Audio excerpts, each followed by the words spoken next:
ದ್ವೇಷದ ರಾಜಕಾರಣವನ್ನು ವಿಷಬೀಜ ಬಿತ್ತು ಮುಖಾಂತರ ಅವರ ಕೆಲಸ ಕಾರ್ಯಗಳು ಆಗ್ತಾ ಇರುವಂಥದ್ದನ್ನು ನಾವೆಲ್ಲ ಕಾಣ್ತಾ ಇದ್ದೇವೆ. BJP ಕಾರ್ಯಕರ್ತರಿರ್ಬೋದು, ಹಿಂದೂ ಕಾರ್ಯಕರ್ತರ ಮೇಲೆ ಹಲ್ಲೆ, ಅವರ ಮಧ್ಯದಲ್ಲಿ ಕೋಮು ಭಾವನೆಯನ್ನು ಕೆರಳಿಸುವಂಥ ಕೃತ್ಯಗಳು ಇವತ್ತು ನಡೆಯುತ್ತಾ ಇದೆ. ರಾಜ್ಯದಲ್ಲಿ ಕಾಂಗ್ರೆಸ್ ಸರ್ಕಾರ ಆಡಳಿತಕ್ಕೆ ಬರ್ತಾ ಇರುವಂಥ ಸಂದರ್ಭದಲ್ಲಿ ರಾಜ್ಯದ ಹಲವು ಭಾಗಗಳಲ್ಲಿ ಪಾಕಿಸ್ತಾನಕ್ಕೆ ಜೈಕಾರ ಹಾಕುವಂಥದ್ದು, ಎಲ್ಲೋ ಒಂದು ಕಡೆ ಪಾಕಿಸ್ತಾನದ ಧ್ವಜವನ್ನು ಹಾರಿಸುವಂಥ ರೀತಿಯ ಕೆಲಸ ಕಾರ್ಯಗಳನ್ನು ಎಲ್ಲೋ ಒಂದು ಕಡೆ ಕಾಂಗ್ರೆಸ್ ಸರ್ಕಾರದ ಆಡಳಿತ ಬರುವಂಥ ಸಂದರ್ಭದಲ್ಲಿ ಆಗ್ತಾ ಇರುವಂಥದ್ದು ಇದೊಂದು ಬಹಳ ದುಃಖದ ಸಂಗತಿ. ಕಾಂಗ್ರೆಸ್ಸಿಗೆ ಈ ದೇಶದ ಬಗ್ಗೆ ಎಷ್ಟು ಕಾಳಜಿ ಇದೆ, ಭಕ್ತಿ ಇದೆ, ಪ್ರೀತಿ ಇದೆ, ಈ ರಾಜ್ಯದ ಮೇಲೆ ಎಷ್ಟು ಭಕ್ತಿ ಇದೆ, ಎಷ್ಟು ಪ್ರೀತಿ ಇದೆ ಅಂತ ಈ ಒಂದು ವಿಚಾರದಲ್ಲೇ ನಾವು ನೋಡ್ಬೋದು. ಅಂಥ ಪಾಕಿಸ್ತಾನದ ಧ್ವಜ ಹಾರಿಸಿದವರು, ಪಾಕಿಸ್ತಾನದ ಪರ ಘೋಷಣೆ ಹಾಕಿದಂಥ ವ್ಯಕ್ತಿಗಳ ಬಗ್ಗೆ ಏನು ಕ್ರಮವನ್ನು ವಹಿಸ್ಕೊಂಡಿದ್ದೀರಿ ಅಂಥೇಳಿ ನಾನು ಶಾಸಕನಾಗಿ ಪ್ರಶ್ನೆಯನ್ನು ಹಾಕ್ತಾ ಇದ್ದೇನೆ. ಇವತ್ತು ಎಲ್ಲೋ ಒಂದು ಕಡೆಗಳಲ್ಲಿ ಮಾಧ್ಯಮದಲ್ಲಿ ಕಾಂಗ್ರೆಸ್ ಪಕ್ಷದ ನಾಯಕರ ವಿರುದ್ಧ ಸಾಮಾಜಿಕ ಜಾಲತಾಣದಲ್ಲಿ ಬರೆದಾಗ ಅವರ ಮೇಲೆ ಪೊಲೀಸ್ ಕ್ರಮಗಳನ್ನು ಜರುಗಿಸ್ತಾ ಇದ್ದಾರೆ. ಪಾಕಿಸ್ತಾನದ ಧ್ವಜ ಹಾರಿಸಿದ ಸಂದರ್ಭದಲ್ಲಿ ಏನು ಮಾಡಿದ್ದೀರಿ ಅಂತೇಳುವಂಥ ಪ್ರಶ್ನೆಗಳು ಇವತ್ತು ಉದ್ಭವ ಆಗ್ತಾ ಇದೆ, ಜನರು ಕೇಳ್ತಾ ಇದ್ದಾರೆ. ಇವತ್ತು ಕಾಂಗ್ರೆಸ್ ಪಕ್ಷ ಚುನಾವಣೆಯ ಪೂರ್ವದಲ್ಲಿ ಘೋಷಿಸಿದಂಥ ಗ್ಯಾರಂಟಿ, ಈ ಗ್ಯಾರಂಟಿಯನ್ನು ನಂಬಿ ಜನರು ಇಡೀ ರಾಜ್ಯದಲ್ಲಿ 135 ಸ್ಥಾನಗಳನ್ನು ಅವರಿಗೆ ಕೊಟ್ಟಿದ್ದಾರೆ. ನಿಮ್ಮನ್ನು ಜನರು ನಂಬಿ ಈ ಗ್ಯಾರಂಟಿಗಳು ಸಿಗ್ತದೆ ಅಂತ ಹೇಳುವಂಥದ್ದು ಇವತ್ತು ಜನರಿಗೆ ಎಲ್ಲೋ ಒಂದು ಕಡೆಗಳಲ್ಲಿ ಖಾತ್ರಿ ಆಗ್ತಾ ಇದೆ. ನಾವು ತಪ್ಪಿ ಬಿದ್ದಿದ್ದೇವೆ. ಇವತ್ತು ಕಾಂಗ್ರೆಸ್ ಪಕ್ಷದವರು ತಾಕತ್ತಿದ್ರೆ ಒಂದು ಘೋಷಣೆಯನ್ನು ಮಾಡಬೇಕು. ಕಾಂಗ್ರೆಸ್ ಪಕ್ಷದವರು ತಾಕತ್ತಿದ್ರೆ ಒಂದು ಘೋಷಣೆಯನ್ನು ಮಾಡಬೇಕು. ಈ ಗ್ಯಾರಂಟಿಗಳಿಗೆಲ್ಲದಕ್ಕೂ ಮಾನದಂಡಗಳಿದೆ, ನಿಯಮಗಳಿದೆ. ಪುನರಪಿ ಜನರು ನಮಗೆ ವೋಟ್ ಹಾಕ್ತಾರಾ ಅಂತೇಳಿ ಮಾತನ್ನು ಕೇಳಬೇಕು. 100ಕ್ಕೆ 100 ರಾಜ್ಯದ ಜನತೆ ಕಾಂಗ್ರೆಸ್ಗೆ ಧೂಳಿಪಟ ಮಾಡುವಂಥ ವಿಚಾರಗಳು ನಮಗೆಲ್ಲರಿಗೂ ಇವತ್ತು ಸ್ಪಷ್ಟವಾದ ಚಿತ್ರಣ ಕಣ್ಣಿಗೆ ಕಾಣ್ತಾ ಇದೆ. ಇವತ್ತು ಸರ್ಕಾರ ಬಂದ 24 ಗಂಟೆಯಲ್ಲೇ ಗ್ಯಾರಂಟಿಯನ್ನು ಘೋಷಣೆ ಮಾಡ್ತೀವಿ, ಕೊಡ್ತೀವಿ ಅಂತೇಳುವಂಥ ಮಾತನ್ನು ಹೇಳ್ತಾ, ಇವತ್ತು ಮಂಗಳೂರಿಗೆ ರಾಹುಲ್ ಗಾಂಧಿ ಅವರು ಬಂದಾಗ ಸ್ತ್ರೀಯರಿಗೆ ಉಚಿತ ಬಸ್ ಪಾಸ್ ಯಾನ ಅಂತೇಳೋದನ್ನು ಅವರು ಕೊಡ್ತೇನೆ 24 ಗಂಟೆಯಲ್ಲಿ ಅಂತೇಳೋದನ್ನು ಹೇಳ್ತಾ, ಇದೆಲ್ಲವೂ ಮಂಗಳೂರಿನಲ್ಲಿ ರಾಹುಲ್ ಗಾಂಧಿ ಅವರು ಬಂದು ಇದನ್ನೆಲ್ಲ ಹೇಳಿದ ನಂತರ ಇವತ್ತು ಎಷ್ಟು ದಿನಗಳಾದರೂ ಕೂಡ ಈ ಉಚಿತ ಬಸ್ಸಿಗೆ ಯಾವುದೇ ರೀತಿಯ ಸ್ಪಷ್ಟ ಚಿತ್ರಣಗಳೇ ಇಲ್ಲ. ಸರ್ಕಾರದ ಮಧ್ಯಗಳಲ್ಲಿ, ಸಚಿವರ ಮಧ್ಯದಲ್ಲಿ ಸ್ಪಷ್ಟವಾದ ಚಿತ್ರಣಗಳಿಲ್ಲದ ರೀತಿಯಲ್ಲಿ ಮಂತ್ರಿಗಳು ಅವರಿಗೆ ಬೇಕಾದ ರೀತಿಯಲ್ಲಿ ಅದನ್ನು ಅರ್ಥೈಸಿಕೊಂಡು ಬೇಕಾದ ರೀತಿಯಲ್ಲಿ ಉಲ್ಲೇಖ ಮಾಡ್ತಾ ಇದ್ದಾರೆ. ಇವತ್ತು ಕಾಂಗ್ರೆಸ್ ಪಕ್ಷದ ಒಬ್ಬರು ನಾಯಕರು ಹೇಳ್ತಾರೆ, ಮನೆ ಮನೆಗೆ ಕಾರ್ಡ್ ಎಸೆದಂತೆ ಎಲ್ಲರಿಗೂ ಗ್ಯಾರಂಟಿ ಕಾರ್ಡ್ ನೀಡಲು ಸಾಧ್ಯವಿಲ್ಲ, ಚುನಾವಣೆ ಹೇಳಿದ ರೀತಿಯಲ್ಲಿ ಗ್ಯಾರಂಟಿ ಕಾರ್ಡ್ ಜಾರಿ ಮಾಡಲು ಆಗಲ್ಲ ಸಚಿವ ರಾಜಣ್ಣ, ಈ ರೀತಿ ಹೇಳ್ತಾ ಇದ್ದಾರೆ. ನಿಮ್ಮ ಹೇಳಿಕೆಗಳು ಎಲ್ಲೋ ಒಂದು ಕಡೆಗಳಲ್ಲಿ ಜನರನ್ನು ನೀವು ಅಸ್ಥಿರತ್ವದ ಪರಿಸ್ಥಿತಿಯಲ್ಲಿ ಜನರ ಮಾನಸಿಕತೆ, ಜನರ ಮನಸ್ಸಿಗೆ ಯಾವ ರೀತಿಯಲ್ಲಿ ಆಗಿದೆ ಅಂತ ಹೇಳಿದರೆ, ಎಲ್ಲೋ ಒಂದು ಕಡೆಗಳಲ್ಲಿ ಮನೆ ಮನೆಗಳಿಗೆ ಹೋಗಿ ವಿದ್ಯುತ್ತಿನ ಬಿಲ್ ಪಡ್ಕೊಳ್ಳುವಂಥ ಆ ಮೀಟರ್ ರೀಡರ್ ಇರ್ಬೋದು ಅಥವಾ ಆ ಲೈನ್ ಮ್ಯಾನ್ಗಳಿರ್ಬೋದು, ಇವರು ಹಲ್ಲೆಗೆ ಆಗುವಂಥ ಪರಿಸ್ಥಿತಿಗಳು, ಇವರಿಗೆ ಮೆಟ್ಟಲ್ಲಿ ಹೊಡೆಯುವಂಥ ಪರಿಸ್ಥಿತಿಗಳು, ಇವರಿಗೆ ಎಲ್ಲೋ ಒಂದು ಕಡೆಗಳಲ್ಲಿ ಅವರ ಪರಿಸ್ಥಿತಿಗಳು ಎದುರುಗೊಂಡಾಗ ಈ ಅಧಿಕಾರಿ ವರ್ಗದವರ ಪರಿಸ್ಥಿತಿ ಇವತ್ತು ತಮ್ಮ ಸರ್ಕಾರದಲ್ಲಿ ಯಾವ ರೀತಿಯಲ್ಲಿ ಬಂದಾಗಿದೆ ಅಂತ ಹೇಳುವಂಥದ್ದನ್ನು ಕೂಡ ಸ್ಪಷ್ಟವಾದ ಚಿತ್ರಣಗಳನ್ನು ಕೊಡಬೇಕಾಗಿದೆ. ಅದು ಮಾತ್ರವಲ್ಲ, ಬಸ್ಸಿನಲ್ಲಿ ಹೋದಾಗ ಅವರು ಹೇಳಿದ್ದಿದೆ, ಉಪಮುಖ್ಯಮಂತ್ರಿಗಳು ಒಂದು ಮಾತನ್ನು ಹೇಳಿದರು, ಬಸ್ಸಿನಲ್ಲಿ ಮದುವೆಗೂ ಫ್ರೀ, ದೇವಸ್ಥಾನಕ್ಕೂ ಫ್ರೀ, ಮಾವನ ಮನೆಗೆ ಹೋದಾಗಲೂ ಫ್ರೀ, ತವರು ಮನೆಗೆ ಹೋದಾಗಲೂ ಫ್ರೀ, ಈ ರೀತಿ ಎಲ್ಲ ಫ್ರೀಗಳು ಹೇಳಿದರು. ಇವತ್ತು ನೀವು ಗ್ಯಾರಂಟಿಗೆ ಕಂಡೀಷನ್ ಹಾಕ್ತಾ ಇದ್ದೀರಾ. ಐಷಾರಾಮಿ ಬಸ್ಸುಗಳಲ್ಲಿ ಇಲ್ಲ, ಅವಕಾಶಗಳಿಲ್ಲ, BPL ಕಾರ್ಡ್ದಾರರಿಗೆ ಮಾತ್ರ. ಈ ಎಲ್ಲ ಮಾನದಂಡಗಳು ಇದೆ ಅಂತೇಳಿ ಚುನಾವಣೆಯ ಪೂರ್ವದಲ್ಲಿ ಹೇಳಬೇಕಾದಂಥ ಜವಾಬ್ದಾರಿ ನಿಮ್ಮದಿತ್ತು. ಅದನ್ನು ಹೇಳದೆ ನೀವಿವತ್ತು ಎಲ್ಲ ರೀತಿಯಲ್ಲಿ ನೀವು ಜನರಿಗೆ ಮರಳು ಮಾಡಿ ಮತವನ್ನು ಪಡ್ಕೊಂಡು ಇವತ್ತು ತಾವು ಜನರಿಗೆ ಎಲ್ಲೋ ಒಂದು ಕಡೆಗಳಲ್ಲಿ ಡೋಂಗಿ ಮಾಡುವಂಥ ಕೆಲಸ ಕಾರ್ಯಗಳನ್ನು ಮಾಡ್ತಾ ಇದ್ರಿ. ಇವತ್ತು ಜನರು ಬಸ್ಸಿನಲ್ಲಿ ಟಿಕೆಟ್ ತೆಗೆದುಕೊಳ್ಳದೆ ಪ್ರಯಾಣ ಮಾಡ್ತಾ ಇದ್ದಾರೆ. ಕಂಡಕ್ಟರ್ ಮತ್ತು ಇನ್ನಿತರ ಅಧಿಕಾರಿಗಳು ಕಷ್ಟವನ್ನು ಪಡ್ತಾ ಇದ್ದಾರೆ. ಅದು ಮಾತ್ರವಲ್ಲ, ನಿರುದ್ಯೋಗಿ ಇದ್ದಂಥ ಯುವಕರು ಇನ್ನು ಮುಂದಿನ ದಿನಗಳಲ್ಲಿ ಪಾಸ್ ಆದವರಿಗೆ ಮಾತ್ರ ಆ ನಿರುದ್ಯೋಗದ ವ್ಯವಸ್ಥೆಗಳಿಗೆ ಅವರಿಗೆ ಆ ಭತ್ಯೆ ಸಿಗ್ತದೆ ಅಂತ ಹೇಳ್ತಾ ಇದ್ದಾರೆ. ಇದನ್ನೆಲ್ಲವನ್ನ ಆಗುವಂಥ ಸಂದರ್ಭದಲ್ಲಿ ನಾನು ಶಾಸಕನಾಗಿ ರಾಜ್ಯದ ಸರ್ಕಾರದ ಮುಖ್ಯಮಂತ್ರಿಗಳಿಗೆ ಯಾವತ್ತು ನೀವು ಮಾಧ್ಯಮದಲ್ಲಿ ನಿಮ್ಮ ರಾಹುಲ್ ಗಾಂಧಿಯವರು, ಪ್ರಿಯಾಂಕಾ ಗಾಂಧಿಯವರು, ಮುಖ್ಯಮಂತ್ರಿಗಳು, ಉಪಮುಖ್ಯಮಂತ್ರಿಗಳು ಎಲ್ಲರೂ ನೀವು ಹೇಳಿದಿರಿ ಎಲ್ಲವೂ ಫ್ರೀ, ಉಚಿತ ಉಚಿತ ಹೇಳಿದಿರಿ. ಇವತ್ತು ಕಂಡೀಷನ್ ಆಗ್ತಾ ಇದ್ರಿ. ತಾಕತ್ತಿದ್ರೆ ಕಂಡೀಷನ್ ಇಲ್ಲದೆ ಹೇಳಿದ ಮಾತನ್ನು ಉಳಿಸ್ಕೊಳ್ಳುವಂಥ ಪ್ರಯತ್ನವನ್ನು ಮಾಡಿ. ನಿಮ್ಮ ಸರ್ಕಾರಕ್ಕೆ ಗೌರವ ಮಾನ ಮರ್ಯಾದೆ ಇದ್ದರೆ ಅದನ್ನು ಉಳಿಸ್ಕೊಳ್ಳುವಂಥ ಪ್ರಯತ್ನಗಳನ್ನು ಮಾಡಿ. ನೀವು ಇವತ್ತು ವಿದ್ಯುತ್ನ ವಿಷಯದಲ್ಲಿ ಯೂನಿಟ್ಗೆ ಫ್ರೀ ಅಂತ ಹೇಳುವಂಥ ಮಾತನ್ನು ಹೇಳಿದಿರಿ.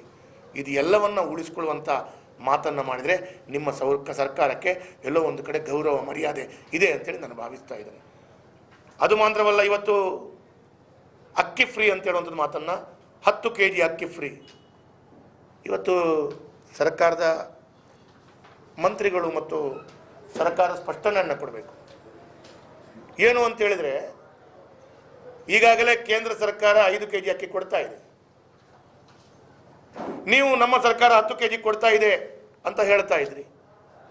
ನಿಮ್ಮ ಸರ್ಕಾರ 10 kg ಕೊಡ್ತಾ ಇದೆ ಅಂದರೆ ಕೇಂದ್ರ ಸರ್ಕಾರ ಸೇರಿ 15 kg ಕೊಡಬೇಕಿತ್ತು. ನೀವು ಕೇವಲ 10 kg ಆದೇಶವನ್ನು ಕೊಟ್ಟಿದ್ದೀರಿ. ಹಾಗಾದ್ರೆ ಕೇಂದ್ರ ಸರ್ಕಾರದ 5 kg ಪಡ್ಕೊಂಡು ನಿಮ್ಮ 5 kg ಮಾತ್ರವೋ? ನಿಮ್ಮ 5 kg ಅಂತ ಹೇಳಿದ್ರೆ ನೀವು 10 kg ಅಂತ ಯಾಕೆ ಹೇಳಿದ್ರಿ? ಈ ಪ್ರಶ್ನೆಗಳು ಕೂಡ ಜನರಿಗೆ ನೀವು ಸ್ಪಷ್ಟ ಮಾಡಿಸುವಂಥ ಜವಾಬ್ದಾರಿ ನಿಮ್ಮ ಮೇಲೆ ಬರ್ತದೆ ಅಂತ ಹೇಳುವಂಥದ್ದನ್ನು ನಾನು ಈ ಸಂದರ್ಭದಲ್ಲಿ ಉಲ್ಲೇಖ ಮಾಡ್ತೇನೆ. ಇವತ್ತು ಈ ಎಲ್ಲ ಆಗ್ತಾ ಇರುವಂಥ ತಪ್ಪನ್ನು, ಜನರನ್ನು ಬೇರೆಗಡೆಗೆ ಸೆಳೆಯುವಂಥ ಪ್ರಯತ್ನಗಳು, ತಾವು ಹೊಸ ಹೊಸ ವಿಚಾರವನ್ನು ಇವತ್ತು ತಾವುಗಳು ಹೇಳ್ತಾ ಇದ್ದೀರಿ. ಇವತ್ತು ಇದರ ಬಗ್ಗೆ ಜನರು ಆಕ್ರೋಶವಿದ್ದದ್ದನ್ನು ಪತ್ರಿಕೆಯಲ್ಲಿ, ಮಾಧ್ಯಮದಲ್ಲಿ ಕಂಡಾಗ ಜನರ ಗಮನ ಬೇರೆ ಸೆಳೆಯುವಂಥ ಹೊಸ ರೀತಿಯ ಒಂದು ತಂತ್ರಗಾರಿಕೆಯನ್ನು ತಾವು ಮಾಡ್ತಾ ಇರುವಂಥದ್ದನ್ನು ನಾವು ಕಾಣ್ತಾ ಇದ್ದೇವೆ. ಇವತ್ತು ಪಠ್ಯ ಪುಸ್ತಕವನ್ನು ಪರಿಷ್ಕರಣೆ ಮಾಡ್ತೀವಿ, ಆವಾಗ ಜನರ ಮಾಧ್ಯಮದ ಎಲ್ಲ ವಿಚಾರಗಳು ಪಠ್ಯ ಪುಸ್ತಕದಡಿ ಹೋಗ್ತದೆ. ಇವತ್ತು ಬಜರಂಗ ದಳವನ್ನು ಬ್ಯಾನ್ ಮಾಡುವಂಥ ವಿಚಾರಗಳು, ಬೇಕಾದರೆ RSS ಅನ್ನು ಕೂಡ ಬ್ಯಾನ್ ಮಾಡ್ತೀವಿ ಅಂತೇಳುವಂಥ ಮಾತನ್ನು ತಾವು ಹೇಳುವಂಥ ಮಟ್ಟಿಗೆ ಹೋದಾಗ ಮಾಧ್ಯಮದಲ್ಲಿ ಮತ್ತು ಟಿವಿಯಲ್ಲಿ ಮತ್ತು ಪತ್ರಿಕೆಯಲ್ಲಿ RSS ಬಗ್ಗೆ ಮತ್ತು ಇನ್ನಿತರ ವಿಚಾರದ ಬಗ್ಗೆ ಚರ್ಚೆಗಳು ಶುರುವಾದಾಗ ಈ ಗ್ಯಾರಂಟಿಗಳ ಬಗ್ಗೆ ಜನರಿಗೆ ನೆನಪು ಹೋಗ್ತದೆ ಅಂತೇಳಿ ಅವರು ತಿಳ್ಕೊಂಡಿದ್ದಾರೆ. ಕಾಂಗ್ರೆಸ್ನವರಿಗೆ ಆಡಳಿತ ಮಾಡುವಾಗ ಇಂಥದ್ದೆಲ್ಲ ಮಾಡಿಕೊಂಡು ಭಾಳ ಸುಲಭವಾಗಿ ಅನುಭವ ಇದೆ. ಒಂದು ಭಾಳ ದೊಡ್ಡದಾದ ತಪ್ಪನ್ನು ಜನರು ಹುಡುಕಿ ಅವರಿಗೆ ಎಲ್ಲೋ ಒಂದು ಕಡೆಗಳಲ್ಲಿ ಕಾಂಗ್ರೆಸ್ ಪಕ್ಷವನ್ನು ಸಂಪೂರ್ಣವಾಗಿ ಅವರ ತಪ್ಪನ್ನು ಹುಡುಕಿ ಮಾತಾಡುವಂಥ ಸಂದರ್ಭದಲ್ಲಿ ಈ ರೀತಿಯ ಮಾತನ್ನು ಎತ್ತಿ ಗಮನ ಬೇರೆ ಸೆಳೆಯುವಂಥ ವಿಚಾರಗಳು ಮಾಡ್ತಾ ಇದ್ದಾರೆ. ಹಾಗಾಗಿ ಇವತ್ತು ನಾನು ನಮ್ಮ ಸಚಿವರಾಗಿರುವಂಥ ಪ್ರಿಯಾಂಕ ಖರ್ಗೆ ಅವರು RSS ಬಗ್ಗೆ ಕೂಡ ಮಾತಾಡಿದರು. ನಾನು ಒಂದು ಮಾತನ್ನು ಹೇಳ್ತೇನೆ, ಇಂದಿರಾ ಗಾಂಧಿಗೆ ಆಗದಂಥದ್ದು, ರಾಜೀವ್ ಗಾಂಧಿಗೆ ಆಗದಂಥದ್ದು, ಪ್ರಿಯಾಂಕಾ ಗಾಂಧಿಯವರ ಅಪ್ಪನಿಗೆ ಆಗದಿದ್ದದ್ದು ಪ್ರಿಯಾಂಕಾ ಗಾಂಧಿ ಮುಂದುವರಿಸ್ತಾ ಇದ್ದಾರೆ, ಮಾಡಲಿಕ್ಕೆ ಪ್ರಯತ್ನ ಮಾಡ್ತಾ ಇದ್ದಾರೆ ಅಂತ ಹೇಳಿದ್ರೆ ತಾಕತ್ತಿದ್ರೆ ಬ್ಯಾನ್ ಮಾಡಿ ತೋರಿಸಿ. ಒಂದು ಕಾಲದಲ್ಲಿ ಕಾಂಗ್ರೆಸ್ ಪಕ್ಷವೇ ರಾಷ್ಟ್ರೀಯ ಸ್ವಯಂ ಸೇವಕ ಸಂಘದ 2ನೇ ಸರಸಂಘಚಾಲಕರಿಗೆ ಲೋಕಸಭೆಯಲ್ಲಿ ಅವರಿಗೆ ಶ್ರದ್ಧಾಂಜಲಿ ಅರ್ಪಿಸುತ್ತಿದೆ. ಯಾಕೆ ಅರ್ಪಿಸಿದ್ರು? ಹಾಗಾದರೆ RSS ಎಲ್ಲೋ ಒಂದು ಕಡೆ ದೇಶ ವಿರೋಧಿ ಚಟುವಟಿಕೆ ಮಾಡ್ತಾ ಇದೆ ಅಂತ ಹೇಳಿದ್ರೆ ಕಾಂಗ್ರೆಸ್ ಪಕ್ಷವೇ ಅವತ್ತಿನ ಸರಸಂಘ ಚಾಲಕರ ಗುರೂಜಿಯವರಿಗೆ ಶ್ರದ್ಧಾಂಜಲಿ ಅರ್ಪಣೆ ಮಾಡಿದಂಥ ದಾಖಲೆಗಳಿದೆ. ಹಾಗಿರುವಾಗ ಹಾಗಾದರೆ ಅವತ್ತು ಇಂದಿರಾ ಗಾಂಧಿ ಮತ್ತು ಅವರು ಮಾಡಿದ ತಪ್ಪು ಅಥವಾ ಇವರು ಮಾಡ್ತಾ ಇರುವಂಥ ತಪ್ಪು? ಯಾರಿವತ್ತು ತಪ್ಪು ಅಂತೇಳಿ ಪ್ರಿಯಾಂಕ ಖರ್ಗೆ ಅವರು ಉಲ್ಲೇಖ ಮಾಡಲೇಬೇಕು. ಹಾಗಾಗಿ ಇವತ್ತು ಚಕ್ರವರ್ತಿ ಸೂಲಿಬೆಲೆ ಅವರು ಹಿಡಿದಿರ್ಬೋದು, ಪಠ್ಯದಲ್ಲಿ ಡಾಕ್ಟರ್ ಜಿ ಹೆಗಡೆವಾರ್ ಅವರ ವಿಚಾರಗಳನ್ನು ಅವರ ವಿಷಯ ಅವರು ಈ ಭಾರತದ ಬಗ್ಗೆ, ಈ ರಾಜ್ಯದ ಬಗ್ಗೆ ಹೇಳಿದಂಥ ವಿಚಾರಗಳನ್ನು ತಾವು ಅದನ್ನು ಸರಿಪಡಿಸ್ತೀವಿ ಅಂತ ಹೇಳುವಂಥ ವಿಚಾರಗಳಿರ್ಬೋದು. ಇದು ಎಲ್ಲವನ್ನು ಭಾಳ ಸ್ಪಷ್ಟವಾಗಿ ಭಾರತೀಯ ಜನತಾ ಪಾರ್ಟಿ ವಿರೋಧವನ್ನು ಮಾಡ್ತದೆ. ಒಂದು ಕಡೆಗಳಲ್ಲಿ ಉಚಿತವಾದ ಗ್ಯಾರಂಟಿಗಳು ಘೋಷಣೆ ಮಾಡಿದ ಪ್ರಕಾರ ಏನು ಮಾಡಬೇಕು ಅಂತ ದೋಚಿದೆ. ತಮ್ಮ ಪರಿಸ್ಥಿತಿಗಳು ಎಷ್ಟರ ಮಟ್ಟಿಗೆ ಆಗಿದೆ ಅಂತ ಹೇಳಿದರೆ, ಭಾರತೀಯ ಜನತಾ ಪಾರ್ಟಿ ಸರ್ಕಾರ, ಬೊಮ್ಮಾಯಿ ನೇತೃತ್ವದ ಸರ್ಕಾರ 20,000 ಕೋಟಿ ರೂಪಾಯಿ ಅನುದಾನಗಳನ್ನು ಸ್ಯಾಂಕ್ಷನ್ ಮಾಡಿದ್ದು ಇವತ್ತು ತಾವು ಕ್ಯಾನ್ಸಲ್ ಮಾಡ್ತಾ ಇದ್ದೀರಿ. ಇವತ್ತು ಖಾದರ್ ಅವರು ದಕ್ಷಿಣ ಕನ್ನಡ ಜಿಲ್ಲೆಯ ಮಳೆ ಹಾನಿಯ ಬಗ್ಗೆ ಏನೋ ಮೀಟಿಂಗ್ ಮಾಡ್ತಾ ಇದ್ದಾರೆ. ಸ್ವಾಮಿ, ಎಲ್ಲಿಗೆ ಮೀಟಿಂಗ್ ಮಾಡ್ತೀರಿ ನೀವು? ನಮ್ಮ ಜಿಲ್ಲೆಗೆ ಕೂಡ ಸಾವಿರಾರು ಕೋಟಿ ಕ್ಯಾನ್ಸಲ್ ಆಗ್ತಾ ಇದೆ. ನಾವು ನಮ್ಮ ಶಾಸಕರುಗಳು ಕಷ್ಟಪಟ್ಟು ನಮ್ಮ ಮಂತ್ರಿಗಳು ತಂದಂಥ ಅನುದಾನವನ್ನು ಇವತ್ತು ನೀವು ಕ್ಯಾನ್ಸಲ್ ಮಾಡ್ತಾ ಇದ್ದೀರಿ. ಮತ್ತು ಇವತ್ತು ಮೀಟಿಂಗ್ ಮಾಡಿಕೊಂಡು ಇದನ್ನು ಸರಿಪಡಿಸಿಕೊಳ್ಳುವಂಥ ಪರಿಸ್ಥಿತಿ ಹೇಗಾದರೂ ಸಾಧ್ಯ? 10 ಕಡೆಗಳಲ್ಲಿ ಕೆಲಸ ಅರ್ಧ ಆಗಿ ನಿಂತಿದೆ. ಇದಕ್ಕೆಲ್ಲ ನೀವು ಯಾವ ರೀತಿಯಲ್ಲಿ ನ್ಯಾಯ ಕೊಡ್ತೀರಿ?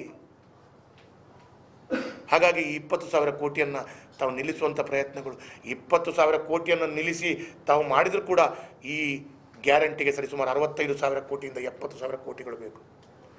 ಇನ್ನು ಅಭಿವೃದ್ಧಿಗಳು ಮುಂದಿನ ದಿನಗಳಲ್ಲಿ 5 ವರ್ಷಗಳ ಅಭಿವೃದ್ಧಿ ಮಾಡಲ್ಲ. ಯಾವುದೇ ಲೆಕ್ಕಾಚಾರಗಳಿಲ್ಲದೆ ಸಣ್ಣ ಪುಟಾಣಿ ಮಕ್ಕಳು ಹೋಗಿ ಅಂಗಡಿಗಳಿಗೆ ಹೋಗಿ ಪೆಪರ್ಮಿಂಟ್ ತೆಗೆದುಕೊಂಡ ರೀತಿಯಲ್ಲಿ ವೇದಿಕೆಯಲ್ಲಿ ನಿಂತು ಘೋಷಣೆ ಹಾಕಿಕೊಂಡು ಉಚಿತವಾಗಿ ಘೋಷಣೆ ಹಾಕಿದ್ರಿ. ಸಾಮಾನ್ಯ ಜ್ಞಾನ ಇಲ್ಲದ ರೀತಿಯಲ್ಲಿ ಮಾಡಿದ್ರಿ. ಇವತ್ತು ಮಾನದಂಡಗಳದೊಂದಿಗೆ ಈ ರೀತಿಯ ಅನುದಾನಗಳನ್ನು ಮೊಟಕುಗೊಳಿಸಿ ನಮ್ಮ ಅಭಿವೃದ್ಧಿಯನ್ನು ನಿಲ್ಲಿಸುವಂಥ ಪ್ರಯತ್ನಗಳನ್ನು ಮಾಡ್ತಾ ಇದ್ರಿ. ಕೊರೋನಾದಂಥ ಕಷ್ಟದ ಸಂದರ್ಭದಲ್ಲಿ ಕೂಡ ಭಾರತೀಯ ಜನತಾ ಪಾರ್ಟಿಯ ಆದಾಯದ ರಾಜ್ಯಕ್ಕೆ, ಮಹಾನಗರ ಪಾಲಿಕೆಗೆ, ಇಡೀ ದೇಶಕ್ಕೆ ರೆವೆನ್ಯೂ ಡಿಫಿಸಿಟ್ ಇರುವಾಗ ಕೂಡ ಇಷ್ಟೆಲ್ಲ ಅನುದಾನಗಳು ಕರಾವಳಿ ಭಾಗದಲ್ಲಿ ಎಲ್ಲ MLAಗಳು ಒಟ್ಟು ಮಾಡಿದರೆ 2,000, 3,000, 4,000 ಕೋಟಿಗಳು ಪ್ರತಿ ವಿಧಾನಸಭಾ ಕ್ಷೇತ್ರಕ್ಕೆ ತಂದಿದ್ದಾರೆ. ನಾವು ಕಷ್ಟಪಟ್ಟು ತಂದದ್ದನ್ನು ನೀವು ನಿಲ್ಲಿಸ್ತೀರಾ? ನಿಲ್ಲಿಸಿ, ಹೇಳಿ ಜನರಿಗೆ. ಎಲ್ಲ ಅನುದಾನಗಳು ನಿಮ್ಮ ಮುಂದಿನ ದಿನಗಳಲ್ಲಿ ಅರ್ಧ ರಸ್ತೆ ಆಗಿದೆ, ಇಲ್ಲೇ ನಿಲ್ಲಿಸ್ತೀವಿ ಹೇಳಿ ಕಾಂಗ್ರೆಸ್ ನಾಯಕರು. ಅದನ್ನಾದರೂ ಹೇಳಿ. ನಾವು ಆಡಳಿತಕ್ಕೆ ಬಂದದ್ದು ಅಭಿವೃದ್ಧಿ ಕುಂಠಿತ ಮಾಡಲಿಕ್ಕೆ ಅಂತ ಹೇಳಿ ಅದಾದರು ಅಂತೇಳುವಂಥ ಮಾತನ್ನು ಇವತ್ತು ನಾನು ಹೇಳಲಿಕ್ಕೆ ಬಯಸ್ತಾ ಇದ್ದೇನೆ. ಪ್ರಕೃತಿ ವಿಕೋಪ ನಿರ್ವಹಣೆಯನ್ನು ಇಡೀ ರಾಜ್ಯದಲ್ಲಿ ಅವತ್ತು ಭಾಳ ಟೀಕೆ ಮಾಡಿದ್ರಿ. ಸಿದ್ದರಾಮಯ್ಯರು ವಿರೋಧ ಪಕ್ಷದ ನಾಯಕನಾಗಿ ಮಾತನಾಡಿದ್ದು ನಮಗೆ ಅವತ್ತನ್ನು ಕಂಡಾಗ ದುಃಖ ಆಗ್ತಿತ್ತು. ಅವತ್ತು ಇಡೀ ರಾಜ್ಯದಲ್ಲಿ ಕೇವಲ ಯಡಿಯೂರಪ್ಪರು ಮಾತ್ರ ಮುಖ್ಯಮಂತ್ರಿ ಆಗಿದ್ದರು. ಪ್ರಕೃತಿ ವಿಕೋಪದಲ್ಲಿ ಇಡೀ ರಾಜ್ಯ ನೆರೆಹಾವಳಿಗೆ ತತ್ತರಿಸಿದಾಗ ಯಡಿಯೂರಪ್ಪರು ಡೆಲ್ಲಿಗೆ ಹೋಗಿ ಮಂತ್ರಿಮಂಡಲದ ವಿಸ್ತರಣೆಗೆ ಹೋಗಲಿಲ್ಲ. ವಿಮಾನದಲ್ಲೋ ಹೆಲಿಕಾಪ್ಟರ್ನಲ್ಲೋ ಎಲ್ಲ ಜಿಲ್ಲೆಗೆ ಹೋಗಿ ನಮ್ಮ ಧರ್ಮಸ್ಥಳಕ್ಕೂ ಬಂದಿದ್ದರು, ಬೆಳ್ತಂಗಡಿಗೂ ಬಂದಿದ್ದರು, ಬಂಟ್ವಾಳಕ್ಕೂ ಬಂದಿದ್ದರು. ಒಬ್ಬರೇ ಇಡೀ ರಾಜ್ಯವನ್ನು ಸುತ್ತಾಡಿ ಆವಾಗ ಒಂದು ಮನೆ ಬಿದ್ದಾಗ 1947ರಿಂದ ಇವತ್ತಿನ ತನಕ ಒಂದು ಮನೆ ಬಿದ್ದಾಗ 95,000 ರೂಪಾಯಿ ಕೊಡ್ತಿದ್ರು. ಪ್ರಕೃತಿ ವಿಕೋಪದಲ್ಲಿ ಯಡಿಯೂರಪ್ಪರು ಬಂದವರು 5 ಲಕ್ಷ ಕೊಡ್ಲಿಕ್ಕೆ ಶುರು ಮಾಡಿದರು. ಬೊಮ್ಮಾಯಿಯವರು ಕೂಡ 5 ಲಕ್ಷ ಕಂಟಿನ್ಯೂ ಮಾಡಿದರು. ಇನ್ನು ನೋಡಬೇಕು ನೀವು ಎಷ್ಟು ಕೊಡ್ತೀರಿ. ಹಣ ಇಲ್ಲ, ವಾಪಸ್ 95,000 ಕೊಂಡೋಗ್ತೀರಾ? ನೋಡಬೇಕಾಗಿದೆ. ಹಾಗಾಗಿ ಯಡಿಯೂರಪ್ಪರು ಮಂತ್ರಿಮಂಡಲದ ವಿಸ್ತರಣೆ ಮಾಡೋದು ಬಿಟ್ಟು ಜನರ ಕಷ್ಟದ ಪರಿಸ್ಥಿತಿ ಇವತ್ತೇನಾಗಿದೆ? ಹಲವು ಜಿಲ್ಲೆಗಳಲ್ಲಿ ಮಳೆ ಬಂದು ಪ್ರಕೃತಿ ವಿಕೋಪ ಆಗಿದೆ. ಸಿದ್ದರಾಮಯ್ಯವರು ವೆಬೆಕ್ಸ್ ಮುಖಾಂತರ ಮೀಟಿಂಗ್ ಮಾಡಿ ಪ್ರಕೃತಿ ವಿಕೋಪವನ್ನು ಗಮನಿಸುವಂಥ ರೀತಿ ಯಾವುದಾದ್ರೂ ಒಂದು ಮಂತ್ರಿ ಆ ಮಳೆ ಹಾನಿಯ ಜಾಗದಲ್ಲಿ ಭೇಟಿ ಕೊಟ್ಟದ್ದಿದೆಯಾ ನೋಡಿ, ತೋರಿಸ್ಲಿ. ಇವರು ಮಂತ್ರಿಮಂಡಲವನ್ನು ವಿಸ್ತರಣೆ ಮಾಡುವಂಥ ದೃಷ್ಟಿಯಲ್ಲಿ ಇವರು ಎಲ್ಲ ನಾಯಕರುಗಳಿಂದ ಹಿಡಿದು ಎಲ್ಲ ಸಚಿವ ಆಕಾಂಕ್ಷಿಗಳು ಡೆಲ್ಲಿಗೆ ಓದದ್ದು ಬಂದ ನಂತರ ಈಗ ನನಗೆ ಆ ಮಂತ್ರಿ ಬೇಡ, ಈ ಮಂತ್ರಿ ಬೇಕು, ಈ ಮಂತ್ರಿ ಬೇಡ, ಆ ಮಂತ್ರಿ ಬೇಕು. ಇನ್ನೂ ಕೂಡ ನೀವು ಬೆಂಗಳೂರು ಹಲವು ಬಾರಿ ಮುಳುಗಿ ಏನೆಲ್ಲ ಕಷ್ಟ ಆಯಿತು, ಎಷ್ಟು ಸಾವು ನೋವಾಯಿತು ನೋಡಿದ್ದೀರಿ. ಇವತ್ತು ಚಿಕ್ಕಮಗಳೂರು ಜಿಲ್ಲೆ, ಹಾಸನ ಜಿಲ್ಲೆ ಅಥವಾ ಕೊಡಗು ಜಿಲ್ಲೆ ಎಷ್ಟೆಲ್ಲ ನಷ್ಟಗಳಾಯಿತು. ಯಾರಾದರೂ ಒಬ್ಬರು ವಿಸಿಟ್ ಮಾಡಿದ್ದೀರಿ ನೀವು? ಮಾಡಿಲ್ಲ. ಇದೆಲ್ಲ ಕಷ್ಟವನ್ನು ಕಣ್ಣೀರು ಒರೆಸುವಂತಕ್ಕಿಂತ ನಮ್ಮ ಸ್ಥಾನ, ನಮ್ಮ ಮಾನ ಅಥವಾ ನಮ್ಮ ಸಚಿವ ಆಕಾಂಕ್ಷಿಗಳ ಸಚಿವರಾಗುವಂಥದ್ದು ಇದೇ ಉದ್ದೇಶ. ಹಾಗಾಗಿ ಇದು ಭಾಳ ದುಃಖದ ವಿಚಾರ ಅಂತೇಳುವಂಥದ್ದನ್ನು ನಾನು ಇವತ್ತು ಹೇಳಲಿಕ್ಕೆ ಬಯಸ್ತೇನೆ. ಅದು ಮಾತ್ರವಲ್ಲ, ಇವತ್ತು ಕಾಂಗ್ರೆಸ್ ಪಕ್ಷ ಜನರಿಗೆ ಕಣ್ಣಿಗೆ ಮಣ್ಣೆರಚುವಂಥ ಕೆಲಸ ಕಾರ್ಯಗಳು ಮಾಡಿದೆ. ಇವತ್ತು ಇದೆಲ್ಲವನ್ನು ನಾನು ಈ ಸಂದರ್ಭದಲ್ಲಿ ಉಲ್ಲೇಖವನ್ನು ಮಾಡಲೇಬೇಕು, ಹೇಳಲೇಬೇಕು. ಮತ್ತು ರಾಜಕೀಯ ಹಗೆತನದ ಕೇಸನ್ನು ದಾಖಲಿಸುವಂಥ ಕೆಲಸ ಕಾರ್ಯಗಳು ಮಾಡಿದರು.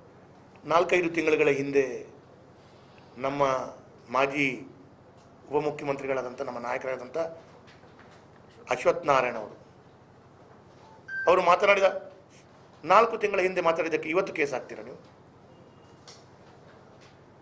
ಏನ್ರಿ ದ್ವೇಷದ ರಾಜಕಾರಣದಲ್ಲಿ ಮತ್ತೇನು ಮಾಡ್ತೀರಾ? ಆ ರೀತಿಯಲ್ಲಿ ನಮ್ಮ ನಾಯಕರುಗಳನ್ನು ಸದೆ ಬಡಿಬೇಕು ಅಂತೇಳುವಂಥ ಕೆಲಸ ಕಾರ್ಯಗಳನ್ನು ನೀವು ಮಾಡ್ತೀರಿ. ಬೆಳ್ತಂಗಡಿಯ ಶಾಸಕರಾದ ಹರೀಶ್ ಪೂಂಜರ ಮೇಲೆ ಕೇಸ್ ದಾಖಲಿಸ್ತೀರಿ.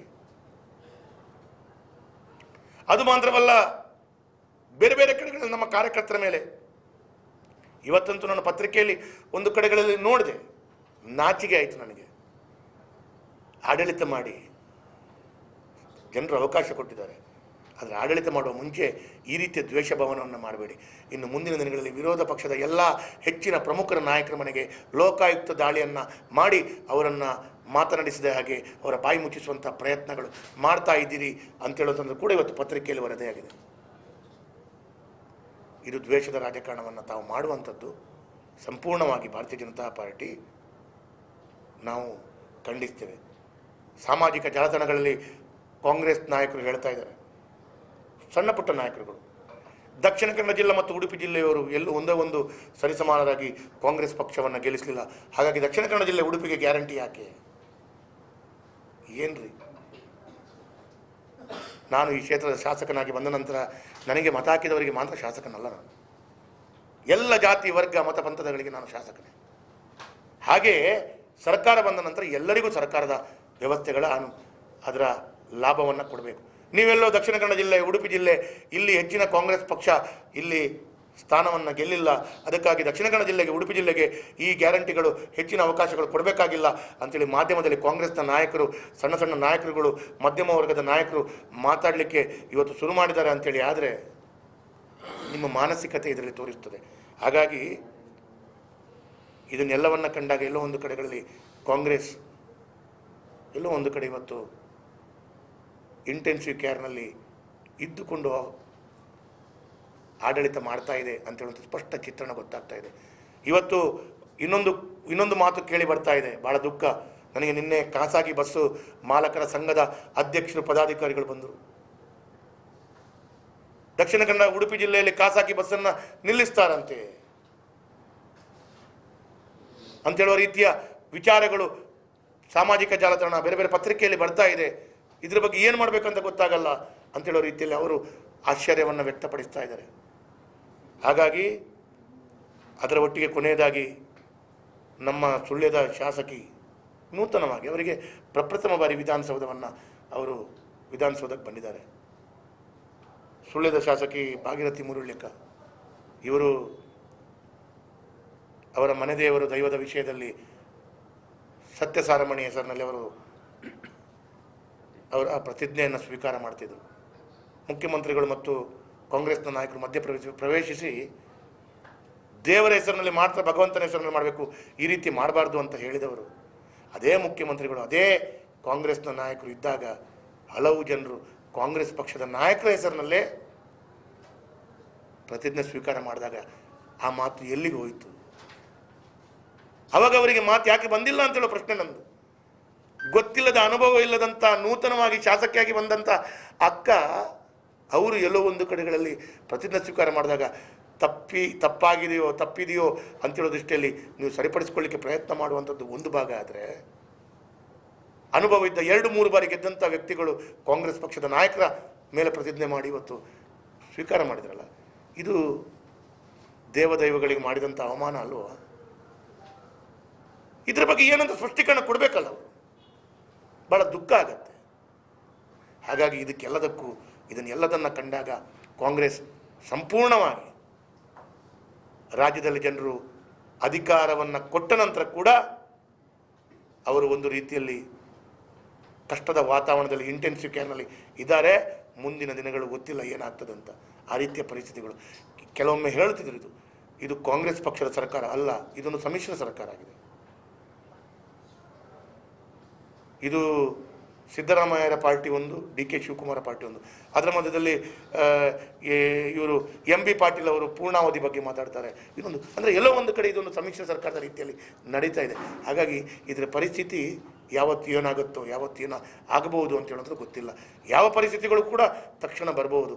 ಜನರು ಇದಕ್ಕೆ ಆಶ್ಚರ್ಯ ಪಡಬೇಕಾಗಿಲ್ಲ ಅಂತೇಳುವಂಥ ಮಾತನ್ನು ಇವತ್ತು ಹೇಳ್ತಾ, ನಾನು ಕಾಂಗ್ರೆಸ್ನ ಈ ಎಲ್ಲ ನಿಲುವನ್ನು ಭಾರತೀಯ ಜನತಾ ಪಾರ್ಟಿಯ ಒಂದು ಪರವಾಗಿ ಮತ್ತು ನಾನು ಶಾಸಕನಾಗಿ ನಾನು ತೀವ್ರ ಸ್ವರೂಪದಲ್ಲಿ ಖಂಡಿಸ್ತೇನೆ.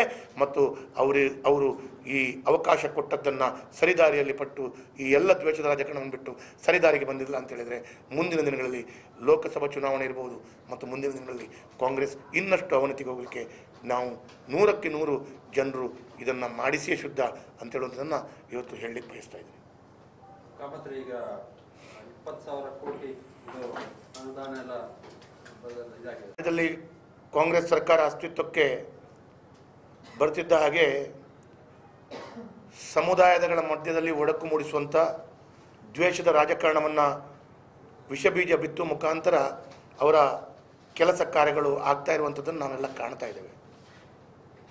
BJP ಕಾರ್ಯಕರ್ತರಿರ್ಬೋದು, ಹಿಂದೂ ಕಾರ್ಯಕರ್ತರ ಮೇಲೆ ಹಲ್ಲೆ, ಅವರ ಮಧ್ಯದಲ್ಲಿ ಕೋಮು ಭಾವನೆಯನ್ನು ಕೆರಳಿಸುವಂಥ ಕೃತ್ಯಗಳು ಇವತ್ತು ನಡೆಯುತ್ತಾ ಇದೆ.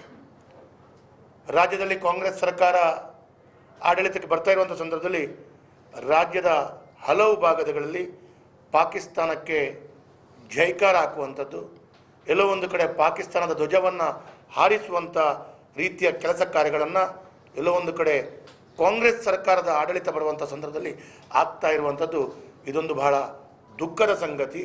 ಕಾಂಗ್ರೆಸ್ಸಿಗೆ ಈ ದೇಶದ ಬಗ್ಗೆ ಎಷ್ಟು ಕಾಳಜಿ ಇದೆ, ಭಕ್ತಿ ಇದೆ, ಪ್ರೀತಿ ಇದೆ, ಈ ರಾಜ್ಯದ ಮೇಲೆ ಎಷ್ಟು ಭಕ್ತಿ ಇದೆ, ಎಷ್ಟು ಪ್ರೀತಿ ಇದೆ ಅಂತ ಈ ಒಂದು ವಿಚಾರದಲ್ಲೇ ನಾವು ನೋಡ್ಬೋದು.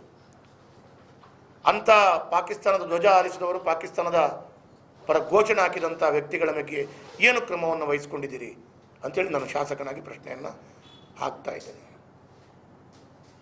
ಇವತ್ತು ಎಲ್ಲೋ ಒಂದು ಕಡೆಗಳಲ್ಲಿ ಮಾಧ್ಯಮದಲ್ಲಿ ಕಾಂಗ್ರೆಸ್ ಪಕ್ಷದ ನಾಯಕರ ವಿರುದ್ಧ ಸಾಮಾಜಿಕ ಜಾಲತಾಣದಲ್ಲಿ ಬರೆದಾಗ ಅವರ ಮೇಲೆ ಪೊಲೀಸ್ ಕ್ರಮಗಳನ್ನು ಜರುಗಿಸ್ತಾ ಇದ್ದಾರೆ. ಪಾಕಿಸ್ತಾನದ ಧ್ವಜ ಹಾರಿಸಿದ ಸಂದರ್ಭದಲ್ಲಿ ಏನು ಮಾಡಿದ್ದೀರಿ ಅಂತೇಳುವಂಥ ಪ್ರಶ್ನೆಗಳು ಇವತ್ತು ಉದ್ಭವ ಆಗ್ತಾ ಇದೆ, ಜನರು ಕೇಳ್ತಾ ಇದ್ದಾರೆ.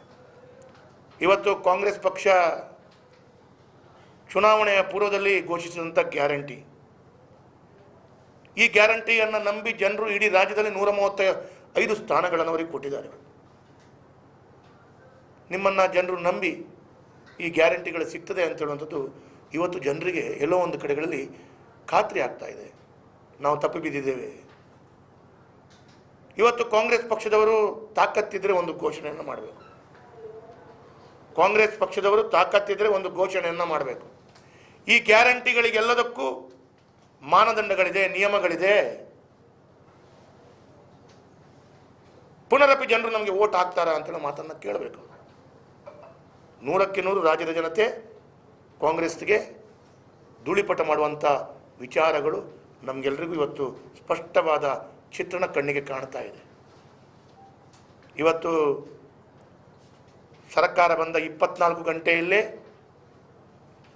ಗ್ಯಾರಂಟಿಯನ್ನು ಘೋಷಣೆ ಮಾಡ್ತೀವಿ, ಕೊಡ್ತೀವಿ ಅಂತೇಳುವಂಥ ಮಾತನ್ನು ಹೇಳ್ತಾ, ಇವತ್ತು ಮಂಗಳೂರಿಗೆ ರಾಹುಲ್ ಗಾಂಧಿ ಅವರು ಬಂದಾಗ ಸ್ತ್ರೀಯರಿಗೆ ಉಚಿತ ಬಸ್ ಪಾಸ್ ಯಾನ ಅಂತೇಳೋದನ್ನು ಅವರು ಕೊಡ್ತೇನೆ 24 ಗಂಟೆಯಲ್ಲಿ ಅಂತೇಳೋದನ್ನು ಹೇಳ್ತಾ, ಇದೆಲ್ಲವೂ ಮಂಗಳೂರಿನಲ್ಲಿ ರಾಹುಲ್ ಗಾಂಧಿ ಅವರು ಬಂದು ಇದನ್ನೆಲ್ಲ ಹೇಳಿದ ನಂತರ ಇವತ್ತು ಎಷ್ಟು ದಿನಗಳಾದರೂ ಕೂಡ ಈ ಉಚಿತ ಬಸ್ಸಿಗೆ ಯಾವುದೇ ರೀತಿಯ ಸ್ಪಷ್ಟ ಚಿತ್ರಣಗಳೇ ಇಲ್ಲ.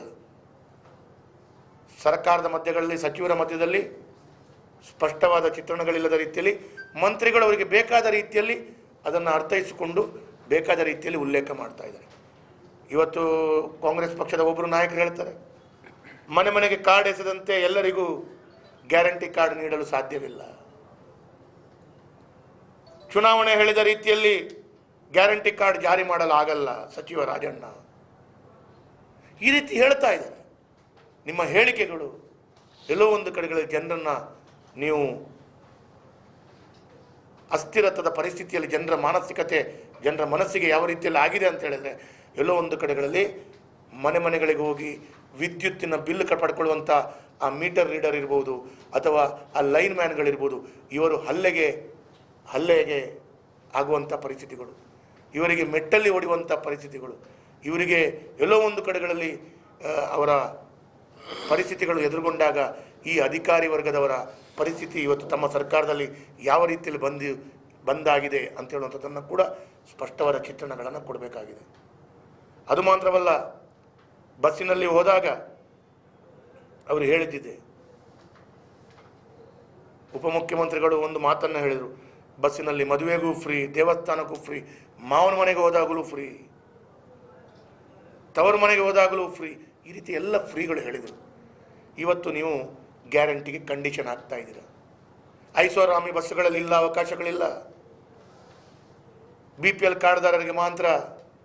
ಈ ಎಲ್ಲ ಮಾನದಂಡಗಳು ಇದೆ ಅಂತೇಳಿ ಚುನಾವಣೆಯ ಪೂರ್ವದಲ್ಲಿ ಹೇಳಬೇಕಾದಂಥ ಜವಾಬ್ದಾರಿ ನಿಮ್ಮದಿತ್ತು. ಅದನ್ನು ಹೇಳದೆ ನೀವಿವತ್ತು ಎಲ್ಲ ರೀತಿಯಲ್ಲಿ ನೀವು ಜನರಿಗೆ ಮರಳು ಮಾಡಿ ಮತವನ್ನು ಪಡ್ಕೊಂಡು ಇವತ್ತು ತಾವು ಜನರಿಗೆ ಎಲ್ಲೋ ಒಂದು ಕಡೆಗಳಲ್ಲಿ ಡೋಂಗಿ ಮಾಡುವಂಥ ಕೆಲಸ ಕಾರ್ಯಗಳನ್ನು ಮಾಡ್ತಾ ಇದ್ರಿ. ಇವತ್ತು ಜನರು ಬಸ್ಸಿನಲ್ಲಿ ಟಿಕೆಟ್ ತೆಗೆದುಕೊಳ್ಳದೆ ಪ್ರಯಾಣ ಮಾಡ್ತಾ ಇದ್ದಾರೆ. ಕಂಡಕ್ಟರ್ ಮತ್ತು ಇನ್ನಿತರ ಅಧಿಕಾರಿಗಳು ಕಷ್ಟವನ್ನು ಪಡ್ತಾ ಇದ್ದಾರೆ. ಅದು ಮಾತ್ರವಲ್ಲ, ನಿರುದ್ಯೋಗಿ ಇದ್ದಂಥ ಯುವಕರು ಇನ್ನು ಮುಂದಿನ ದಿನಗಳಲ್ಲಿ ಪಾಸಾದವರಿಗೆ ಮಾತ್ರ ಆ ನಿರುದ್ಯೋಗದ ವ್ಯವಸ್ಥೆಗಳಿಗೆ ಅವರಿಗೆ ಆ ಭತ್ಯೆ ಸಿಗ್ತದೆ ಅಂತ ಹೇಳ್ತಾ ಇದ್ದಾರೆ. ಇದನ್ನೆಲ್ಲವನ್ನ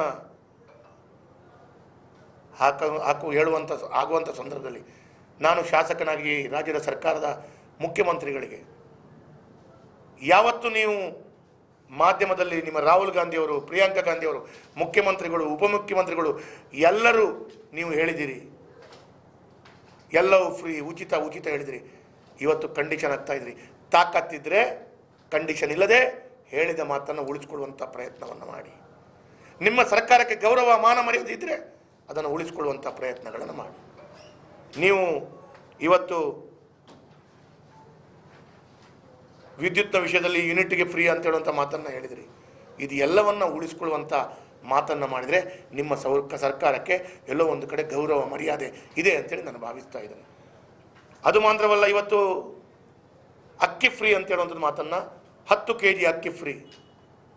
ಇವತ್ತು ಸರ್ಕಾರದ ಮಂತ್ರಿಗಳು ಮತ್ತು ಸರ್ಕಾರ ಸ್ಪಷ್ಟನೆಯನ್ನು ಕೊಡಬೇಕು. ಏನು ಅಂತ ಹೇಳಿದರೆ, ಈಗಾಗಲೇ ಕೇಂದ್ರ ಸರ್ಕಾರ 5 kg ಅಕ್ಕಿ ಕೊಡ್ತಾ ಇದೆ. ನೀವು ನಮ್ಮ ಸರ್ಕಾರ 10 kg ಕೊಡ್ತಾ ಇದೆ ಅಂತ ಹೇಳ್ತಾ ಇದ್ರಿ. ನಿಮ್ಮ ಸರ್ಕಾರ 10 kg ಕೊಡ್ತಾ ಇದೆ ಅಂದರೆ ಕೇಂದ್ರ ಸರ್ಕಾರ ಸೇರಿ 15 kg ಕೊಡಬೇಕಿತ್ತು. ನೀವು ಕೇವಲ 10 kg ಆದೇಶವನ್ನು ಕೊಟ್ಟಿದ್ದೀರಿ. ಹಾಗಾದ್ರೆ ಕೇಂದ್ರ ಸರ್ಕಾರದ 5 kg ಪಡ್ಕೊಂಡು ನಿಮ್ಮ 5 kg ಮಾತ್ರವೋ? ನಿಮ್ಮ 5 kg ಅಂತ ಹೇಳಿದ್ರೆ ನೀವು 10 kg ಅಂತ ಯಾಕೆ ಹೇಳಿದ್ರಿ? ಈ ಪ್ರಶ್ನೆಗಳು ಕೂಡ ಜನರಿಗೆ ನೀವು ಸ್ಪಷ್ಟ ಮಾಡಿಸುವಂಥ ಜವಾಬ್ದಾರಿ ನಿಮ್ಮ ಮೇಲೆ ಬರ್ತದೆ ಅಂತ ಹೇಳುವಂಥದ್ದನ್ನು ನಾನು ಈ ಸಂದರ್ಭದಲ್ಲಿ ಉಲ್ಲೇಖ ಮಾಡ್ತೇನೆ. ಇವತ್ತು ಈ ಎಲ್ಲ ಆಗ್ತಾ ಇರುವಂಥ ತಪ್ಪನ್ನು, ಜನರನ್ನು ಬೇರೆಗಡೆಗೆ ಸೆಳೆಯುವಂಥ ಪ್ರಯತ್ನಗಳು, ತಾವು ಹೊಸ ವಿಚಾರವನ್ನು ಇವತ್ತು ತಾವುಗಳು ಹೇಳ್ತಾ ಇದ್ದೀರಿ. ಇವತ್ತು ಇದರ ಬಗ್ಗೆ ಜನರು ಆಕ್ರೋಶವಿದ್ದದ್ದನ್ನು ಪತ್ರಿಕೆಯಲ್ಲಿ, ಮಾಧ್ಯಮದಲ್ಲಿ ಕಂಡಾಗ ಜನರ ಗಮನ ಬೇರೆ ಸೆಳೆಯುವಂಥ ಹೊಸ ರೀತಿಯ ಒಂದು ತಂತ್ರಗಾರಿಕೆಯನ್ನು ತಾವು ಮಾಡ್ತಾ ಇರುವಂಥದ್ದನ್ನು ನಾವು ಕಾಣ್ತಾ ಇದ್ದೇವೆ. ಇವತ್ತು ಪಠ್ಯ ಪುಸ್ತಕವನ್ನು ಪರಿಷ್ಕರಣೆ ಮಾಡ್ತೀವಿ, ಆವಾಗ ಜನರ ಮಾಧ್ಯಮದ ಎಲ್ಲ ವಿಚಾರಗಳು ಪಠ್ಯ ಪುಸ್ತಕದಡಿ ಹೋಗ್ತದೆ. ಇವತ್ತು ಬಜರಂಗ ದಳವನ್ನು ಬ್ಯಾನ್ ಮಾಡುವಂಥ ವಿಚಾರಗಳು, ಬೇಕಾದರೆ RSS ಅನ್ನು ಕೂಡ ಬ್ಯಾನ್ ಮಾಡ್ತೀವಿ ಅಂತೇಳುವಂಥ ಮಾತನ್ನು ತಾವು ಹೇಳುವಂಥ ಮಟ್ಟಿಗೆ ಹೋದಾಗ ಮಾಧ್ಯಮದಲ್ಲಿ ಮತ್ತು ಟಿವಿಯಲ್ಲಿ ಮತ್ತು ಪತ್ರಿಕೆಯಲ್ಲಿ RSS ಬಗ್ಗೆ ಮತ್ತು ಇನ್ನಿತರ ವಿಚಾರದ ಬಗ್ಗೆ ಚರ್ಚೆಗಳು ಶುರುವಾದಾಗ ಈ ಗ್ಯಾರಂಟಿಗಳ ಬಗ್ಗೆ ಜನರಿಗೆ ನೆನಪು ಹೋಗ್ತದೆ ಅಂತೇಳಿ ಅವರು ತಿಳ್ಕೊಂಡಿದ್ದಾರೆ. ಕಾಂಗ್ರೆಸ್ನವರಿಗೆ ಆಡಳಿತ ಮಾಡುವಾಗ ಇಂಥದ್ದೆಲ್ಲ ಮಾಡಿಕೊಂಡು ಭಾಳ ಸುಲಭವಾಗಿ ಅನುಭವ ಇದೆ. ಒಂದು ಭಾಳ ದೊಡ್ಡದಾದ ತಪ್ಪನ್ನು ಜನರು ಹುಡುಕಿ ಅವರಿಗೆ ಎಲ್ಲೋ ಒಂದು ಕಡೆಗಳಲ್ಲಿ ಕಾಂಗ್ರೆಸ್ ಪಕ್ಷವನ್ನು ಸಂಪೂರ್ಣವಾಗಿ ಅವರ ತಪ್ಪನ್ನು ಹುಡುಕಿ ಮಾತಾಡುವಂಥ ಸಂದರ್ಭದಲ್ಲಿ ಈ ರೀತಿಯ ಮಾತನ್ನು ಎತ್ತಿ ಗಮನ ಬೇರೆ ಸೆಳೆಯುವಂಥ ವಿಚಾರಗಳು ಮಾಡ್ತಾ ಇದ್ದಾರೆ. ಹಾಗಾಗಿ ಇವತ್ತು ನಾನು ನಮ್ಮ ಸಚಿವರಾಗಿರುವಂಥ ಪ್ರಿಯಾಂಕ ಖರ್ಗೆ ಅವರು RSS ಬಗ್ಗೆ ಕೂಡ ಮಾತಾಡಿದರು. ನಾನು ಒಂದು ಮಾತನ್ನು ಹೇಳ್ತೇನೆ, ಇಂದಿರಾ ಗಾಂಧಿಗೆ ಆಗದಂಥದ್ದು, ರಾಜೀವ್ ಗಾಂಧಿಗೆ ಆಗದಂಥದ್ದು, ಪ್ರಿಯಾಂಕಾ ಗಾಂಧಿಯವರ ಅಪ್ಪನಿಗೆ ಆಗದಿದ್ದದ್ದು ಪ್ರಿಯಾಂಕಾ ಗಾಂಧಿ ಮುಂದುವರಿಸ್ತಾ ಇದ್ದಾರೆ, ಮಾಡಲಿಕ್ಕೆ ಪ್ರಯತ್ನ ಮಾಡ್ತಾ ಇದ್ದಾರೆ ಅಂತ ಹೇಳಿದ್ರೆ ತಾಕತ್ತಿದ್ರೆ ಬ್ಯಾನ್ ಮಾಡಿ ತೋರಿಸಿ. ಒಂದು ಕಾಲದಲ್ಲಿ ಕಾಂಗ್ರೆಸ್ ಪಕ್ಷವೇ ರಾಷ್ಟ್ರೀಯ ಸ್ವಯಂ ಸೇವಕ ಸಂಘದ 2ನೇ ಸರಸಂಘ ಚಾಲಕರಿಗೆ ಲೋಕಸಭೆಯಲ್ಲಿ ಅವರಿಗೆ ಶ್ರದ್ಧಾಂಜಲಿ ಅರ್ಪಿಸಿದ್ದಿದೆ. ಯಾಕೆ ಅರ್ಪಿಸಿದ್ರು? ಹಾಗಾದರೆ RSS ಎಲ್ಲೋ ಒಂದು ಕಡೆ ದೇಶ ವಿರೋಧಿ ಚಟುವಟಿಕೆ ಮಾಡ್ತಾ ಇದೆ ಅಂತ ಹೇಳಿದ್ರೆ ಕಾಂಗ್ರೆಸ್ ಪಕ್ಷವೇ ಅವತ್ತಿನ ಸರಸಂಘ ಚಾಲಕದ ಗುರೂಜಿಯವರಿಗೆ ಶ್ರದ್ಧಾಂಜಲಿಯನ್ನು ಅರ್ಪಣೆ ಮಾಡಿದಂಥ ದಾಖಲೆಗಳಿದೆ. ಹಾಗಿರುವಾಗ ಹಾಗಾದರೆ ಅವತ್ತು ಇಂದಿರಾ ಗಾಂಧಿ ಮತ್ತು ಅವರು ಮಾಡಿದ ತಪ್ಪು ಅಥವಾ ಇವರು ಮಾಡ್ತಾ ಇರುವಂಥ ತಪ್ಪು? ಯಾರಿವತ್ತು ತಪ್ಪು ಅಂತೇಳಿ ಪ್ರಿಯಾಂಕ್ ಖರ್ಗೆ ಅವರು ಉಲ್ಲೇಖ ಮಾಡಲೇಬೇಕು. ಹಾಗಾಗಿ ಇವತ್ತು ಚಕ್ರವರ್ತಿ ಸೂಲಿಬೆಲೆ ಅವರು ಹಿಡಿದಿರ್ಬೋದು, ಪಠ್ಯದಲ್ಲಿ ಡಾಕ್ಟರ್ ಜಿ ಹೆಗಡೆವಾರ್ ಅವರ ವಿಚಾರಗಳನ್ನು ವಿಷಯ ಅವರು ಈ ಭಾರತದ ಬಗ್ಗೆ, ಈ ರಾಜ್ಯದ ಬಗ್ಗೆ ಹೇಳಿದಂಥ ವಿಚಾರಗಳಂತಾವು ಅದನ್ನು ಸರಿಪಡಿಸ್ತೀವಿ ಅಂತ ಹೇಳುವಂಥ ವಿಚಾರಗಳಿರ್ಬೋದು. ಇದು ಎಲ್ಲವನ್ನು ಭಾಳ ಸ್ಪಷ್ಟವಾಗಿ ಭಾರತೀಯ ಜನತಾ ಪಾರ್ಟಿ ವಿರೋಧವನ್ನು ಮಾಡ್ತದೆ. ಒಂದು ಕಡೆಗಳಲ್ಲಿ ಉಚಿತವಾದ ಗ್ಯಾರಂಟಿಗಳು ಘೋಷಣೆ ಮಾಡಿದ ಪ್ರಕಾರ ಏನು ಮಾಡಬೇಕು ಅಂತ ದೋಚದೆ ತಮ್ಮ ಪರಿಸ್ಥಿತಿಗಳು ಎಷ್ಟರ ಮಟ್ಟಿಗೆ ಆಗಿದೆ ಅಂತ ಹೇಳಿದರೆ, ಭಾರತೀಯ ಜನತಾ ಪಾರ್ಟಿಯ ಸರ್ಕಾರ, ಬೊಮ್ಮಾಯಿ ನೇತೃತ್ವದ ಸರ್ಕಾರ 20,000 ಕೋಟಿ ರೂಪಾಯಿ ಅನುದಾನಗಳನ್ನು ಸ್ಯಾಂಕ್ಷನ್ ಮಾಡಿದ್ದು ಇವತ್ತು ತಾವು ಕ್ಯಾನ್ಸಲ್ ಮಾಡ್ತಾ ಇದ್ದೀರಿ. ಇವತ್ತು ಖಾದರ್ ಅವರು ದಕ್ಷಿಣ ಕನ್ನಡ ಜಿಲ್ಲೆಯ ಮಳೆ ಹಾನಿಯ ಬಗ್ಗೆ ಏನೋ ಮೀಟಿಂಗ್ ಮಾಡ್ತಾ ಇದ್ದಾರೆ. ಸ್ವಾಮಿ, ಎಲ್ಲಿಗೆ ಮೀಟಿಂಗ್ ಮಾಡ್ತೀರಿ ನೀವು? ನಮ್ಮ ಜಿಲ್ಲೆಗೆ ಕೂಡ ಸಾವಿರಾರು ಕೋಟಿ ಕ್ಯಾನ್ಸಲ್ ಆಗ್ತಾ ಇದೆ. ನಾವು ನಮ್ಮ ಶಾಸಕರುಗಳು ಕಷ್ಟಪಟ್ಟು ನಮ್ಮ ಮಂತ್ರಿಗಳು ತಂದಂಥ ಅನುದಾನವನ್ನು ಇವತ್ತು ನೀವು ಕ್ಯಾನ್ಸಲ್ ಮಾಡ್ತಾ ಇದ್ದೀರಿ. ಮತ್ತು ಇವತ್ತು ಮೀಟಿಂಗ್ ಮಾಡಿಕೊಂಡು ಇದನ್ನು ಸರಿಪಡಿಸಿಕೊಳ್ಳುವಂಥ ಪರಿಸ್ಥಿತಿ ಹೇಗಾದರೂ ಸಾಧ್ಯ? 10 ಕಡೆಗಳಲ್ಲಿ ಕೆಲಸ ಅರ್ಧ ಆಗಿ ನಿಂತಿದೆ. ಇದಕ್ಕೆಲ್ಲ ನೀವು ಯಾವ ರೀತಿಯಲ್ಲಿ ನ್ಯಾಯ ಕೊಡ್ತೀರಿ?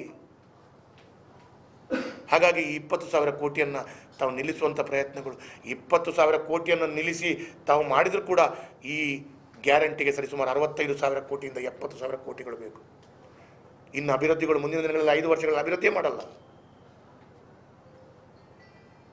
ಯಾವುದೇ ಲೆಕ್ಕಾಚಾರಗಳಿಲ್ಲದೆ ಸಣ್ಣ ಪುಟಾಣಿ ಮಕ್ಕಳು ಹೋಗಿ ಅಂಗಡಿಗಳಿಗೆ ಹೋಗಿ ಪೆಪರ್ಮಿಂಟ್ ತೆಗೆದುಕೊಂಡ ರೀತಿಯಲ್ಲಿ ವೇದಿಕೆಯಲ್ಲಿ ನಿಂತು ಘೋಷಣೆ ಹಾಕಿಕೊಂಡು ಉಚಿತವಾಗಿ ಘೋಷಣೆ ಹಾಕಿದ್ರಿ. ಸಾಮಾನ್ಯ ಜ್ಞಾನ ಇಲ್ಲದ ರೀತಿಯಲ್ಲಿ ಮಾಡಿದ್ರಿ. ಇವತ್ತು ಮಾನದಂಡಗಳೊಂದಿಗೆ ಈ ರೀತಿಯ ಅನುದಾನಗಳನ್ನು ಮೊಟಕುಗೊಳಿಸಿ ನಮ್ಮ ಅಭಿವೃದ್ಧಿಯನ್ನು ನಿಲ್ಲಿಸುವಂಥ ಪ್ರಯತ್ನಗಳನ್ನು ಮಾಡ್ತಾ ಇದ್ರಿ. ಕೊರೋನಾದಂಥ ಕಷ್ಟದ ಸಂದರ್ಭದಲ್ಲಿ ಕೂಡ ಭಾರತೀಯ ಜನತಾ ಪಾರ್ಟಿಯ ಆದಾಯದ ರಾಜ್ಯಕ್ಕೆ, ಮಹಾನಗರ ಪಾಲಿಕೆಗೆ, ಇಡೀ ದೇಶಕ್ಕೆ ರೆವೆನ್ಯೂ ಡಿಫಿಸಿಟ್ ಇರುವಾಗ ಕೂಡ ಇಷ್ಟೆಲ್ಲ ಅನುದಾನಗಳು ಕರಾವಳಿ ಭಾಗದಲ್ಲಿ ಎಲ್ಲ MLAಗಳು ಒಟ್ಟು ಮಾಡಿದರೆ 2,000, 3,000, 4,000 ಕೋಟಿಗಳು ಪ್ರತಿ ವಿಧಾನಸಭಾ ಕ್ಷೇತ್ರಕ್ಕೆ ತಂದಿದ್ದಾರೆ. ನಾವು ಕಷ್ಟಪಟ್ಟು ತಂದದ್ದನ್ನು ನೀವು ನಿಲ್ಲಿಸ್ತೀರಾ? ನಿಲ್ಲಿಸಿ, ಹೇಳಿ ಜನರಿಗೆ. ಎಲ್ಲ ಅನುದಾನಗಳು ನಿಮ್ಮ ಮುಂದಿನ ದಿನಗಳಲ್ಲಿ ಅರ್ಧ ರಸ್ತೆ ಆಗಿದೆ, ಇಲ್ಲೇ ನಿಲ್ಲಿಸ್ತೀವಿ ಹೇಳಿ ಕಾಂಗ್ರೆಸ್ ನಾಯಕರು. ಅದನ್ನಾದರೂ ಹೇಳಿ. ನಾವು ಆಡಳಿತಕ್ಕೆ ಬಂದದ್ದು ಅಭಿವೃದ್ಧಿ ಕುಂಠಿತ ಮಾಡಲಿಕ್ಕೆ ಅಂತ ಹೇಳಿ ಅದಾದರೂ ಅಂತೇಳುವಂಥ ಮಾತನ್ನು ಇವತ್ತು ನಾನು ಹೇಳಲಿಕ್ಕೆ ಬಯಸ್ತಾ ಇದ್ದೇನೆ. ಪ್ರಕೃತಿ ವಿಕೋಪ ನಿರ್ವಹಣೆಯನ್ನು ಇಡೀ ರಾಜ್ಯದಲ್ಲಿ ಅವತ್ತು ಭಾಳ ಟೀಕೆ ಮಾಡಿದ್ರಿ. ಸಿದ್ದರಾಮಯ್ಯರು ವಿರೋಧ ಪಕ್ಷದ ನಾಯಕನಾಗಿ ಮಾತನಾಡಿದ್ದು ನಮಗೆ ಅವತ್ತನ್ನು ಕಂಡಾಗ ದುಃಖ ಆಗ್ತಿತ್ತು. ಅವತ್ತು ಇಡೀ ರಾಜ್ಯದಲ್ಲಿ ಕೇವಲ ಯಡಿಯೂರಪ್ಪರು ಮಾತ್ರ ಮುಖ್ಯಮಂತ್ರಿ ಆಗಿದ್ದರು. ಪ್ರಕೃತಿ ವಿಕೋಪದಲ್ಲಿ ಇಡೀ ರಾಜ್ಯ ನೆರೆಹಾವಳಿಗೆ ತತ್ತರಿಸಿದಾಗ ಯಡಿಯೂರಪ್ಪರು ಡೆಲ್ಲಿಗೆ ಹೋಗಿ ಮಂತ್ರಿಮಂಡಲದ ವಿಸ್ತರಣೆಗೆ ಹೋಗಲಿಲ್ಲ. ವಿಮಾನದಲ್ಲೋ ಹೆಲಿಕಾಪ್ಟರ್ನಲ್ಲೋ ಎಲ್ಲ ಜಿಲ್ಲೆಗೆ ಹೋಗಿ ನಮ್ಮ ಧರ್ಮಸ್ಥಳಕ್ಕೂ ಬಂದಿದ್ದರು, ಬೆಳ್ತಂಗಡಿಗೂ ಬಂದಿದ್ದರು, ಬಂಟ್ವಾಳಕ್ಕೂ ಬಂದಿದ್ದರು. ಒಬ್ಬರೇ ಇಡೀ ರಾಜ್ಯವನ್ನು ಸುತ್ತಾಡಿ ಆವಾಗ ಒಂದು ಮನೆ ಬಿದ್ದಾಗ 1947ರಿಂದ ಇವತ್ತಿನ ತನಕ ಒಂದು ಮನೆ ಬಿದ್ದಾಗ 95,000 ರೂಪಾಯಿ ಕೊಡ್ತಿದ್ರು. ಪ್ರಕೃತಿ ವಿಕೋಪದಲ್ಲಿ ಯಡಿಯೂರಪ್ಪರು ಬಂದವರು 5 ಲಕ್ಷ ಕೊಡ್ಲಿಕ್ಕೆ ಶುರು ಮಾಡಿದರು. ಬೊಮ್ಮಾಯಿಯವರು ಕೂಡ 5 ಲಕ್ಷ ಕಂಟಿನ್ಯೂ ಮಾಡಿದರು. ಇನ್ನು ನೋಡಬೇಕು ನೀವು ಎಷ್ಟು ಕೊಡ್ತೀರಿ. ಹಣ ಇಲ್ಲ, ವಾಪಸ್ 95,000 ಕೊಂಡೋಗ್ತೀರಾ? ನೋಡಬೇಕಾಗಿದೆ. ಹಾಗಾಗಿ ಯಡಿಯೂರಪ್ಪರು ಮಂತ್ರಿಮಂಡಲದ ವಿಸ್ತರಣೆ ಮಾಡೋದು ಬಿಟ್ಟು ಜನರ ಕಷ್ಟದ ಪರಿಸ್ಥಿತಿ ಇವತ್ತೇನಾಗಿದೆ? ಹಲವು ಜಿಲ್ಲೆಗಳಲ್ಲಿ ಮಳೆ ಬಂದು ಪ್ರಕೃತಿ ವಿಕೋಪ ಆಗಿದೆ. ಸಿದ್ದರಾಮಯ್ಯವರು ವೆಬೆಕ್ಸ್ ಮುಖಾಂತರ ಮೀಟಿಂಗ್ ಮಾಡಿ ಪ್ರಕೃತಿ ವಿಕೋಪವನ್ನು ಗಮನಿಸುವಂಥ ರೀತಿ ಯಾವುದಾದ್ರೂ ಒಂದು ಮಂತ್ರಿ ಆ ಮಳೆ ಹಾನಿಯ ಜಾಗದಲ್ಲಿ ಭೇಟಿ ಕೊಟ್ಟದ್ದಿದೆಯಾ ನೋಡಿ, ತೋರಿಸ್ಲಿ. ಇವರು ಮಂತ್ರಿಮಂಡಲವನ್ನು ವಿಸ್ತರಣೆ ಮಾಡುವಂಥ ದೃಷ್ಟಿಯಲ್ಲಿ ಇವರು ಎಲ್ಲ ನಾಯಕರುಗಳಿಂದ ಹಿಡಿದು ಎಲ್ಲ ಸಚಿವ ಆಕಾಂಕ್ಷಿಗಳು ಡೆಲ್ಲಿಗೆ ಹೋದದ್ದು ಬಂದ ನಂತರ ಈಗ ನನಗೆ ಆ ಮಂತ್ರಿ ಬೇಡ, ಈ ಮಂತ್ರಿ ಬೇಕು, ಈ ಮಂತ್ರಿ ಬೇಡ, ಆ ಮಂತ್ರಿ ಬೇಕು. ಇನ್ನೂ ಕೂಡ ನೀವು ಬೆಂಗಳೂರು ಹಲವು ಬಾರಿ ಮುಳುಗಿ ಏನೆಲ್ಲ ಕಷ್ಟ ಆಯಿತು, ಎಷ್ಟು ಸಾವು ನೋವಾಯಿತು ನೋಡಿದ್ದೀರಿ. ಇವತ್ತು ಚಿಕ್ಕಮಗಳೂರು ಜಿಲ್ಲೆ, ಹಾಸನ ಜಿಲ್ಲೆ ಅಥವಾ ಕೊಡಗು ಜಿಲ್ಲೆ ಎಷ್ಟೆಲ್ಲ ನಷ್ಟಗಳಾಯಿತು. ಯಾರಾದರೂ ಒಬ್ಬರು ವಿಸಿಟ್ ಮಾಡಿದ್ದೀರಿ ನೀವು? ಮಾಡಿಲ್ಲ. ಇದೆಲ್ಲ ಕಷ್ಟವನ್ನು ಕಣ್ಣೀರು ಒರೆಸುವಂತಕ್ಕಿಂತ ನಮ್ಮ ಸ್ಥಾನ, ನಮ್ಮ ಮಾನ ಅಥವಾ ನಮ್ಮ ಸಚಿವ ಆಕಾಂಕ್ಷಿಗಳ ಸಚಿವರಾಗುವಂಥದ್ದು ಇದೇ ಉದ್ದೇಶ. ಹಾಗಾಗಿ ಇದು ಬಹಳ ದುಃಖದ ವಿಚಾರ ಅಂತೇಳುವಂಥದ್ದನ್ನು ನಾನು ಇವತ್ತು ಹೇಳಲಿಕ್ಕೆ ಬಯಸ್ತೇನೆ. ಅದು ಮಾತ್ರವಲ್ಲ, ಇವತ್ತು ಕಾಂಗ್ರೆಸ್ ಪಕ್ಷ ಜನರಿಗೆ ಕಣ್ಣಿಗೆ ಮಣ್ಣೆರಚುವಂಥ ಕೆಲಸ ಕಾರ್ಯಗಳು ಮಾಡಿದೆ. ಇವತ್ತು ಇದೆಲ್ಲವನ್ನು ನಾನು ಈ ಸಂದರ್ಭದಲ್ಲಿ ಉಲ್ಲೇಖವನ್ನು ಮಾಡಲೇಬೇಕು, ಹೇಳಲೇಬೇಕು. ಮತ್ತು ರಾಜಕೀಯ ಹಗೆತನದ ಕೇಸನ್ನು ದಾಖಲಿಸುವಂಥ ಕೆಲಸ ಕಾರ್ಯಗಳು ಮಾಡಿದೆ. 4-5 ತಿಂಗಳುಗಳ ಹಿಂದೆ ನಮ್ಮ ಮಾಜಿ ಉಪಮುಖ್ಯಮಂತ್ರಿಗಳಾದಂಥ ನಮ್ಮ ನಾಯಕರಾದಂಥ ಅಶ್ವಥ್ ನಾರಾಯಣ ಅವರು ಮಾತನಾಡಿದ 4 ತಿಂಗಳ ಹಿಂದೆ ಮಾತಾಡಿದ್ದಕ್ಕೆ ಇವತ್ತು ಕೇಸ್ ಹಾಕ್ತೀರಾ ನೀವು? ಏನ್ರಿ ದ್ವೇಷದ ರಾಜಕಾರಣದಲ್ಲಿ ಮತ್ತೇನು ಮಾಡ್ತೀರಾ? ಆ ರೀತಿಯಲ್ಲಿ ನಮ್ಮ ನಾಯಕರುಗಳನ್ನು ಸದೆ ಬಡಿಬೇಕು ಅಂತ ಹೇಳುವಂಥ ಕೆಲಸ ಕಾರ್ಯಗಳನ್ನು ನೀವು ಮಾಡ್ತೀರಿ. ಬೆಳ್ತಂಗಡಿಯ ಶಾಸಕರಾದ ಹರೀಶ್ ಪೂಂಜರ ಮೇಲೆ ಕೇಸ್ ದಾಖಲಿಸ್ತೀರಿ. ಅದು ಮಾತ್ರವಲ್ಲ, ಬೇರೆ ಬೇರೆ ಕಡೆಗಳಲ್ಲಿ ನಮ್ಮ ಕಾರ್ಯಕರ್ತರ ಮೇಲೆ. ಇವತ್ತಂತೂ ನನ್ನ ಪತ್ರಿಕೆಯಲ್ಲಿ ಒಂದು ಕಡೆಗಳಲ್ಲಿ ನೋಡಿದೆ, ನಾಚಿಕೆ ಆಯಿತು ನನಗೆ. ಆಡಳಿತ ಮಾಡಿ ಜನರು ಅವಕಾಶ ಕೊಟ್ಟಿದ್ದಾರೆ, ಆದರೆ ಆಡಳಿತ ಮಾಡುವ ಮುಂಚೆ ಈ ರೀತಿಯ ದ್ವೇಷ ಭಾವನವನ್ನು ಮಾಡಬೇಡಿ. ಇನ್ನು ಮುಂದಿನ ದಿನಗಳಲ್ಲಿ ವಿರೋಧ ಪಕ್ಷದ ಎಲ್ಲ ಹೆಚ್ಚಿನ ಪ್ರಮುಖರ ನಾಯಕರ ಮನೆಗೆ ಲೋಕಾಯುಕ್ತ ದಾಳಿಯನ್ನು ಮಾಡಿ ಅವರನ್ನು ಮಾತನಾಡಿಸಿದ ಹಾಗೆ ಅವರ ಬಾಯಿ ಮುಚ್ಚಿಸುವಂಥ ಪ್ರಯತ್ನಗಳು ಮಾಡ್ತಾ ಇದ್ದೀರಿ ಅಂತೇಳೋದಂದ್ರೂ ಕೂಡ ಇವತ್ತು ಪತ್ರಿಕೆಯಲ್ಲಿ ವರದಿಯಾಗಿದೆ. ಇದು ದ್ವೇಷದ ರಾಜಕಾರಣವನ್ನು ತಾವು ಮಾಡುವಂಥದ್ದು ಸಂಪೂರ್ಣವಾಗಿ ಭಾರತೀಯ ಜನತಾ ಪಾರ್ಟಿ ನಾವು ಖಂಡಿಸ್ತೇವೆ. ಸಾಮಾಜಿಕ ಜಾಲತಾಣಗಳಲ್ಲಿ ಕಾಂಗ್ರೆಸ್ ನಾಯಕರು ಹೇಳ್ತಾ ಇದ್ದಾರೆ, ಸಣ್ಣ ಪುಟ್ಟ ನಾಯಕರುಗಳು, ದಕ್ಷಿಣ ಕನ್ನಡ ಜಿಲ್ಲೆ ಮತ್ತು ಉಡುಪಿ ಜಿಲ್ಲೆಯವರು ಎಲ್ಲೂ ಒಂದೇ ಒಂದು ಸರಿಸಮಾನರಾಗಿ ಕಾಂಗ್ರೆಸ್ ಪಕ್ಷವನ್ನು ಗೆಲ್ಲಿಸಲಿಲ್ಲ, ಹಾಗಾಗಿ ದಕ್ಷಿಣ ಕನ್ನಡ ಜಿಲ್ಲೆ ಉಡುಪಿಗೆ ಗ್ಯಾರಂಟಿ ಯಾಕೆ? ಏನ್ರಿ? ನಾನು ಈ ಕ್ಷೇತ್ರದ ಶಾಸಕನಾಗಿ ಬಂದ ನಂತರ ನನಗೆ ಮತ ಹಾಕಿದವರಿಗೆ ಮಾತ್ರ ಶಾಸಕನಲ್ಲ, ನಾನು ಎಲ್ಲ ಜಾತಿ ವರ್ಗ ಮತ ಪಂಥದಗಳಿಗೆ ನಾನು ಶಾಸಕನೇ.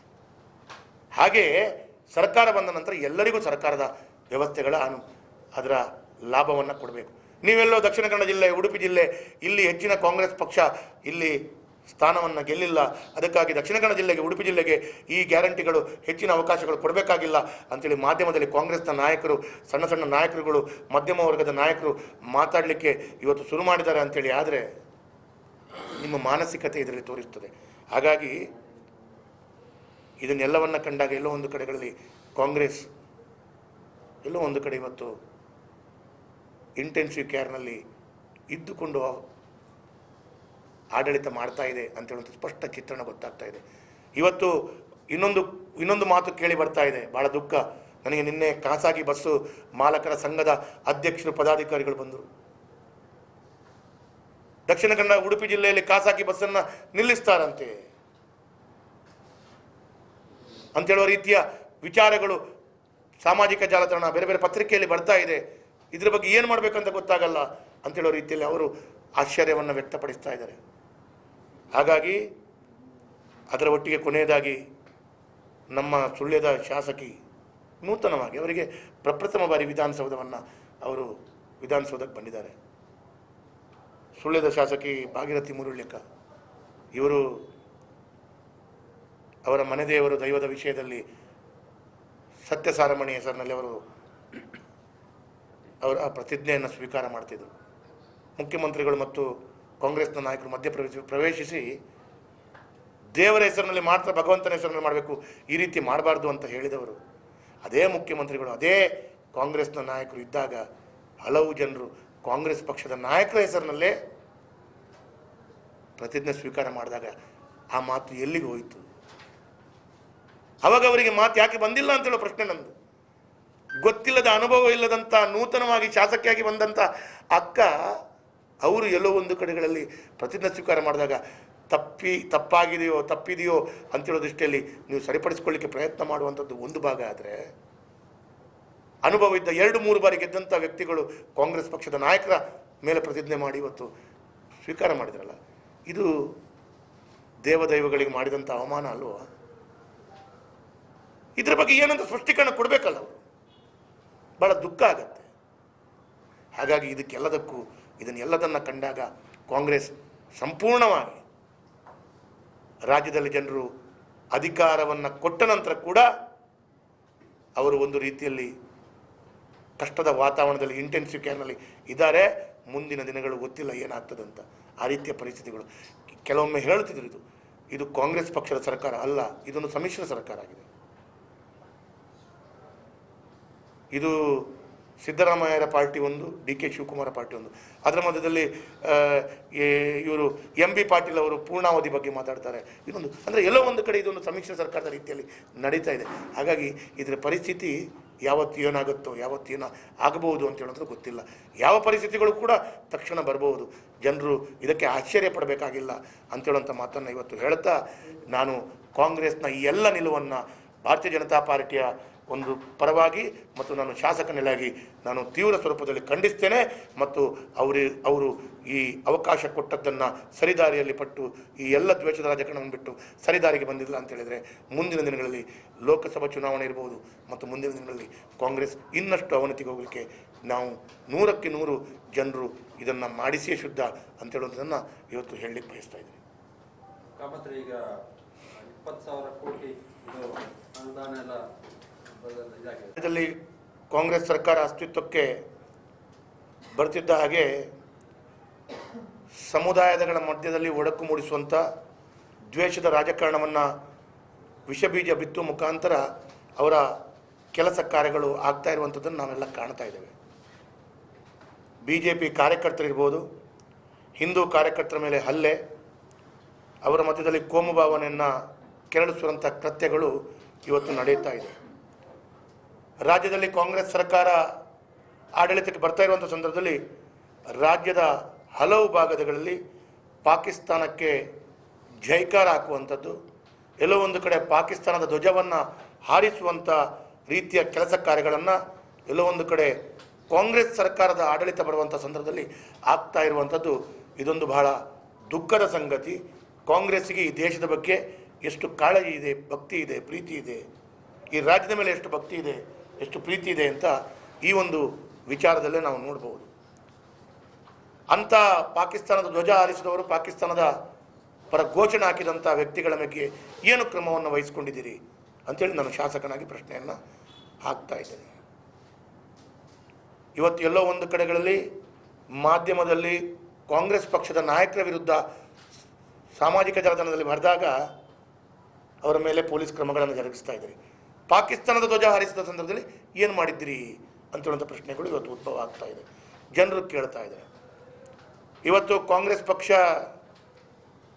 ಚುನಾವಣೆಯ ಪೂರ್ವದಲ್ಲಿ ಘೋಷಿಸಿದಂಥ ಗ್ಯಾರಂಟಿ, ಈ ಗ್ಯಾರಂಟಿಯನ್ನು ನಂಬಿ ಜನರು ಇಡೀ ರಾಜ್ಯದಲ್ಲಿ 135 ಸ್ಥಾನಗಳನ್ನು ಅವರಿಗೆ ಕೊಟ್ಟಿದ್ದಾರೆ.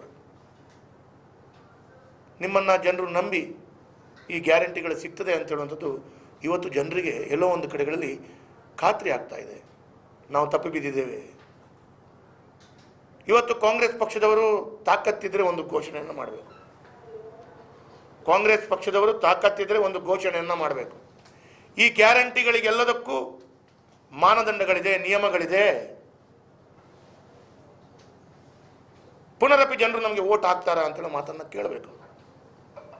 100ಕ್ಕೆ 100 ರಾಜ್ಯದ ಜನತೆ ಕಾಂಗ್ರೆಸ್ಗೆ ಧೂಳಿಪಟ ಮಾಡುವಂಥ ವಿಚಾರಗಳು ನಮಗೆಲ್ಲರಿಗೂ ಇವತ್ತು ಸ್ಪಷ್ಟವಾದ ಚಿತ್ರಣ ಕಣ್ಣಿಗೆ ಕಾಣ್ತಾ ಇದೆ. ಇವತ್ತು ಸರ್ಕಾರ ಬಂದ 24 ಗಂಟೆಯಲ್ಲೇ ಗ್ಯಾರಂಟಿಯನ್ನು ಘೋಷಣೆ ಮಾಡ್ತೀವಿ, ಕೊಡ್ತೀವಿ ಅಂತೇಳುವಂಥ ಮಾತನ್ನು ಹೇಳ್ತಾ, ಇವತ್ತು ಮಂಗಳೂರಿಗೆ ರಾಹುಲ್ ಗಾಂಧಿ ಅವರು ಬಂದಾಗ ಸ್ತ್ರೀಯರಿಗೆ ಉಚಿತ ಬಸ್ ಪಾಸ್ ಯಾನ ಅಂತೇಳೋದನ್ನು ಅವರು ಕೊಡ್ತೇನೆ 24 ಗಂಟೆಯಲ್ಲಿ ಅಂತೇಳೋದನ್ನು ಹೇಳ್ತಾ, ಇದೆಲ್ಲವೂ ಮಂಗಳೂರಿನಲ್ಲಿ ರಾಹುಲ್ ಗಾಂಧಿ ಅವರು ಬಂದು ಇದನ್ನೆಲ್ಲ ಹೇಳಿದ ನಂತರ ಇವತ್ತು ಎಷ್ಟು ದಿನಗಳಾದರೂ ಕೂಡ ಈ ಉಚಿತ ಬಸ್ಸಿಗೆ ಯಾವುದೇ ರೀತಿಯ ಸ್ಪಷ್ಟ ಚಿತ್ರಣಗಳೇ ಇಲ್ಲ. ಸರ್ಕಾರದ ಮಧ್ಯಗಳಲ್ಲಿ, ಸಚಿವರ ಮಧ್ಯದಲ್ಲಿ ಸ್ಪಷ್ಟವಾದ ಚಿತ್ರಣಗಳಿಲ್ಲದ ರೀತಿಯಲ್ಲಿ ಮಂತ್ರಿಗಳು ಅವರಿಗೆ ಬೇಕಾದ ರೀತಿಯಲ್ಲಿ ಅದನ್ನು ಅರ್ಥೈಸಿಕೊಂಡು ಬೇಕಾದ ರೀತಿಯಲ್ಲಿ ಉಲ್ಲೇಖ ಮಾಡ್ತಾ ಇದ್ದಾರೆ. ಇವತ್ತು ಕಾಂಗ್ರೆಸ್ ಪಕ್ಷದ ಒಬ್ಬರು ನಾಯಕರು ಹೇಳ್ತಾರೆ, ಮನೆ ಮನೆಗೆ ಕಾರ್ಡ್ ಎಸೆದಂತೆ ಎಲ್ಲರಿಗೂ ಗ್ಯಾರಂಟಿ ಕಾರ್ಡ್ ನೀಡಲು ಸಾಧ್ಯವಿಲ್ಲ. ಚುನಾವಣೆ ಹೇಳಿದ ರೀತಿಯಲ್ಲಿ ಗ್ಯಾರಂಟಿ ಕಾರ್ಡ್ ಜಾರಿ ಮಾಡಲಾಗಲ್ಲ ಸಚಿವ ರಾಜಣ್ಣ. ಈ ರೀತಿ ಹೇಳ್ತಾ ಇದ್ದಾರೆ. ನಿಮ್ಮ ಹೇಳಿಕೆಗಳು ಎಲ್ಲೋ ಒಂದು ಕಡೆಗಳಲ್ಲಿ ಜನರನ್ನು ನೀವು ಅಸ್ಥಿರತ್ವದ ಪರಿಸ್ಥಿತಿಯಲ್ಲಿ ಜನರ ಮಾನಸಿಕತೆ, ಜನರ ಮನಸ್ಸಿಗೆ ಯಾವ ರೀತಿಯಲ್ಲಿ ಆಗಿದೆ ಅಂತ ಹೇಳಿದರೆ ಎಲ್ಲೋ ಒಂದು ಕಡೆಗಳಲ್ಲಿ ಮನೆಗಳಿಗೆ ಹೋಗಿ ವಿದ್ಯುತ್ತಿನ ಬಿಲ್ ಪಡ್ಕೊಳ್ಳುವಂಥ ಆ ಮೀಟರ್ ರೀಡರ್ ಇರ್ಬೋದು ಅಥವಾ ಆ ಲೈನ್ ಮ್ಯಾನ್ಗಳಿರ್ಬೋದು, ಇವರು ಹಲ್ಲೆಗೆ ಆಗುವಂಥ ಪರಿಸ್ಥಿತಿಗಳು, ಇವರಿಗೆ ಮೆಟ್ಟಲ್ಲಿ ಹೊಡೆಯುವಂಥ ಪರಿಸ್ಥಿತಿಗಳು, ಇವರಿಗೆ ಎಲ್ಲೋ ಒಂದು ಕಡೆಗಳಲ್ಲಿ ಅವರ ಪರಿಸ್ಥಿತಿಗಳು ಎದುರುಗೊಂಡಾಗ ಈ ಅಧಿಕಾರಿ ವರ್ಗದವರ ಪರಿಸ್ಥಿತಿ ಇವತ್ತು ತಮ್ಮ ಸರ್ಕಾರದಲ್ಲಿ ಯಾವ ರೀತಿಯಲ್ಲಿ ಬಂದಾಗಿದೆ ಅಂತ ಹೇಳುವಂಥದ್ದನ್ನು ಕೂಡ ಸ್ಪಷ್ಟವಾದ ಚಿತ್ರಣಗಳನ್ನು ಕೊಡಬೇಕಾಗಿದೆ. ಅದು ಮಾತ್ರವಲ್ಲ, ಬಸ್ಸಿನಲ್ಲಿ ಹೋದಾಗ ಅವರು ಹೇಳಿದ್ದಿದೆ, ಉಪಮುಖ್ಯಮಂತ್ರಿಗಳು ಒಂದು ಮಾತನ್ನು ಹೇಳಿದರು, ಬಸ್ಸಿನಲ್ಲಿ ಮದುವೆಗೂ ಫ್ರೀ, ದೇವಸ್ಥಾನಕ್ಕೂ ಫ್ರೀ, ಮಾವನ ಮನೆಗೆ ಹೋದಾಗಲೂ ಫ್ರೀ, ತವರು ಮನೆಗೆ ಹೋದಾಗಲೂ ಫ್ರೀ, ಈ ರೀತಿ ಎಲ್ಲ ಫ್ರೀಗಳು ಹೇಳಿದರು. ಇವತ್ತು ನೀವು ಗ್ಯಾರಂಟಿಗೆ ಕಂಡೀಷನ್ ಆಗ್ತಾ ಇದ್ದೀರ. ಐಷಾರಾಮಿ ಬಸ್ಸುಗಳಲ್ಲಿ ಇಲ್ಲ, ಅವಕಾಶಗಳಿಲ್ಲ, BPL ಕಾರ್ಡ್ದಾರರಿಗೆ ಮಾತ್ರ. ಈ ಎಲ್ಲ ಮಾನದಂಡಗಳು ಇದೆ ಅಂತೇಳಿ ಚುನಾವಣೆಯ ಪೂರ್ವದಲ್ಲಿ ಹೇಳಬೇಕಾದಂಥ ಜವಾಬ್ದಾರಿ ನಿಮ್ಮದಿತ್ತು. ಅದನ್ನು ಹೇಳದೆ ನೀವಿವತ್ತು ಎಲ್ಲ ರೀತಿಯಲ್ಲಿ ನೀವು ಜನರಿಗೆ ಮರಳು ಮಾಡಿ ಮತವನ್ನು ಪಡ್ಕೊಂಡು ಇವತ್ತು ತಾವು ಜನರಿಗೆ ಎಲ್ಲೋ ಒಂದು ಕಡೆಗಳಲ್ಲಿ ಡೋಂಗಿ ಮಾಡುವಂಥ ಕೆಲಸ ಕಾರ್ಯಗಳನ್ನು ಮಾಡ್ತಾ ಇದ್ರಿ. ಇವತ್ತು ಜನರು ಬಸ್ಸಿನಲ್ಲಿ ಟಿಕೆಟ್ ತೆಗೆದುಕೊಳ್ಳದೆ ಪ್ರಯಾಣ ಮಾಡ್ತಾ ಇದ್ದಾರೆ. ಕಂಡಕ್ಟರ್ ಮತ್ತು ಇನ್ನಿತರ ಅಧಿಕಾರಿಗಳು ಕಷ್ಟವನ್ನು ಪಡ್ತಾ ಇದ್ದಾರೆ. ಅದು ಮಾತ್ರವಲ್ಲ, ನಿರುದ್ಯೋಗಿ ಇದ್ದಂಥ ಯುವಕರು ಇನ್ನು ಮುಂದಿನ ದಿನಗಳಲ್ಲಿ ಪಾಸಾದವರಿಗೆ ಮಾತ್ರ ಆ ನಿರುದ್ಯೋಗದ ವ್ಯವಸ್ಥೆಗಳಿಗೆ ಅವರಿಗೆ ಆ ಭತ್ಯೆ ಸಿಗ್ತದೆ ಅಂತ ಹೇಳ್ತಾ ಇದ್ದಾರೆ. ಇದನ್ನೆಲ್ಲವನ್ನ ಆಗುವಂಥ ಸಂದರ್ಭದಲ್ಲಿ ನಾನು ಶಾಸಕನಾಗಿ ರಾಜ್ಯದ ಸರ್ಕಾರದ ಮುಖ್ಯಮಂತ್ರಿಗಳಿಗೆ ಯಾವತ್ತು ನೀವು ಮಾಧ್ಯಮದಲ್ಲಿ ನಿಮ್ಮ ರಾಹುಲ್ ಗಾಂಧಿಯವರು, ಪ್ರಿಯಾಂಕಾ ಗಾಂಧಿಯವರು, ಮುಖ್ಯಮಂತ್ರಿಗಳು, ಉಪಮುಖ್ಯಮಂತ್ರಿಗಳು ಎಲ್ಲರೂ ನೀವು ಹೇಳಿದಿರಿ, ಎಲ್ಲವೂ ಫ್ರೀ, ಉಚಿತ ಹೇಳಿದಿರಿ. ಇವತ್ತು ಕಂಡೀಷನ್ ಆಗ್ತಾ ಇದ್ರಿ. ತಾಕತ್ತಿದ್ರೆ ಕಂಡೀಷನ್ ಇಲ್ಲದೆ ಹೇಳಿದ ಮಾತನ್ನು ಉಳಿಸ್ಕೊಳ್ಳುವಂಥ ಪ್ರಯತ್ನವನ್ನು ಮಾಡಿ. ನಿಮ್ಮ ಸರ್ಕಾರಕ್ಕೆ ಗೌರವ ಮಾನ ಮರ್ಯಾದೆ ಇದ್ದರೆ ಅದನ್ನು ಉಳಿಸ್ಕೊಳ್ಳುವಂಥ ಪ್ರಯತ್ನಗಳನ್ನು ಮಾಡಿ. ನೀವು ಇವತ್ತು ವಿದ್ಯುತ್ನ ವಿಷಯದಲ್ಲಿ ಯೂನಿಟ್ಗೆ ಫ್ರೀ ಅಂತ ಹೇಳುವಂಥ ಮಾತನ್ನು ಹೇಳಿದ್ರಿ. ಇದು ಎಲ್ಲವನ್ನು ಉಳಿಸ್ಕೊಳ್ಳುವಂಥ ಮಾತನ್ನು ಮಾಡಿದರೆ ನಿಮ್ಮ ಸರ್ಕಾರಕ್ಕೆ ಎಲ್ಲೋ ಒಂದು ಕಡೆ ಗೌರವ ಮರ್ಯಾದೆ ಇದೆ ಅಂತೇಳಿ ನಾನು ಭಾವಿಸ್ತಾ ಇದ್ದೇನೆ. ಅದು ಮಾತ್ರವಲ್ಲ, ಇವತ್ತು ಅಕ್ಕಿ ಫ್ರೀ ಅಂತ ಹೇಳುವಂಥದ್ದು ಮಾತನ್ನು 10 kg ಅಕ್ಕಿ ಫ್ರೀ. ಇವತ್ತು ಸರ್ಕಾರದ ಮಂತ್ರಿಗಳು ಮತ್ತು ಸರ್ಕಾರ ಸ್ಪಷ್ಟನೆಯನ್ನು ಕೊಡಬೇಕು. ಏನು ಅಂತ ಹೇಳಿದರೆ, ಈಗಾಗಲೇ ಕೇಂದ್ರ ಸರ್ಕಾರ 5 kg ಅಕ್ಕಿ ಕೊಡ್ತಾ ಇದೆ. ನೀವು ನಮ್ಮ ಸರ್ಕಾರ 10 kg ಕೊಡ್ತಾ ಇದೆ ಅಂತ ಹೇಳ್ತಾ ಇದ್ರಿ. ನಿಮ್ಮ ಸರ್ಕಾರ 10 kg ಕೊಡ್ತಾ ಇದೆ ಅಂದರೆ ಕೇಂದ್ರ ಸರ್ಕಾರ ಸೇರಿ 15 kg ಕೊಡಬೇಕಿತ್ತು. ನೀವು ಕೇವಲ 10 kg ಆದೇಶವನ್ನು ಕೊಟ್ಟಿದ್ದೀರಿ. ಹಾಗಾದ್ರೆ ಕೇಂದ್ರ ಸರ್ಕಾರದ 5 kg ಪಡ್ಕೊಂಡು ನಿಮ್ಮ 5 kg ಮಾತ್ರವೋ? ನಿಮ್ಮ 5 kg ಅಂತ ಹೇಳಿದ್ರೆ ನೀವು 10 kg ಅಂತ ಯಾಕೆ ಹೇಳಿದ್ರಿ? ಈ ಪ್ರಶ್ನೆಗಳು ಕೂಡ ಜನರಿಗೆ ನೀವು ಸ್ಪಷ್ಟ ಮಾಡಿಸುವಂಥ ಜವಾಬ್ದಾರಿ ನಿಮ್ಮ ಮೇಲೆ ಬರ್ತದೆ ಅಂತ ಹೇಳುವಂಥದ್ದನ್ನು ನಾನು ಈ ಸಂದರ್ಭದಲ್ಲಿ ಉಲ್ಲೇಖ ಮಾಡ್ತೇನೆ. ಇವತ್ತು ಈ ಎಲ್ಲ ಆಗ್ತಾ ಇರುವಂಥ ತಪ್ಪನ್ನು, ಜನರನ್ನು ಬೇರೆಗಡೆಗೆ ಸೆಳೆಯುವಂಥ ಪ್ರಯತ್ನಗಳು, ತಾವು ಹೊಸ ವಿಚಾರವನ್ನು ಇವತ್ತು ತಾವುಗಳು ಹೇಳ್ತಾ ಇದ್ದೀರಿ. ಇವತ್ತು ಇದರ ಬಗ್ಗೆ ಜನರು ಆಕ್ರೋಶವಿದ್ದದ್ದನ್ನು ಪತ್ರಿಕೆಯಲ್ಲಿ, ಮಾಧ್ಯಮದಲ್ಲಿ ಕಂಡಾಗ ಜನರ ಗಮನ ಬೇರೆ ಸೆಳೆಯುವಂಥ ಹೊಸ ರೀತಿಯ ಒಂದು ತಂತ್ರಗಾರಿಕೆಯನ್ನು ತಾವು ಮಾಡ್ತಾ ಇರುವಂಥದ್ದನ್ನು ನಾವು ಕಾಣ್ತಾ ಇದ್ದೇವೆ. ಇವತ್ತು ಪಠ್ಯ ಪುಸ್ತಕವನ್ನು ಪರಿಷ್ಕರಣೆ ಮಾಡ್ತೀವಿ, ಆವಾಗ ಜನರ ಮಾಧ್ಯಮದ ಎಲ್ಲ ವಿಚಾರಗಳು ಪಠ್ಯ ಪುಸ್ತಕದಡಿ ಹೋಗ್ತದೆ. ಇವತ್ತು ಬಜರಂಗ ದಳವನ್ನು ಬ್ಯಾನ್ ಮಾಡುವಂಥ ವಿಚಾರಗಳು, ಬೇಕಾದರೆ RSS ಅನ್ನು ಕೂಡ ಬ್ಯಾನ್ ಮಾಡ್ತೀವಿ ಅಂತೇಳುವಂಥ ಮಾತನ್ನು ತಾವು ಹೇಳುವಂಥ ಮಟ್ಟಿಗೆ ಹೋದಾಗ ಮಾಧ್ಯಮದಲ್ಲಿ ಮತ್ತು ಟಿವಿಯಲ್ಲಿ ಮತ್ತು ಪತ್ರಿಕೆಯಲ್ಲಿ RSS ಬಗ್ಗೆ ಮತ್ತು ಇನ್ನಿತರ ವಿಚಾರದ ಬಗ್ಗೆ ಚರ್ಚೆಗಳು ಶುರುವಾದಾಗ ಈ ಗ್ಯಾರಂಟಿಗಳ ಬಗ್ಗೆ ಜನರಿಗೆ ನೆನಪು ಹೋಗ್ತದೆ ಅಂತೇಳಿ ಅವರು ತಿಳ್ಕೊಂಡಿದ್ದಾರೆ. ಕಾಂಗ್ರೆಸ್ನವರಿಗೆ ಆಡಳಿತ ಮಾಡುವಾಗ ಇಂಥದ್ದೆಲ್ಲ ಮಾಡಿಕೊಂಡು ಭಾಳ ಸುಲಭವಾಗಿ ಅನುಭವ ಇದೆ. ಒಂದು ಭಾಳ ದೊಡ್ಡದಾದ ತಪ್ಪನ್ನು ಜನರು ಹುಡುಕಿ ಅವರಿಗೆ ಎಲ್ಲೋ ಒಂದು ಕಡೆಗಳಲ್ಲಿ ಕಾಂಗ್ರೆಸ್ ಪಕ್ಷವನ್ನು ಸಂಪೂರ್ಣವಾಗಿ ಅವರ ತಪ್ಪನ್ನು ಹುಡುಕಿ ಮಾತಾಡುವಂಥ ಸಂದರ್ಭದಲ್ಲಿ ಈ ರೀತಿಯ ಮಾತನ್ನು ಎತ್ತಿ ಗಮನ ಬೇರೆ ಸೆಳೆಯುವಂಥ ವಿಚಾರಗಳು ಮಾಡ್ತಾ ಇದ್ದಾರೆ. ಹಾಗಾಗಿ ಇವತ್ತು ನಾನು ನಮ್ಮ ಸಚಿವರಾಗಿರುವಂಥ ಪ್ರಿಯಾಂಕ ಖರ್ಗೆ ಅವರು RSS ಬಗ್ಗೆ ಕೂಡ ಮಾತಾಡಿದರು. ನಾನು ಒಂದು ಮಾತನ್ನು ಹೇಳ್ತೇನೆ, ಇಂದಿರಾ ಗಾಂಧಿಗೆ ಆಗದಂಥದ್ದು ರಾಜೀವ್ ಗಾಂಧಿಗೆ ಆಗದಂಥದ್ದು, ಪ್ರಿಯಾಂಕಾ ಗಾಂಧಿ ಅವರ ಅಪ್ಪನಿಗೆ ಆಗದಿದ್ದದ್ದು ಪ್ರಿಯಾಂಕಾ ಗಾಂಧಿ ಮುಂದುವರಿಸ್ತಾ ಇದ್ದಾರೆ, ಮಾಡಲಿಕ್ಕೆ ಪ್ರಯತ್ನ ಮಾಡ್ತಾ ಇದ್ದಾರೆ ಅಂತ ಹೇಳಿದ್ರೆ ತಾಕತ್ತಿದ್ರೆ ಬ್ಯಾನ್ ಮಾಡಿ ತೋರಿಸಿ.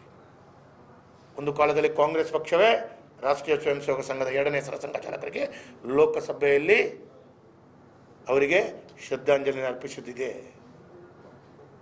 ಯಾಕೆ ಅರ್ಪಿಸಿದ್ರು? ಹಾಗಾದರೆ RSS ಎಲ್ಲೋ ಒಂದು ಕಡೆ ದೇಶ ವಿರೋಧಿ ಚಟುವಟಿಕೆ ಮಾಡ್ತಾ ಇದೆ ಅಂತ ಹೇಳಿದ್ರೆ ಕಾಂಗ್ರೆಸ್ ಪಕ್ಷವೇ ಅವತ್ತಿನ ಸರಸಂಘ ಚಾಲಕದ ಗುರೂಜಿಯವರಿಗೆ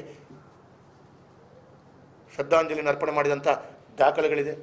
ಹಾಗಿರುವಾಗ ಹಾಗಾದರೆ ಅವತ್ತು ಇಂದಿರಾ ಗಾಂಧಿ ಮತ್ತು ಅವರು ಮಾಡಿದ ತಪ್ಪು ಅಥವಾ ಇವರು ಮಾಡ್ತಾ ಇರುವಂಥ ತಪ್ಪು? ಯಾರಿವತ್ತು ತಪ್ಪು ಅಂತೇಳಿ ಪ್ರಿಯಾಂಕ ಖರ್ಗೆ ಅವರು ಉಲ್ಲೇಖ ಮಾಡಲೇಬೇಕು. ಹಾಗಾಗಿ ಇವತ್ತು ಚಕ್ರವರ್ತಿ ಸೂಲಿಬೆಲೆ ಅವರು ಹಿಡಿದಿರ್ಬೋದು, ಪಠ್ಯದಲ್ಲಿ ಡಾಕ್ಟರ್ ಜಿ ಹೆಗಡೆವಾರ್ ಅವರ ವಿಚಾರಗಳನ್ನು ವಿಷಯ ಅವರು ಈ ಭಾರತದ ಬಗ್ಗೆ, ಈ ರಾಜ್ಯದ ಬಗ್ಗೆ ಹೇಳಿದಂಥ ವಿಚಾರಗಳಂತ ಅದನ್ನು ಸರಿಪಡಿಸ್ತೀವಿ ಅಂತ ಹೇಳುವಂಥ ವಿಚಾರಗಳಿರ್ಬೋದು. ಇದು ಎಲ್ಲವನ್ನು ಭಾಳ ಸ್ಪಷ್ಟವಾಗಿ ಭಾರತೀಯ ಜನತಾ ಪಾರ್ಟಿ ವಿರೋಧವನ್ನು ಮಾಡ್ತದೆ. ಒಂದು ಕಡೆಗಳಲ್ಲಿ ಉಚಿತವಾದ ಗ್ಯಾರಂಟಿಗಳು ಘೋಷಣೆ ಮಾಡಿದ ಪ್ರಕಾರ ಏನು ಮಾಡಬೇಕು ಅಂತ ದೋಚಿದೆ. ತಮ್ಮ ಪರಿಸ್ಥಿತಿಗಳು ಎಷ್ಟರ ಮಟ್ಟಿಗೆ ಆಗಿದೆ ಅಂತ ಹೇಳಿದರೆ, ಭಾರತೀಯ ಜನತಾ ಪಾರ್ಟಿಯ ಸರ್ಕಾರ, ಬೊಮ್ಮಾಯಿ ನೇತೃತ್ವದ ಸರ್ಕಾರ 20,000 ಕೋಟಿ ರೂಪಾಯಿ ಅನುದಾನಗಳನ್ನು ಸ್ಯಾಂಕ್ಷನ್ ಮಾಡಿದ್ದು ಇವತ್ತು ತಾವು ಕ್ಯಾನ್ಸಲ್ ಮಾಡ್ತಾ ಇದ್ದೀರಿ. ಇವತ್ತು ಖಾದರ್ ಅವರು ದಕ್ಷಿಣ ಕನ್ನಡ ಜಿಲ್ಲೆಯ ಮಳೆ ಹಾನಿಯ ಬಗ್ಗೆ ಏನೋ ಮೀಟಿಂಗ್ ಮಾಡ್ತಾ ಇದ್ದಾರೆ. ಸ್ವಾಮಿ, ಎಲ್ಲಿಗೆ ಮೀಟಿಂಗ್ ಮಾಡ್ತೀರಿ ನೀವು? ನಮ್ಮ ಜಿಲ್ಲೆಗೆ ಕೂಡ 1,000 ಕೋಟಿ ಕ್ಯಾನ್ಸಲ್ ಆಗ್ತಾ ಇದೆ. ನಾವು ನಮ್ಮ ಶಾಸಕರುಗಳು ಕಷ್ಟಪಟ್ಟು ನಮ್ಮ ಮಂತ್ರಿಗಳು ತಂದಂಥ ಅನುದಾನವನ್ನು ಇವತ್ತು ನೀವು ಕ್ಯಾನ್ಸಲ್ ಮಾಡ್ತಾ ಇದ್ದೀರಿ. ಮತ್ತು ಇವತ್ತು ಮೀಟಿಂಗ್ ಮಾಡಿಕೊಂಡು ಇದನ್ನು ಸರಿಪಡಿಸಿಕೊಳ್ಳುವಂಥ ಪರಿಸ್ಥಿತಿ ಹೇಗಾದರೂ ಸಾಧ್ಯ? 16 ಕಡೆಗಳಲ್ಲಿ ಕೆಲಸ ಅರ್ಧ ಆಗಿ ನಿಂತಿದೆ. ಇದಕ್ಕೆಲ್ಲ ನೀವು ಯಾವ ರೀತಿಯಲ್ಲಿ ನ್ಯಾಯ ಕೊಡ್ತೀರಿ? ಹಾಗಾಗಿ ಈ 20,000 ಕೋಟಿಯನ್ನು ತಾವು ನಿಲ್ಲಿಸುವಂಥ ಪ್ರಯತ್ನಗಳು, 20,000 ಕೋಟಿಯನ್ನು ನಿಲ್ಲಿಸಿ ತಾವು ಮಾಡಿದರೂ ಕೂಡ ಈ ಗ್ಯಾರಂಟಿಗೆ ಸರಿಸುಮಾರು 65,000 ಕೋಟಿಯಿಂದ 70,000 ಕೋಟಿಗಳು ಬೇಕು. ಇನ್ನು ಅಭಿವೃದ್ಧಿಗಳು ಮುಂದಿನ ದಿನಗಳಲ್ಲಿ 5 ವರ್ಷಗಳ ಅಭಿವೃದ್ಧಿ ಮಾಡಲ್ಲ. ಯಾವುದೇ ಲೆಕ್ಕಾಚಾರಗಳಿಲ್ಲದೆ ಸಣ್ಣ ಪುಟಾಣಿ ಮಕ್ಕಳು ಹೋಗಿ ಅಂಗಡಿಗಳಿಗೆ ಹೋಗಿ ಪೆಪರ್ಮಿಂಟ್ ತೆಗೆದುಕೊಂಡ ರೀತಿಯಲ್ಲಿ ವೇದಿಕೆಯಲ್ಲಿ ನಿಂತು ಘೋಷಣೆ ಹಾಕಿಕೊಂಡು ಉಚಿತವಾಗಿ ಘೋಷಣೆ ಹಾಕಿದ್ರಿ. ಸಾಮಾನ್ಯ ಜ್ಞಾನ ಇಲ್ಲದ ರೀತಿಯಲ್ಲಿ ಮಾಡಿದ್ರಿ ನೀವು. ಇವತ್ತು ಮಾನದಂಡಗಳದೊಂದಿಗೆ ಈ ರೀತಿಯ ಅನುದಾನಗಳನ್ನು ಮೊಟಕುಗೊಳಿಸಿ ನಮ್ಮ ಅಭಿವೃದ್ಧಿಯನ್ನು ನಿಲ್ಲಿಸುವಂಥ ಪ್ರಯತ್ನಗಳನ್ನು ಮಾಡ್ತಾ ಇದ್ರಿ. ಕೊರೋನಾದಂಥ ಕಷ್ಟದ ಸಂದರ್ಭದಲ್ಲಿ ಕೂಡ ಭಾರತೀಯ ಜನತಾ ಪಾರ್ಟಿಯ ಆದಾಯದ ರಾಜ್ಯಕ್ಕೆ, ಮಹಾನಗರ ಪಾಲಿಕೆಗೆ, ಇಡೀ ದೇಶಕ್ಕೆ ರೆವೆನ್ಯೂ ಡಿಫಿಸಿಟ್ ಇರುವಾಗ ಕೂಡ ಇಷ್ಟೆಲ್ಲ ಅನುದಾನಗಳು ಕರಾವಳಿ ಭಾಗದಲ್ಲಿ ಎಲ್ಲ MLAಗಳು ಒಟ್ಟು ಮಾಡಿದರೆ 2,000, 3,000, 4,000 ಕೋಟಿಗಳು ಪ್ರತಿ ವಿಧಾನಸಭಾ ಕ್ಷೇತ್ರಕ್ಕೆ ತಂದಿದ್ದಾರೆ. ನಾವು ಕಷ್ಟಪಟ್ಟು ತಂದದ್ದನ್ನು ನೀವು ನಿಲ್ಲಿಸ್ತೀರಾ? ನಿಲ್ಲಿಸಿ, ಹೇಳಿ ಜನರಿಗೆ ಎಲ್ಲ ಅನುದಾನಗಳು ನಿಮ್ಮ ಮುಂದಿನ ದಿನಗಳಲ್ಲಿ ಅರ್ಧ ರಸ್ತೆ ಆಗಿದೆ, ಇಲ್ಲೇ ನಿಲ್ಲಿಸ್ತೀವಿ ಹೇಳಿ ಕಾಂಗ್ರೆಸ್ ನಾಯಕರು. ಅದನ್ನಾದರೂ ಹೇಳಿ.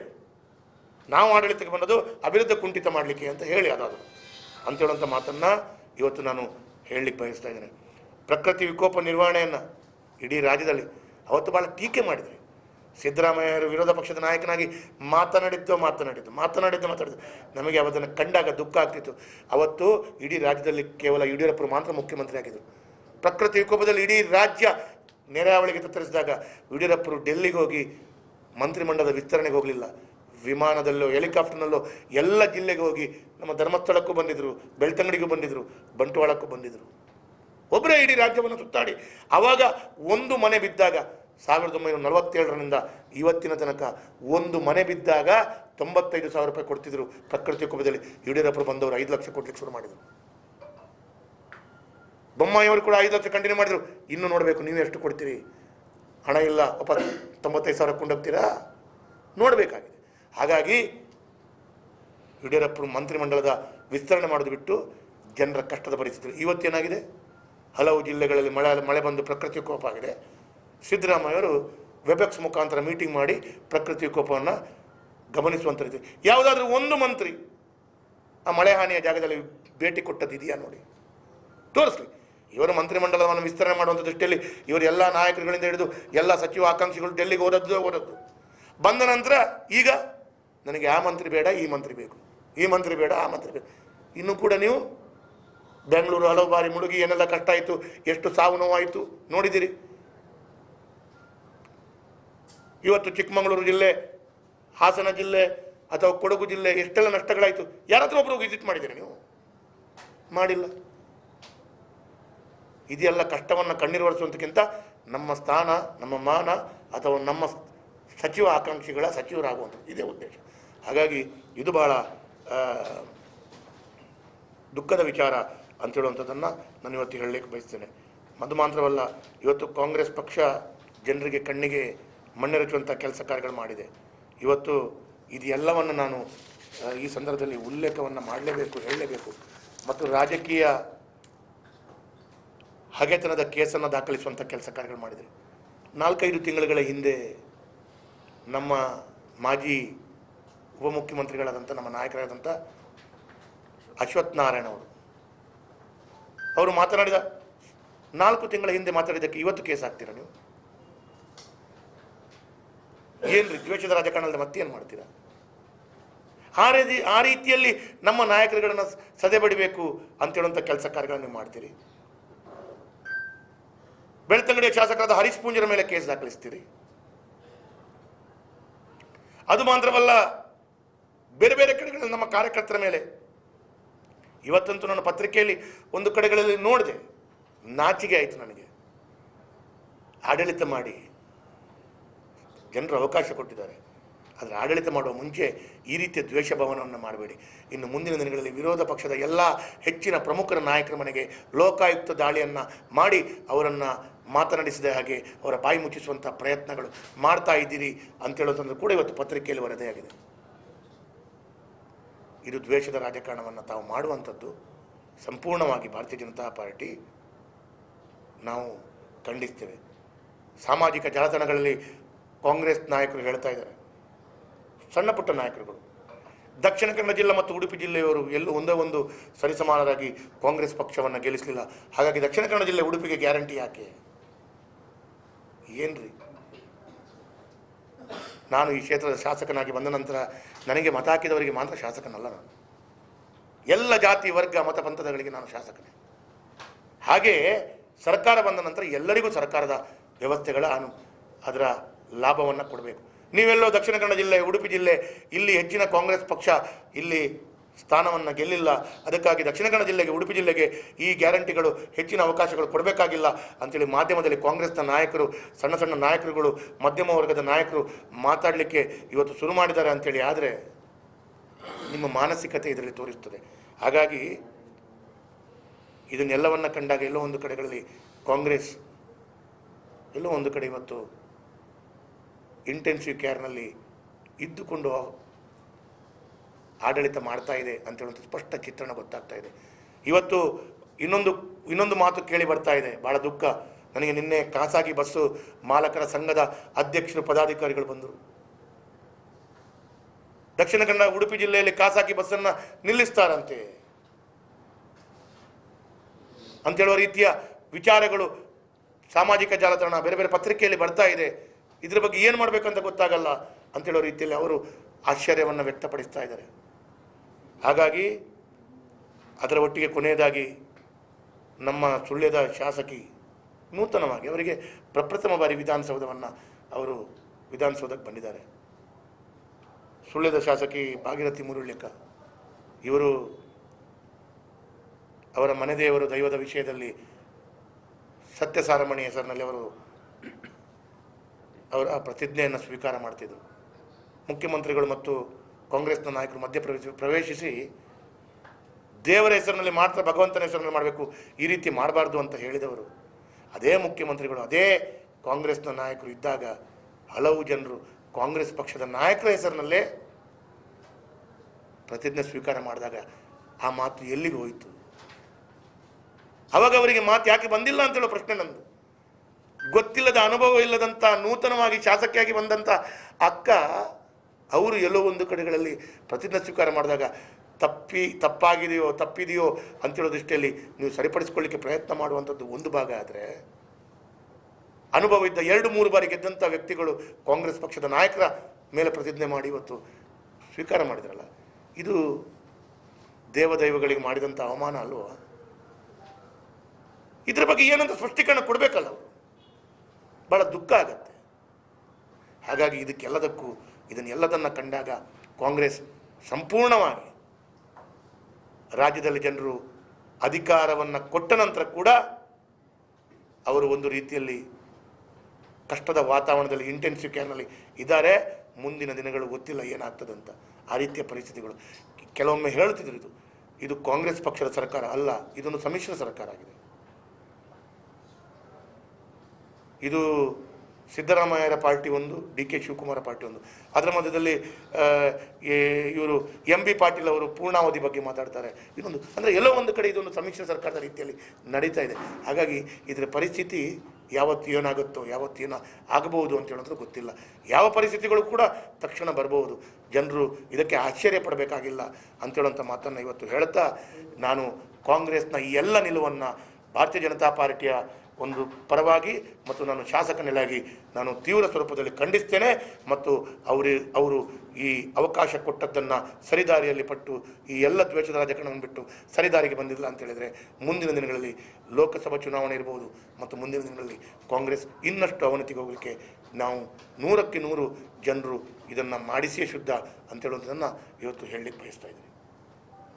ಈಗ 20,000 ಕೋಟಿ ಅನುದಾನ ಎಲ್ಲ ರಾಜ್ಯದಲ್ಲಿ ಕಾಂಗ್ರೆಸ್ ಸರ್ಕಾರ ಅಸ್ತಿತ್ವಕ್ಕೆ ಬರ್ತಿದ್ದ ಹಾಗೆ ಸಮುದಾಯಗಳ ಮಧ್ಯದಲ್ಲಿ ಒಡಕು ಮೂಡಿಸುವಂಥ ದ್ವೇಷದ ರಾಜಕಾರಣವನ್ನು ವಿಷಬೀಜ ಬಿತ್ತು ಮುಖಾಂತರ ಅವರ ಕೆಲಸ ಕಾರ್ಯಗಳು ಆಗ್ತಾ ಇರುವಂಥದ್ದನ್ನು ನಾವೆಲ್ಲ ಕಾಣ್ತಾ ಇದ್ದೇವೆ. BJP ಕಾರ್ಯಕರ್ತರಿರ್ಬೋದು, ಹಿಂದೂ ಕಾರ್ಯಕರ್ತರ ಮೇಲೆ ಹಲ್ಲೆ, ಅವರ ಮಧ್ಯದಲ್ಲಿ ಕೋಮು ಭಾವನೆಯನ್ನು ಕೆರಳಿಸುವಂಥ ಕೃತ್ಯಗಳು ಇವತ್ತು ನಡೆಯುತ್ತಾ ಇದೆ. ರಾಜ್ಯದಲ್ಲಿ ಕಾಂಗ್ರೆಸ್ ಸರ್ಕಾರ ಆಡಳಿತಕ್ಕೆ ಬರ್ತಾ ಇರುವಂಥ ಸಂದರ್ಭದಲ್ಲಿ ರಾಜ್ಯದ ಹಲವು ಭಾಗಗಳಲ್ಲಿ ಪಾಕಿಸ್ತಾನಕ್ಕೆ ಜೈಕಾರ ಹಾಕುವಂಥದ್ದು, ಎಲ್ಲೋ ಒಂದು ಕಡೆ ಪಾಕಿಸ್ತಾನದ ಧ್ವಜವನ್ನು ಹಾರಿಸುವಂಥ ರೀತಿಯ ಕೆಲಸ ಕಾರ್ಯಗಳನ್ನು ಎಲ್ಲೋ ಒಂದು ಕಡೆ ಕಾಂಗ್ರೆಸ್ ಸರ್ಕಾರದ ಆಡಳಿತ ಬರುವಂಥ ಸಂದರ್ಭದಲ್ಲಿ ಆಗ್ತಾ ಇರುವಂಥದ್ದು ಇದೊಂದು ಬಹಳ ದುಃಖದ ಸಂಗತಿ. ಕಾಂಗ್ರೆಸ್ಸಿಗೆ ಈ ದೇಶದ ಬಗ್ಗೆ ಎಷ್ಟು ಕಾಳಜಿ ಇದೆ, ಭಕ್ತಿ ಇದೆ, ಪ್ರೀತಿ ಇದೆ, ಈ ರಾಜ್ಯದ ಮೇಲೆ ಎಷ್ಟು ಭಕ್ತಿ ಇದೆ, ಎಷ್ಟು ಪ್ರೀತಿ ಇದೆ ಅಂತ ಈ ಒಂದು ವಿಚಾರದಲ್ಲೇ ನಾವು ನೋಡ್ಬೋದು. ಅಂಥ ಪಾಕಿಸ್ತಾನದ ಧ್ವಜ ಹಾರಿಸಿದವರು, ಪಾಕಿಸ್ತಾನದ ಪರ ಘೋಷಣೆ ಹಾಕಿದಂಥ ವ್ಯಕ್ತಿಗಳ ಬಗ್ಗೆ ಏನು ಕ್ರಮವನ್ನು ವಹಿಸ್ಕೊಂಡಿದ್ದೀರಿ ಅಂಥೇಳಿ ನಾನು ಶಾಸಕನಾಗಿ ಪ್ರಶ್ನೆಯನ್ನು ಹಾಕ್ತಾ ಇದ್ದೇನೆ. ಇವತ್ತು ಎಲ್ಲೋ ಒಂದು ಕಡೆಗಳಲ್ಲಿ ಮಾಧ್ಯಮದಲ್ಲಿ ಕಾಂಗ್ರೆಸ್ ಪಕ್ಷದ ನಾಯಕರ ವಿರುದ್ಧ ಸಾಮಾಜಿಕ ಜಾಲತಾಣದಲ್ಲಿ ಬರೆದಾಗ ಅವರ ಮೇಲೆ ಪೊಲೀಸ್ ಕ್ರಮಗಳನ್ನು ಜರುಗಿಸ್ತಾ ಇದ್ದಾರೆ. ಪಾಕಿಸ್ತಾನದ ಧ್ವಜ ಹಾರಿಸಿದ ಸಂದರ್ಭದಲ್ಲಿ ಏನು ಮಾಡಿದ್ದೀರಿ ಅಂತೇಳುವಂಥ ಪ್ರಶ್ನೆಗಳು ಇವತ್ತು ಉದ್ಭವ ಆಗ್ತಾ ಇದೆ. ಜನರು ಕೇಳ್ತಾ ಇದ್ದಾರೆ. ಇವತ್ತು ಕಾಂಗ್ರೆಸ್ ಪಕ್ಷ ಚುನಾವಣೆಯ ಪೂರ್ವದಲ್ಲಿ ಘೋಷಿಸಿದಂಥ ಗ್ಯಾರಂಟಿ, ಈ ಗ್ಯಾರಂಟಿಯನ್ನು ನಂಬಿ ಜನರು ಇಡೀ ರಾಜ್ಯದಲ್ಲಿ 135 ಸ್ಥಾನಗಳನ್ನು ಅವರಿಗೆ ಕೊಟ್ಟಿದ್ದಾರೆ. ನಿಮ್ಮನ್ನು ಜನರು ನಂಬಿ ಈ ಗ್ಯಾರಂಟಿಗಳು ಸಿಗ್ತದೆ ಅಂತ ಹೇಳುವಂಥದ್ದು ಇವತ್ತು ಜನರಿಗೆ ಎಲ್ಲೋ ಒಂದು ಕಡೆಗಳಲ್ಲಿ ಖಾತ್ರಿ ಆಗ್ತಾ ಇದೆ. ನಾವು ತಪ್ಪಿ ಬಿದ್ದಿದ್ದೇವೆ. ಇವತ್ತು ಕಾಂಗ್ರೆಸ್ ಪಕ್ಷದವರು ತಾಕತ್ತಿದ್ರೆ ಒಂದು ಘೋಷಣೆಯನ್ನು ಮಾಡಬೇಕು. ಕಾಂಗ್ರೆಸ್ ಪಕ್ಷದವರು ತಾಕತ್ತಿದ್ರೆ ಒಂದು ಘೋಷಣೆಯನ್ನು ಮಾಡಬೇಕು. ಈ ಗ್ಯಾರಂಟಿಗಳಿಗೆಲ್ಲದಕ್ಕೂ ಮಾನದಂಡಗಳಿದೆ, ನಿಯಮಗಳಿದೆ. ಪುನರಪಿ ಜನರು ನಮಗೆ ವೋಟ್ ಹಾಕ್ತಾರಾ ಅಂತೇಳಿ ಮಾತನ್ನು ಕೇಳಬೇಕು. 100ಕ್ಕೆ 100 ರಾಜ್ಯದ ಜನತೆ ಕಾಂಗ್ರೆಸ್ಗೆ ಧೂಳಿಪಟ ಮಾಡುವಂಥ ವಿಚಾರಗಳು ನಮಗೆಲ್ಲರಿಗೂ ಇವತ್ತು ಸ್ಪಷ್ಟವಾದ ಚಿತ್ರಣ ಕಣ್ಣಿಗೆ ಕಾಣ್ತಾ ಇದೆ. ಇವತ್ತು ಸರ್ಕಾರ ಬಂದ 24 ಗಂಟೆಯಲ್ಲೇ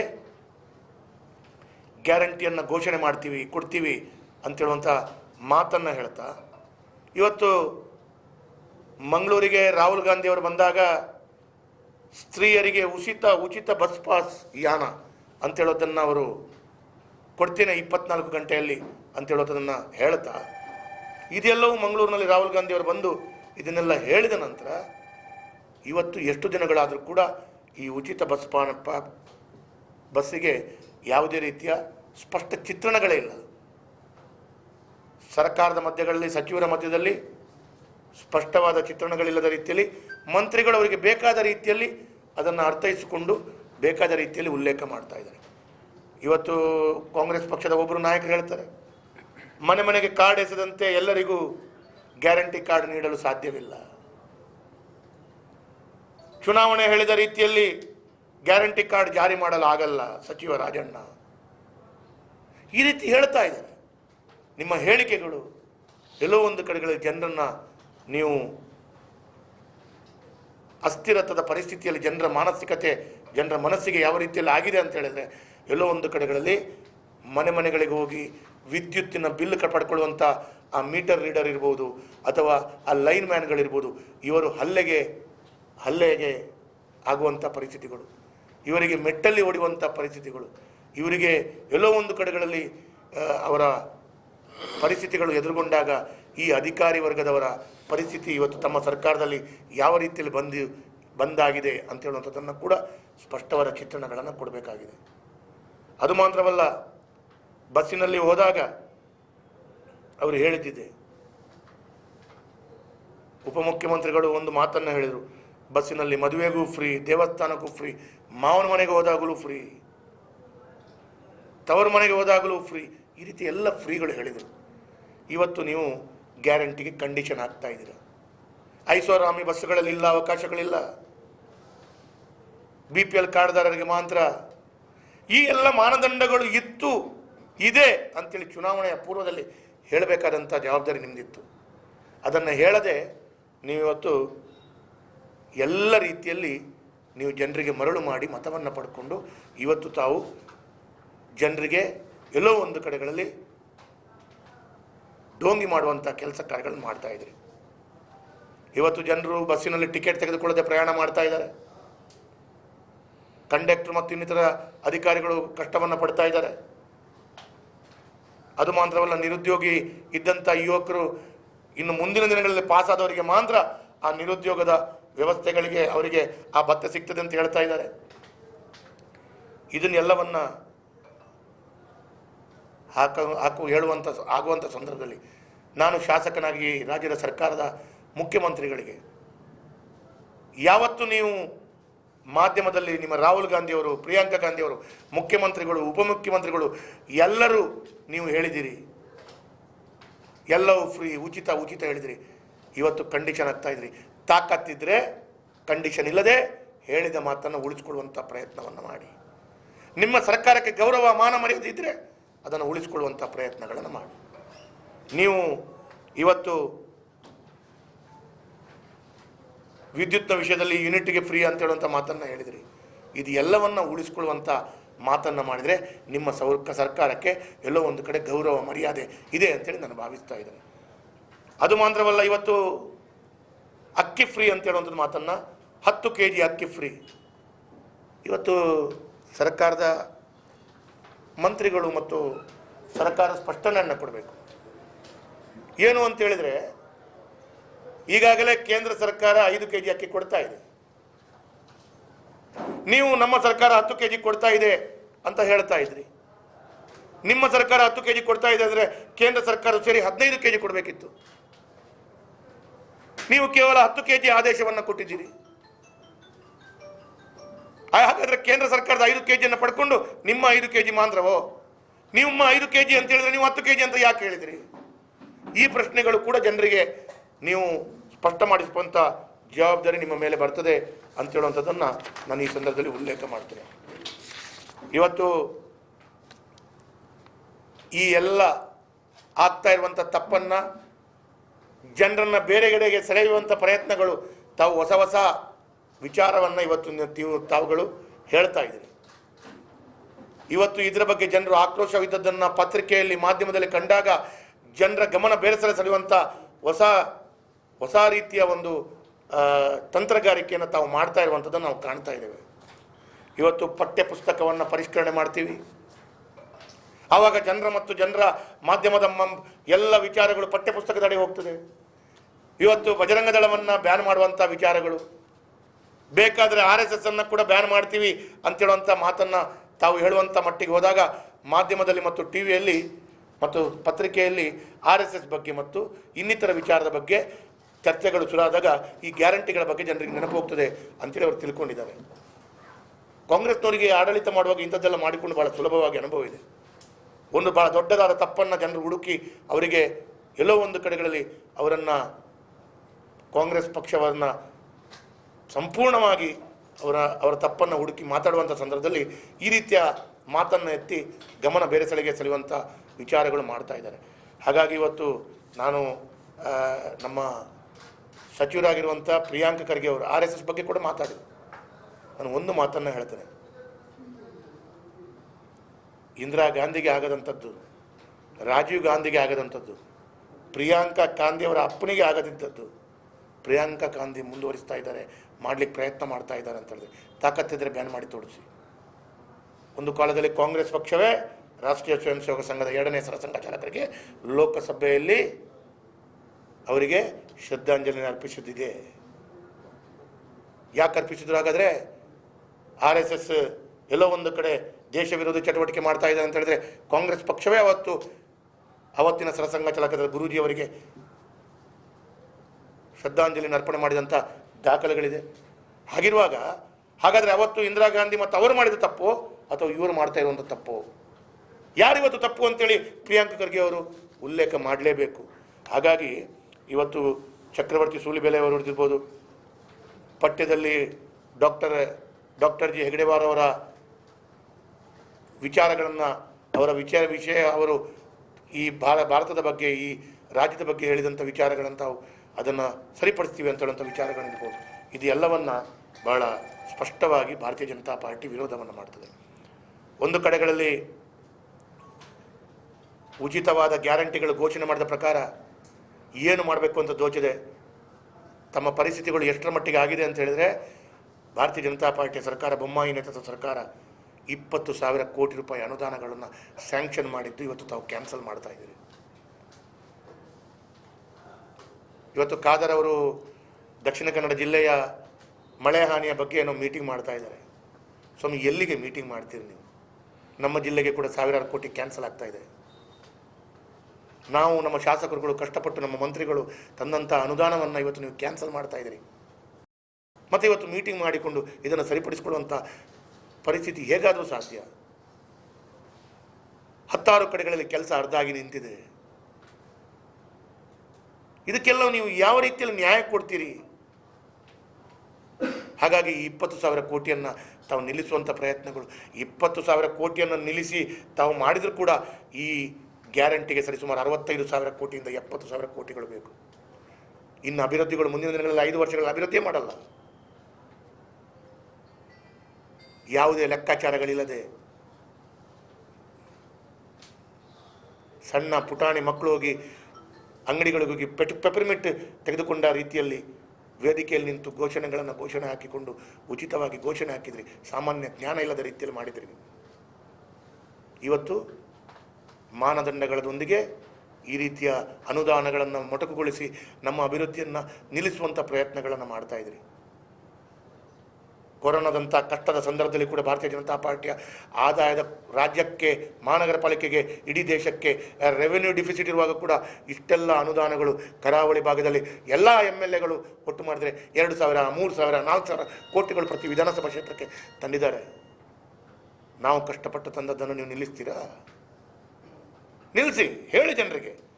ಎಲ್ಲ ಅನುದಾನಗಳು ನಿಮ್ಮ ಮುಂದಿನ ದಿನಗಳಲ್ಲಿ ಅರ್ಧ ರಸ್ತೆ ಆಗಿದೆ, ಇಲ್ಲೇ ನಿಲ್ಲಿಸ್ತೀವಿ ಹೇಳಿ ಕಾಂಗ್ರೆಸ್ ನಾಯಕರು. ಅದನ್ನಾದರೂ ಹೇಳಿ.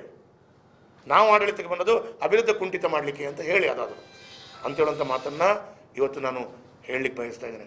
ಪ್ರಕೃತಿ ವಿಕೋಪ ನಿರ್ವಹಣೆಯನ್ನು ಇಡೀ ರಾಜ್ಯದಲ್ಲಿ ಅವತ್ತು ಭಾಳ ಟೀಕೆ ಮಾಡಿದ್ರಿ. ಸಿದ್ದರಾಮಯ್ಯರು ವಿರೋಧ ಪಕ್ಷದ ನಾಯಕನಾಗಿ ಮಾತನಾಡಿದ್ದು ನಮಗೆ ಅವತ್ತನ್ನು ಕಂಡಾಗ ದುಃಖ ಆಗ್ತಿತ್ತು. ಅವತ್ತು ಇಡೀ ರಾಜ್ಯದಲ್ಲಿ ಕೇವಲ ಯಡಿಯೂರಪ್ಪರು ಮಾತ್ರ ಮುಖ್ಯಮಂತ್ರಿ ಆಗಿದ್ದರು. ಪ್ರಕೃತಿ ವಿಕೋಪದಲ್ಲಿ ಇಡೀ ರಾಜ್ಯ ನೆರೆಹಾವಳಿಗೆ ತತ್ತರಿಸಿದಾಗ ಯಡಿಯೂರಪ್ಪರು ಡೆಲ್ಲಿಗೆ ಹೋಗಿ ಮಂತ್ರಿಮಂಡಲದ ವಿಸ್ತರಣೆಗೆ ಹೋಗಲಿಲ್ಲ. ವಿಮಾನದಲ್ಲೋ ಹೆಲಿಕಾಪ್ಟರ್ನಲ್ಲೋ ಎಲ್ಲ ಜಿಲ್ಲೆಗೆ ಹೋಗಿ ನಮ್ಮ ಧರ್ಮಸ್ಥಳಕ್ಕೂ ಬಂದಿದ್ದರು, ಬೆಳ್ತಂಗಡಿಗೂ ಬಂದಿದ್ದರು, ಬಂಟ್ವಾಳಕ್ಕೂ ಬಂದಿದ್ದರು. ಒಬ್ಬರೇ ಇಡೀ ರಾಜ್ಯವನ್ನು ಸುತ್ತಾಡಿ ಆವಾಗ ಒಂದು ಮನೆ ಬಿದ್ದಾಗ 1947ರಿಂದ ಇವತ್ತಿನ ತನಕ ಒಂದು ಮನೆ ಬಿದ್ದಾಗ 95,000 ರೂಪಾಯಿ ಕೊಡ್ತಿದ್ರು. ಪ್ರಕೃತಿ ವಿಕೋಪದಲ್ಲಿ ಯಡಿಯೂರಪ್ಪರು ಬಂದವರು 5 ಲಕ್ಷ ಕೊಡ್ಲಿಕ್ಕೆ ಶುರು ಮಾಡಿದರು. ಬೊಮ್ಮಾಯಿಯವರು ಕೂಡ 5 ಲಕ್ಷ ಕಂಟಿನ್ಯೂ ಮಾಡಿದರು. ಇನ್ನು ನೋಡಬೇಕು ನೀವು ಎಷ್ಟು ಕೊಡ್ತೀರಿ. ಹಣ ಇಲ್ಲ, 95,000 ಕೊಂಡೋಗ್ತೀರಾ? ನೋಡಬೇಕಾಗಿದೆ. ಹಾಗಾಗಿ ಯಡಿಯೂರಪ್ಪರು ಮಂತ್ರಿಮಂಡಲದ ವಿಸ್ತರಣೆ ಮಾಡೋದು ಬಿಟ್ಟು ಜನರ ಕಷ್ಟದ ಪರಿಸ್ಥಿತಿ. ಇವತ್ತೇನಾಗಿದೆ, ಹಲವು ಜಿಲ್ಲೆಗಳಲ್ಲಿ ಮಳೆ ಬಂದು ಪ್ರಕೃತಿ ವಿಕೋಪ ಆಗಿದೆ. ಸಿದ್ದರಾಮಯ್ಯವರು ವೆಬೆಕ್ಸ್ ಮುಖಾಂತರ ಮೀಟಿಂಗ್ ಮಾಡಿ ಪ್ರಕೃತಿ ವಿಕೋಪವನ್ನು ಗಮನಿಸುವಂಥ ರೀತಿ. ಯಾವುದಾದ್ರೂ ಒಂದು ಮಂತ್ರಿ ಆ ಮಳೆ ಹಾನಿಯ ಜಾಗದಲ್ಲಿ ಭೇಟಿ ಕೊಟ್ಟದ್ದಿದೆಯಾ ನೋಡಿ, ತೋರಿಸ್ಲಿ. ಇವರು ಮಂತ್ರಿಮಂಡಲವನ್ನು ವಿಸ್ತರಣೆ ಮಾಡುವಂಥ ದೃಷ್ಟಿಯಲ್ಲಿ ಇವರು ಎಲ್ಲ ನಾಯಕರುಗಳಿಂದ ಹಿಡಿದು ಎಲ್ಲ ಸಚಿವ ಆಕಾಂಕ್ಷಿಗಳು ಡೆಲ್ಲಿಗೆ ಓದದ್ದು ಬಂದ ನಂತರ ಈಗ ನನಗೆ ಆ ಮಂತ್ರಿ ಬೇಡ, ಈ ಮಂತ್ರಿ ಬೇಕು, ಈ ಮಂತ್ರಿ ಬೇಡ, ಆ ಮಂತ್ರಿ ಬೇಕು. ಇನ್ನೂ ಕೂಡ ನೀವು ಬೆಂಗಳೂರು ಹಲವು ಬಾರಿ ಮುಳುಗಿ ಏನೆಲ್ಲ ಕಷ್ಟ ಆಯಿತು, ಎಷ್ಟು ಸಾವು ನೋವಾಯಿತು ನೋಡಿದ್ದೀರಿ. ಇವತ್ತು ಚಿಕ್ಕಮಗಳೂರು ಜಿಲ್ಲೆ, ಹಾಸನ ಜಿಲ್ಲೆ ಅಥವಾ ಕೊಡಗು ಜಿಲ್ಲೆ ಎಷ್ಟೆಲ್ಲ ನಷ್ಟಗಳಾಯಿತು. ಯಾರಾದರೂ ಒಬ್ಬರು ವಿಸಿಟ್ ಮಾಡಿದ್ದೀರಿ ನೀವು? ಮಾಡಿಲ್ಲ. ಇದೆಲ್ಲ ಕಷ್ಟವನ್ನು ಕಣ್ಣೀರು ಒರೆಸುವಂತಕ್ಕಿಂತ ನಮ್ಮ ಸ್ಥಾನ, ನಮ್ಮ ಮಾನ ಅಥವಾ ನಮ್ಮ ಸಚಿವ ಆಕಾಂಕ್ಷಿಗಳ ಸಚಿವರಾಗುವಂಥದ್ದು ಇದೇ ಉದ್ದೇಶ. ಹಾಗಾಗಿ ಇದು ಭಾಳ ದುಃಖದ ವಿಚಾರ ಅಂತ ಹೇಳುವಂಥದ್ದನ್ನು ನಾನು ಇವತ್ತು ಹೇಳಲಿಕ್ಕೆ ಬಯಸ್ತೇನೆ. ಅದು ಮಾತ್ರವಲ್ಲ, ಇವತ್ತು ಕಾಂಗ್ರೆಸ್ ಪಕ್ಷ ಜನರಿಗೆ ಕಣ್ಣಿಗೆ ಮಣ್ಣೆರಚುವಂಥ ಕೆಲಸ ಕಾರ್ಯಗಳು ಮಾಡಿದೆ. ಇವತ್ತು ಇದೆಲ್ಲವನ್ನು ನಾನು ಈ ಸಂದರ್ಭದಲ್ಲಿ ಉಲ್ಲೇಖವನ್ನು ಮಾಡಲೇಬೇಕು, ಹೇಳಲೇಬೇಕು. ಮತ್ತು ರಾಜಕೀಯ ಹಗೆತನದ ಕೇಸನ್ನು ದಾಖಲಿಸುವಂಥ ಕೆಲಸ ಕಾರ್ಯಗಳು ಮಾಡಿದೆ. 4-5 ತಿಂಗಳುಗಳ ಹಿಂದೆ ನಮ್ಮ ಮಾಜಿ ಉಪಮುಖ್ಯಮಂತ್ರಿಗಳಾದಂಥ ನಮ್ಮ ನಾಯಕರಾದಂಥ ಅಶ್ವಥ್ ನಾರಾಯಣ ಅವರು ಮಾತನಾಡಿದ 4 ತಿಂಗಳ ಹಿಂದೆ ಮಾತಾಡಿದ್ದಕ್ಕೆ ಇವತ್ತು ಕೇಸ್ ಹಾಕ್ತೀರಾ ನೀವು? ಏನ್ರಿ ದ್ವೇಷದ ರಾಜಕಾರಣದಲ್ಲಿ ಮತ್ತೇನು ಮಾಡ್ತೀರಾ? ಆ ರೀತಿಯಲ್ಲಿ ನಮ್ಮ ನಾಯಕರುಗಳನ್ನು ಸದೆ ಬಡಿಬೇಕು ಅಂತೇಳುವಂಥ ಕೆಲಸ ಕಾರ್ಯಗಳನ್ನು ನೀವು ಮಾಡ್ತೀರಿ.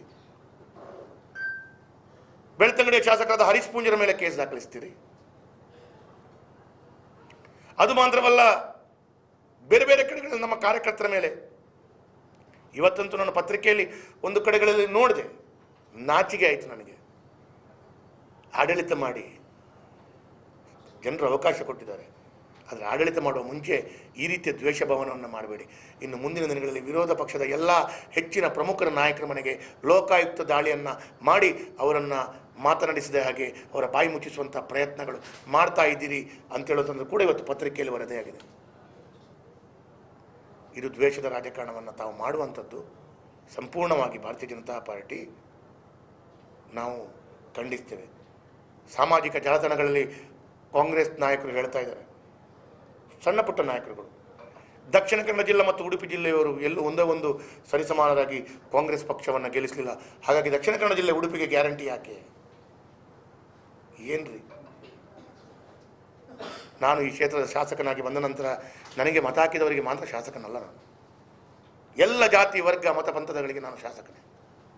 ಹಾಗೆಯೇ ಸರ್ಕಾರ ಬಂದ ನಂತರ ಎಲ್ಲರಿಗೂ ಸರ್ಕಾರದ ವ್ಯವಸ್ಥೆಗಳ ಅದರ ಲಾಭವನ್ನು ಕೊಡಬೇಕು. ನೀವೆಲ್ಲೋ ದಕ್ಷಿಣ ಕನ್ನಡ ಜಿಲ್ಲೆ, ಉಡುಪಿ ಜಿಲ್ಲೆ, ಇಲ್ಲಿ ಹೆಚ್ಚಿನ ಕಾಂಗ್ರೆಸ್ ಪಕ್ಷ ಇಲ್ಲಿ ಸ್ಥಾನವನ್ನು ಗೆಲ್ಲಿಲ್ಲ, ಅದಕ್ಕಾಗಿ ದಕ್ಷಿಣ ಕನ್ನಡ ಜಿಲ್ಲೆಗೆ, ಉಡುಪಿ ಜಿಲ್ಲೆಗೆ ಈ ಗ್ಯಾರಂಟಿಗಳು ಹೆಚ್ಚಿನ ಅವಕಾಶಗಳು ಕೊಡಬೇಕಾಗಿಲ್ಲ ಅಂತೇಳಿ ಮಾಧ್ಯಮದಲ್ಲಿ ಕಾಂಗ್ರೆಸ್ನ ನಾಯಕರು, ಸಣ್ಣ ಸಣ್ಣ ನಾಯಕರುಗಳು, ಮಧ್ಯಮ ವರ್ಗದ ನಾಯಕರು ಮಾತಾಡಲಿಕ್ಕೆ ಇವತ್ತು ಶುರು ಮಾಡಿದ್ದಾರೆ ಅಂಥೇಳಿ. ಆದರೆ ನಿಮ್ಮ ಮಾನಸಿಕತೆ ಇದರಲ್ಲಿ ತೋರಿಸ್ತದೆ.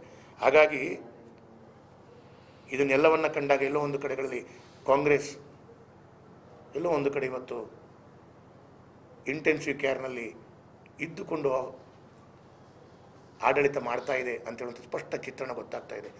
ಇವತ್ತು ಇನ್ನೊಂದು ಮಾತು ಕೇಳಿ ಬರ್ತಾ ಇದೆ, ಭಾಳ ದುಃಖ ನನಗೆ. ನಿನ್ನೆ ಖಾಸಗಿ ಬಸ್ಸು ಮಾಲಕರ ಸಂಘದ ಅಧ್ಯಕ್ಷರು, ಪದಾಧಿಕಾರಿಗಳು ಬಂದರು. ದಕ್ಷಿಣ ಕನ್ನಡ ಉಡುಪಿ ಜಿಲ್ಲೆಯಲ್ಲಿ ಖಾಸಗಿ ಬಸ್ಸನ್ನು ನಿಲ್ಲಿಸ್ತಾರಂತೆ ಅಂತೇಳುವ ರೀತಿಯ ವಿಚಾರಗಳು ಸಾಮಾಜಿಕ ಜಾಲತಾಣ, ಬೇರೆ ಬೇರೆ ಪತ್ರಿಕೆಯಲ್ಲಿ ಬರ್ತಾ ಇದೆ. ಇದ್ರ ಬಗ್ಗೆ ಏನು ಮಾಡಬೇಕಂತ ಗೊತ್ತಾಗಲ್ಲ ಅಂತೇಳೋ ರೀತಿಯಲ್ಲಿ ಅವರು ಆಶ್ಚರ್ಯವನ್ನು ವ್ಯಕ್ತಪಡಿಸ್ತಾ ಇದ್ದಾರೆ. ಹಾಗಾಗಿ ಅದರ ಒಟ್ಟಿಗೆ ಕೊನೆಯದಾಗಿ ನಮ್ಮ ಸುಳ್ಯದ ಶಾಸಕಿ ನೂತನವಾಗಿ ಅವರಿಗೆ ಪ್ರಪ್ರಥಮ ಬಾರಿ ವಿಧಾನಸೌಧಕ್ಕೆ ಬಂದಿದ್ದಾರೆ. ಸುಳ್ಯದ ಶಾಸಕಿ ಭಾಗೀರಥಿ ಮುರುಳ್ಳಿಕ ಇವರು ಅವರ ಮನೆ ದೇವರು ದೈವದ ವಿಷಯದಲ್ಲಿ ಸತ್ಯಸಾರಮಣಿ ಹೆಸರಿನಲ್ಲಿ ಅವರ ಪ್ರತಿಜ್ಞೆಯನ್ನು ಸ್ವೀಕಾರ ಮಾಡ್ತಿದ್ದರು. ಮುಖ್ಯಮಂತ್ರಿಗಳು ಮತ್ತು ಕಾಂಗ್ರೆಸ್ನ ನಾಯಕರು ಮಧ್ಯ ಪ್ರವೇಶಿಸಿ ದೇವರ ಹೆಸರಿನಲ್ಲಿ ಮಾತ್ರ, ಭಗವಂತನ ಹೆಸರಿನಲ್ಲಿ ಮಾಡಬೇಕು, ಈ ರೀತಿ ಮಾಡಬಾರ್ದು ಅಂತ ಹೇಳಿದವರು ಅದೇ ಮುಖ್ಯಮಂತ್ರಿಗಳು, ಅದೇ ಕಾಂಗ್ರೆಸ್ನ ನಾಯಕರು ಇದ್ದಾಗ ಹಲವು ಜನರು ಕಾಂಗ್ರೆಸ್ ಪಕ್ಷದ ನಾಯಕರ ಹೆಸರಿನಲ್ಲೇ ಪ್ರತಿಜ್ಞೆ ಸ್ವೀಕಾರ ಮಾಡಿದಾಗ ಆ ಮಾತು ಎಲ್ಲಿಗೆ ಹೋಯಿತು? ಅವಾಗ ಅವರಿಗೆ ಮಾತು ಯಾಕೆ ಬಂದಿಲ್ಲ ಅಂತೇಳೋ ಪ್ರಶ್ನೆ ನಂದು. ಗೊತ್ತಿಲ್ಲದ ಅನುಭವ ಇಲ್ಲದಂಥ ನೂತನವಾಗಿ ಶಾಸಕಿಯಾಗಿ ಬಂದಂಥ ಅಕ್ಕ ಅವರು ಎಲ್ಲೋ ಒಂದು ಕಡೆಗಳಲ್ಲಿ ಪ್ರತಿಜ್ಞೆ ಸ್ವೀಕಾರ ಮಾಡಿದಾಗ ತಪ್ಪಿದೆಯೋ ಅಂತೇಳೋ ದೃಷ್ಟಿಯಲ್ಲಿ ನೀವು ಸರಿಪಡಿಸ್ಕೊಳ್ಳಿಕ್ಕೆ ಪ್ರಯತ್ನ ಮಾಡುವಂಥದ್ದು ಒಂದು ಭಾಗ ಆದರೆ, ಅನುಭವ ಇದ್ದ 2-3 ಬಾರಿ ಗೆದ್ದಂಥ ವ್ಯಕ್ತಿಗಳು ಕಾಂಗ್ರೆಸ್ ಪಕ್ಷದ ನಾಯಕರ ಮೇಲೆ ಪ್ರತಿಜ್ಞೆ ಮಾಡಿ ಇವತ್ತು ಸ್ವೀಕಾರ ಮಾಡಿದ್ರಲ್ಲ, ಇದು ದೇವದೈವಗಳಿಗೆ ಮಾಡಿದಂಥ ಅವಮಾನ ಅಲ್ವಾ? ಇದರ ಬಗ್ಗೆ ಏನಂತ ಸ್ಪಷ್ಟೀಕರಣ ಕೊಡಬೇಕಲ್ಲ ಅವರು. ಭಾಳ ದುಃಖ ಆಗತ್ತೆ.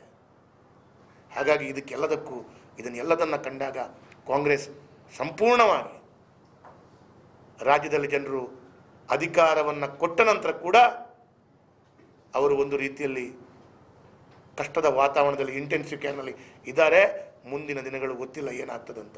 ಆ ರೀತಿಯ ಪರಿಸ್ಥಿತಿಗಳು ಕೆಲವೊಮ್ಮೆ ಹೇಳುತ್ತಿದ್ರು, ಇದು ಕಾಂಗ್ರೆಸ್ ಪಕ್ಷದ ಸರ್ಕಾರ ಅಲ್ಲ, ಇದೊಂದು ಸಮ್ಮಿಶ್ರ ಸರ್ಕಾರ ಆಗಿದೆ.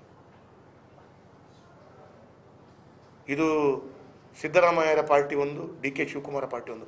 ಅದರ ಮಧ್ಯದಲ್ಲಿ ಇವರು MB ಪಾಟೀಲ್ ಅವರು ಪೂರ್ಣಾವಧಿ ಬಗ್ಗೆ ಮಾತಾಡ್ತಾರೆ. ಇದೊಂದು ಅಂದರೆ ಎಲ್ಲೋ ಒಂದು ಕಡೆ ಇದೊಂದು ಸಮ್ಮಿಶ್ರ ಸರ್ಕಾರದ ರೀತಿಯಲ್ಲಿ ನಡೀತಾ ಇದೆ. ಹಾಗಾಗಿ ಇದರ ಪರಿಸ್ಥಿತಿ ಯಾವತ್ತು ಏನಾಗುತ್ತೋ, ಯಾವತ್ತು ಏನೋ ಆಗಬಹುದು ಅಂತ ಹೇಳಿದ್ರೆ ಗೊತ್ತಿಲ್ಲ. ಯಾವ ಪರಿಸ್ಥಿತಿಗಳು ಕೂಡ ತಕ್ಷಣ ಬರಬಹುದು. ಜನರು ಇದಕ್ಕೆ ಆಶ್ಚರ್ಯ ಪಡಬೇಕಾಗಿಲ್ಲ ಅಂತೇಳುವಂಥ ಮಾತನ್ನು ಇವತ್ತು ಹೇಳ್ತಾ, ನಾನು ಕಾಂಗ್ರೆಸ್ನ ಈ ಎಲ್ಲ ನಿಲುವನ್ನು ಭಾರತೀಯ ಜನತಾ ಪಾರ್ಟಿಯ ಒಂದು ಪರವಾಗಿ ಮತ್ತು ನಾನು ಶಾಸಕನಾಗಿ ನಾನು ತೀವ್ರ ಸ್ವರೂಪದಲ್ಲಿ ಖಂಡಿಸ್ತೇನೆ. ಮತ್ತು ಅವರು ಈ ಅವಕಾಶ ಕೊಟ್ಟದ್ದನ್ನು ಸರಿದಾರಿಯಲ್ಲಿ ಪಟ್ಟು ಈ ಎಲ್ಲ ದ್ವೇಷದ ರಾಜಕಾರಣವನ್ನು ಬಿಟ್ಟು ಸರಿದಾರಿಗೆ ಬಂದಿಲ್ಲ ಅಂತ ಹೇಳಿದರೆ, ಮುಂದಿನ ದಿನಗಳಲ್ಲಿ ಲೋಕಸಭಾ ಚುನಾವಣೆ ಇರಬಹುದು ಮತ್ತು ಮುಂದಿನ ದಿನಗಳಲ್ಲಿ ಕಾಂಗ್ರೆಸ್ ಇನ್ನಷ್ಟು ಅವನತಿಗೆ ಹೋಗಲಿಕ್ಕೆ ನಾವು 100ಕ್ಕೆ 100 ಜನರು ಇದನ್ನು ಮಾಡಿಸಿಯೇ ಶುದ್ಧ ಅಂತ ಹೇಳುವುದನ್ನು ಇವತ್ತು ಹೇಳಲಿಕ್ಕೆ ಬಯಸ್ತಾ ಇದ್ದೀನಿ. ಈಗ 20,000 ಕೋಟಿ ಇದು ಅನುದಾನ ಎಲ್ಲ ರಾಜ್ಯದಲ್ಲಿ ಕಾಂಗ್ರೆಸ್ ಸರ್ಕಾರ ಅಸ್ತಿತ್ವಕ್ಕೆ ಬರ್ತಿದ್ದ ಹಾಗೆ ಸಮುದಾಯಗಳ ಮಧ್ಯದಲ್ಲಿ ಒಡಕು ಮೂಡಿಸುವಂಥ ದ್ವೇಷದ ರಾಜಕಾರಣವನ್ನು ವಿಷಬೀಜ ಬಿತ್ತುವ ಮುಖಾಂತರ ಅವರ ಕೆಲಸ ಕಾರ್ಯಗಳು ಆಗ್ತಾ ಇರುವಂಥದ್ದನ್ನು ನಾವೆಲ್ಲ ಕಾಣ್ತಾ ಇದ್ದೇವೆ. BJP ಕಾರ್ಯಕರ್ತರಿರ್ಬೋದು, ಹಿಂದೂ ಕಾರ್ಯಕರ್ತರ ಮೇಲೆ ಹಲ್ಲೆ, ಅವರ ಮಧ್ಯದಲ್ಲಿ ಕೋಮು ಭಾವನೆಯನ್ನು ಕೆರಳಿಸುವಂಥ ಕೃತ್ಯಗಳು ಇವತ್ತು ನಡೆಯುತ್ತಾ ಇದೆ. ರಾಜ್ಯದಲ್ಲಿ ಕಾಂಗ್ರೆಸ್ ಸರ್ಕಾರ ಆಡಳಿತಕ್ಕೆ ಬರ್ತಾ ಇರುವಂಥ ಸಂದರ್ಭದಲ್ಲಿ ರಾಜ್ಯದ ಹಲವು ಭಾಗಗಳಲ್ಲಿ ಪಾಕಿಸ್ತಾನಕ್ಕೆ ಜೈಕಾರ ಹಾಕುವಂಥದ್ದು, ಎಲ್ಲೋ ಒಂದು ಕಡೆ ಪಾಕಿಸ್ತಾನದ ಧ್ವಜವನ್ನು ಹಾರಿಸುವಂಥ ರೀತಿಯ ಕೆಲಸ ಕಾರ್ಯಗಳನ್ನು ಎಲ್ಲೋ ಒಂದು ಕಡೆ ಕಾಂಗ್ರೆಸ್ ಸರ್ಕಾರದ ಆಡಳಿತ ಬರುವಂಥ ಸಂದರ್ಭದಲ್ಲಿ ಆಗ್ತಾ ಇರುವಂಥದ್ದು ಇದೊಂದು ಬಹಳ ದುಃಖದ ಸಂಗತಿ. ಕಾಂಗ್ರೆಸ್ಸಿಗೆ ಈ ದೇಶದ ಬಗ್ಗೆ ಎಷ್ಟು ಕಾಳಜಿ ಇದೆ, ಭಕ್ತಿ ಇದೆ, ಪ್ರೀತಿ ಇದೆ, ಈ ರಾಜ್ಯದ ಮೇಲೆ ಎಷ್ಟು ಭಕ್ತಿ ಇದೆ, ಎಷ್ಟು ಪ್ರೀತಿ ಇದೆ ಅಂತ ಈ ಒಂದು ವಿಚಾರದಲ್ಲೇ ನಾವು ನೋಡ್ಬೋದು. ಅಂಥ ಪಾಕಿಸ್ತಾನದ ಧ್ವಜ ಹಾರಿಸಿದವರು, ಪಾಕಿಸ್ತಾನದ ಪರ ಘೋಷಣೆ ಹಾಕಿದಂಥ ವ್ಯಕ್ತಿಗಳ ಬಗ್ಗೆ ಏನು ಕ್ರಮವನ್ನು ವಹಿಸ್ಕೊಂಡಿದ್ದೀರಿ ಅಂಥೇಳಿ ನಾನು ಶಾಸಕನಾಗಿ ಪ್ರಶ್ನೆಯನ್ನು ಹಾಕ್ತಾ ಇದ್ದೇನೆ. ಇವತ್ತು ಎಲ್ಲೋ ಒಂದು ಕಡೆಗಳಲ್ಲಿ ಮಾಧ್ಯಮದಲ್ಲಿ ಕಾಂಗ್ರೆಸ್ ಪಕ್ಷದ ನಾಯಕರ ವಿರುದ್ಧ ಸಾಮಾಜಿಕ ಜಾಲತಾಣದಲ್ಲಿ ಬರೆದಾಗ ಅವರ ಮೇಲೆ ಪೊಲೀಸ್ ಕ್ರಮಗಳನ್ನು ಜರುಗಿಸ್ತಾ ಇದ್ದಾರೆ. ಪಾಕಿಸ್ತಾನದ ಧ್ವಜ ಹಾರಿಸಿದ ಸಂದರ್ಭದಲ್ಲಿ ಏನು ಮಾಡಿದ್ದೀರಿ ಅಂತೇಳುವಂಥ ಪ್ರಶ್ನೆಗಳು ಇವತ್ತು ಉದ್ಭವ ಆಗ್ತಾ ಇದೆ. ಜನರು ಕೇಳ್ತಾ ಇದ್ದಾರೆ. ಇವತ್ತು ಕಾಂಗ್ರೆಸ್ ಪಕ್ಷ ಚುನಾವಣೆಯ ಪೂರ್ವದಲ್ಲಿ ಘೋಷಿಸಿದಂಥ ಗ್ಯಾರಂಟಿ, ಈ ಗ್ಯಾರಂಟಿಯನ್ನು ನಂಬಿ ಜನರು ಇಡೀ ರಾಜ್ಯದಲ್ಲಿ 135 ಸ್ಥಾನಗಳನ್ನು ಅವರಿಗೆ ಕೊಟ್ಟಿದ್ದಾರೆ.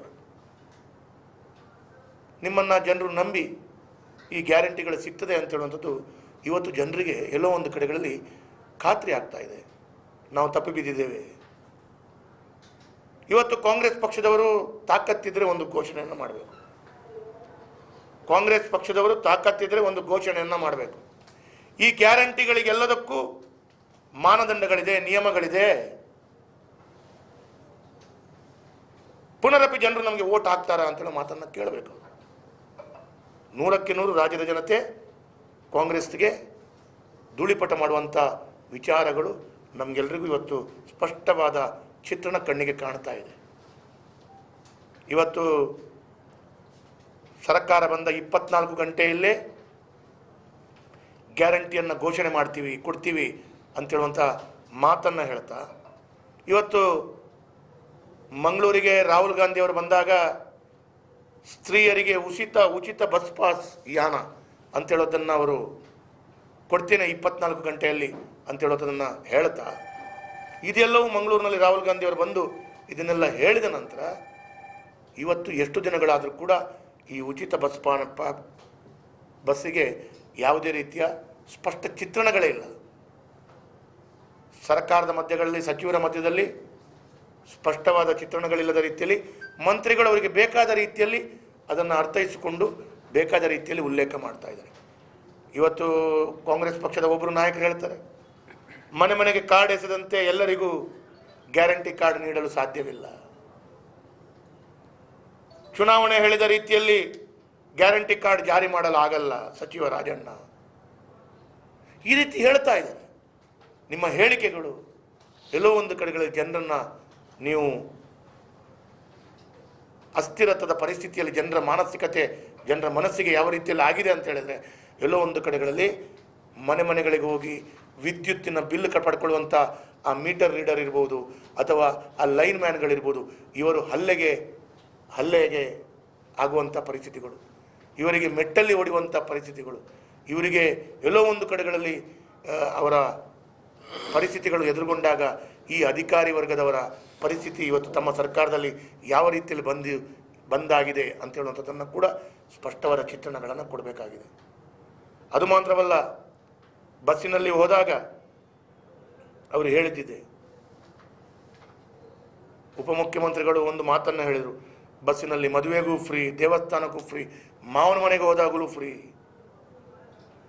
ತವರು ಮನೆಗೆ ಹೋದಾಗಲೂ ಫ್ರೀ, ಈ ರೀತಿ ಎಲ್ಲ ಫ್ರೀಗಳು ಹೇಳಿದರು. ಇವತ್ತು ನೀವು ಗ್ಯಾರಂಟಿಗೆ ಕಂಡೀಷನ್ ಹಾಕ್ತಾ ಇದ್ದೀರ. ಐಷಾರಾಮಿ ಬಸ್ಸುಗಳಲ್ಲಿ ಇಲ್ಲ, ಅವಕಾಶಗಳಿಲ್ಲ, BPL ಕಾರ್ಡ್ದಾರರಿಗೆ ಮಾತ್ರ. ಈ ಎಲ್ಲ ಮಾನದಂಡಗಳು ಇದೆ ಅಂತೇಳಿ ಚುನಾವಣೆಯ ಪೂರ್ವದಲ್ಲಿ ಹೇಳಬೇಕಾದಂಥ ಜವಾಬ್ದಾರಿ ನಿಮ್ಮದಿತ್ತು. ಅದನ್ನು ಹೇಳದೆ ನೀವಿವತ್ತು ಎಲ್ಲ ರೀತಿಯಲ್ಲಿ ನೀವು ಜನರಿಗೆ ಮರಳು ಮಾಡಿ ಮತವನ್ನು ಪಡ್ಕೊಂಡು ಇವತ್ತು ತಾವು ಜನರಿಗೆ ಎಲ್ಲೋ ಒಂದು ಕಡೆಗಳಲ್ಲಿ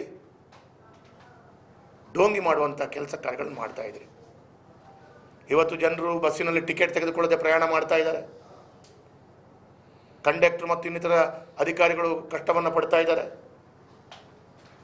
ಅದು ಮಾತ್ರವಲ್ಲ, ನಿರುದ್ಯೋಗಿ ಇದ್ದಂಥ ಯುವಕರು ಇನ್ನು ಮುಂದಿನ ದಿನಗಳಲ್ಲಿ ಪಾಸಾದವರಿಗೆ ಮಾತ್ರ ಆ ನಿರುದ್ಯೋಗದ ವ್ಯವಸ್ಥೆಗಳಿಗೆ ಅವರಿಗೆ ಆ ಭತ್ಯೆ ಸಿಗ್ತದೆ ಅಂತ ಹೇಳ್ತಾ ಇದ್ದಾರೆ. ಇದನ್ನೆಲ್ಲವನ್ನ ಆಗುವಂಥ ಸಂದರ್ಭದಲ್ಲಿ ನಾನು ಶಾಸಕನಾಗಿ ರಾಜ್ಯದ ಸರ್ಕಾರದ ಮುಖ್ಯಮಂತ್ರಿಗಳಿಗೆ ಯಾವತ್ತು ನೀವು ಮಾಧ್ಯಮದಲ್ಲಿ ನಿಮ್ಮ ರಾಹುಲ್ ಗಾಂಧಿಯವರು, ಪ್ರಿಯಾಂಕಾ ಗಾಂಧಿಯವರು, ಮುಖ್ಯಮಂತ್ರಿಗಳು, ಉಪಮುಖ್ಯಮಂತ್ರಿಗಳು ಎಲ್ಲರೂ ನೀವು ಹೇಳಿದಿರಿ, ಎಲ್ಲವೂ ಫ್ರೀ, ಉಚಿತ ಹೇಳಿದಿರಿ. ಇವತ್ತು ಕಂಡೀಷನ್ ಆಗ್ತಾ ಇದ್ರಿ. ತಾಕತ್ತಿದ್ರೆ ಕಂಡೀಷನ್ ಇಲ್ಲದೆ ಹೇಳಿದ ಮಾತನ್ನು ಉಳಿಸ್ಕೊಳ್ಳುವಂಥ ಪ್ರಯತ್ನವನ್ನು ಮಾಡಿ. ನಿಮ್ಮ ಸರ್ಕಾರಕ್ಕೆ ಗೌರವ, ಮಾನ ಮರ್ಯಾದೆ ಇದ್ದರೆ ಅದನ್ನು ಉಳಿಸ್ಕೊಳ್ಳುವಂಥ ಪ್ರಯತ್ನಗಳನ್ನು ಮಾಡಿ.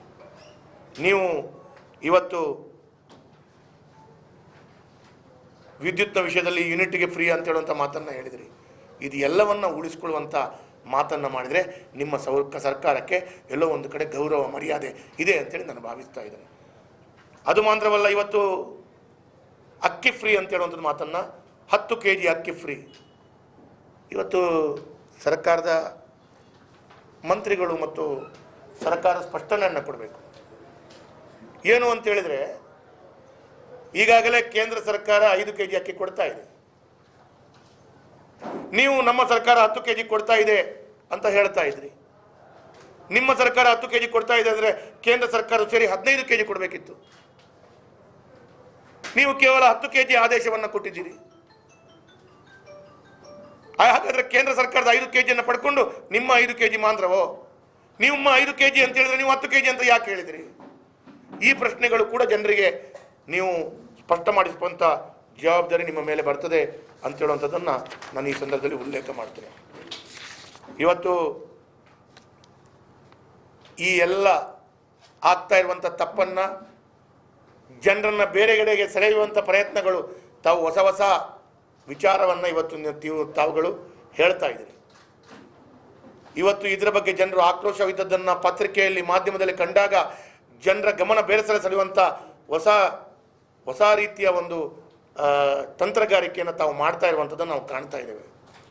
ಇವತ್ತು ಪಠ್ಯ ಪುಸ್ತಕವನ್ನು ಪರಿಷ್ಕರಣೆ ಮಾಡ್ತೀವಿ, ಆವಾಗ ಜನರ ಮತ್ತು ಜನರ ಮಾಧ್ಯಮದ ಎಲ್ಲ ವಿಚಾರಗಳು ಪಠ್ಯಪುಸ್ತಕದಡಿ ಹೋಗ್ತದೆ.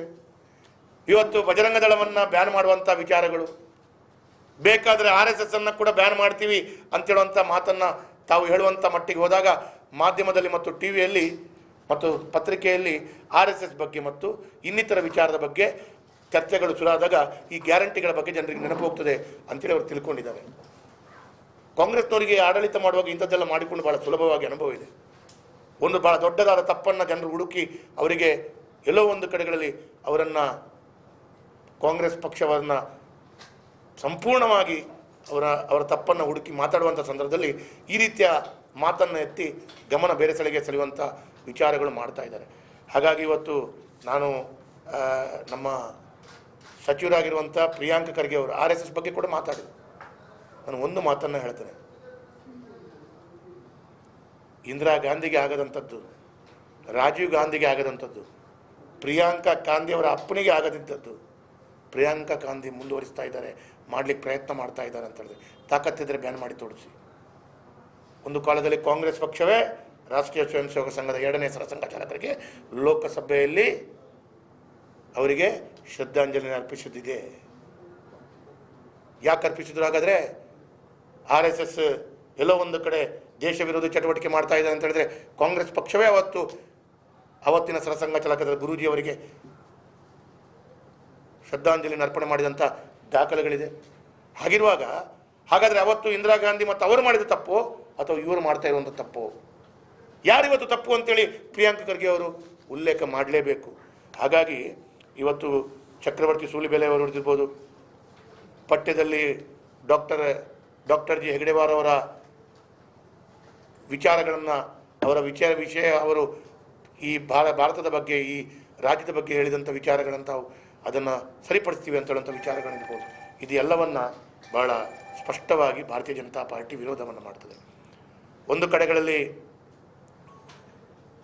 ಉಚಿತವಾದ ಗ್ಯಾರಂಟಿಗಳು ಘೋಷಣೆ ಮಾಡಿದ ಪ್ರಕಾರ ಏನು ಮಾಡಬೇಕು ಅಂತ ದೋಚಿದೆ. ತಮ್ಮ ಪರಿಸ್ಥಿತಿಗಳು ಎಷ್ಟರ ಮಟ್ಟಿಗೆ ಆಗಿದೆ ಅಂತ ಹೇಳಿದರೆ ಭಾರತೀಯ ಜನತಾ ಪಾರ್ಟಿಯ ಸರ್ಕಾರ, ಬೊಮ್ಮಾಯಿ ನೇತೃತ್ವದ ಸರ್ಕಾರ 20,000 ಕೋಟಿ ರೂಪಾಯಿ ಅನುದಾನಗಳನ್ನು ಸ್ಯಾಂಕ್ಷನ್ ಮಾಡಿದ್ದು ಇವತ್ತು ತಾವು ಕ್ಯಾನ್ಸಲ್ ಮಾಡ್ತಾ ಇದ್ದೀರಿ. ಇವತ್ತು ಖಾದರ್ ಅವರು ದಕ್ಷಿಣ ಕನ್ನಡ ಜಿಲ್ಲೆಯ ಮಳೆ ಹಾನಿಯ ಬಗ್ಗೆ ಏನೋ ಮೀಟಿಂಗ್ ಮಾಡ್ತಾ ಇದ್ದಾರೆ. ಸ್ವಾಮಿ, ಎಲ್ಲಿಗೆ ಮೀಟಿಂಗ್ ಮಾಡ್ತೀರಿ ನೀವು? ನಮ್ಮ ಜಿಲ್ಲೆಗೆ ಕೂಡ 1,000 ಕೋಟಿ ಕ್ಯಾನ್ಸಲ್ ಆಗ್ತಾ ಇದೆ. ನಾವು ನಮ್ಮ ಶಾಸಕರುಗಳು ಕಷ್ಟಪಟ್ಟು ನಮ್ಮ ಮಂತ್ರಿಗಳು ತಂದಂಥ ಅನುದಾನವನ್ನು ಇವತ್ತು ನೀವು ಕ್ಯಾನ್ಸಲ್ ಮಾಡ್ತಾ ಇದ್ದೀರಿ. ಮತ್ತು ಇವತ್ತು ಮೀಟಿಂಗ್ ಮಾಡಿಕೊಂಡು ಇದನ್ನು ಸರಿಪಡಿಸಿಕೊಳ್ಳುವಂಥ ಪರಿಸ್ಥಿತಿ ಹೇಗಾದರೂ ಸಾಧ್ಯ? 16 ಕಡೆಗಳಲ್ಲಿ ಕೆಲಸ ಅರ್ಧ ಆಗಿ ನಿಂತಿದೆ. ಇದಕ್ಕೆಲ್ಲ ನೀವು ಯಾವ ರೀತಿಯಲ್ಲಿ ನ್ಯಾಯ ಕೊಡ್ತೀರಿ? ಹಾಗಾಗಿ ಈ 20,000 ಕೋಟಿಯನ್ನು ತಾವು ನಿಲ್ಲಿಸುವಂಥ ಪ್ರಯತ್ನಗಳು, 20,000 ಕೋಟಿಯನ್ನು ನಿಲ್ಲಿಸಿ ತಾವು ಮಾಡಿದರೂ ಕೂಡ ಈ ಗ್ಯಾರಂಟಿಗೆ ಸರಿಸುಮಾರು 65,000 ಕೋಟಿಯಿಂದ 70,000 ಕೋಟಿಗಳು ಬೇಕು. ಇನ್ನು ಅಭಿವೃದ್ಧಿಗಳು ಮುಂದಿನ ದಿನಗಳಲ್ಲಿ 5 ವರ್ಷಗಳ ಅಭಿವೃದ್ಧಿ ಮಾಡಲ್ಲ. ಯಾವುದೇ ಲೆಕ್ಕಾಚಾರಗಳಿಲ್ಲದೆ ಸಣ್ಣ ಪುಟಾಣಿ ಮಕ್ಕಳು ಹೋಗಿ ಅಂಗಡಿಗಳಿಗೆ ಹೋಗಿ ಪೆಪರ್ಮಿಂಟ್ ತೆಗೆದುಕೊಂಡ ರೀತಿಯಲ್ಲಿ ವೇದಿಕೆಯಲ್ಲಿ ನಿಂತು ಘೋಷಣೆ ಹಾಕಿಕೊಂಡು ಉಚಿತವಾಗಿ ಘೋಷಣೆ ಹಾಕಿದ್ರಿ. ಸಾಮಾನ್ಯ ಜ್ಞಾನ ಇಲ್ಲದ ರೀತಿಯಲ್ಲಿ ಮಾಡಿದ್ರಿ.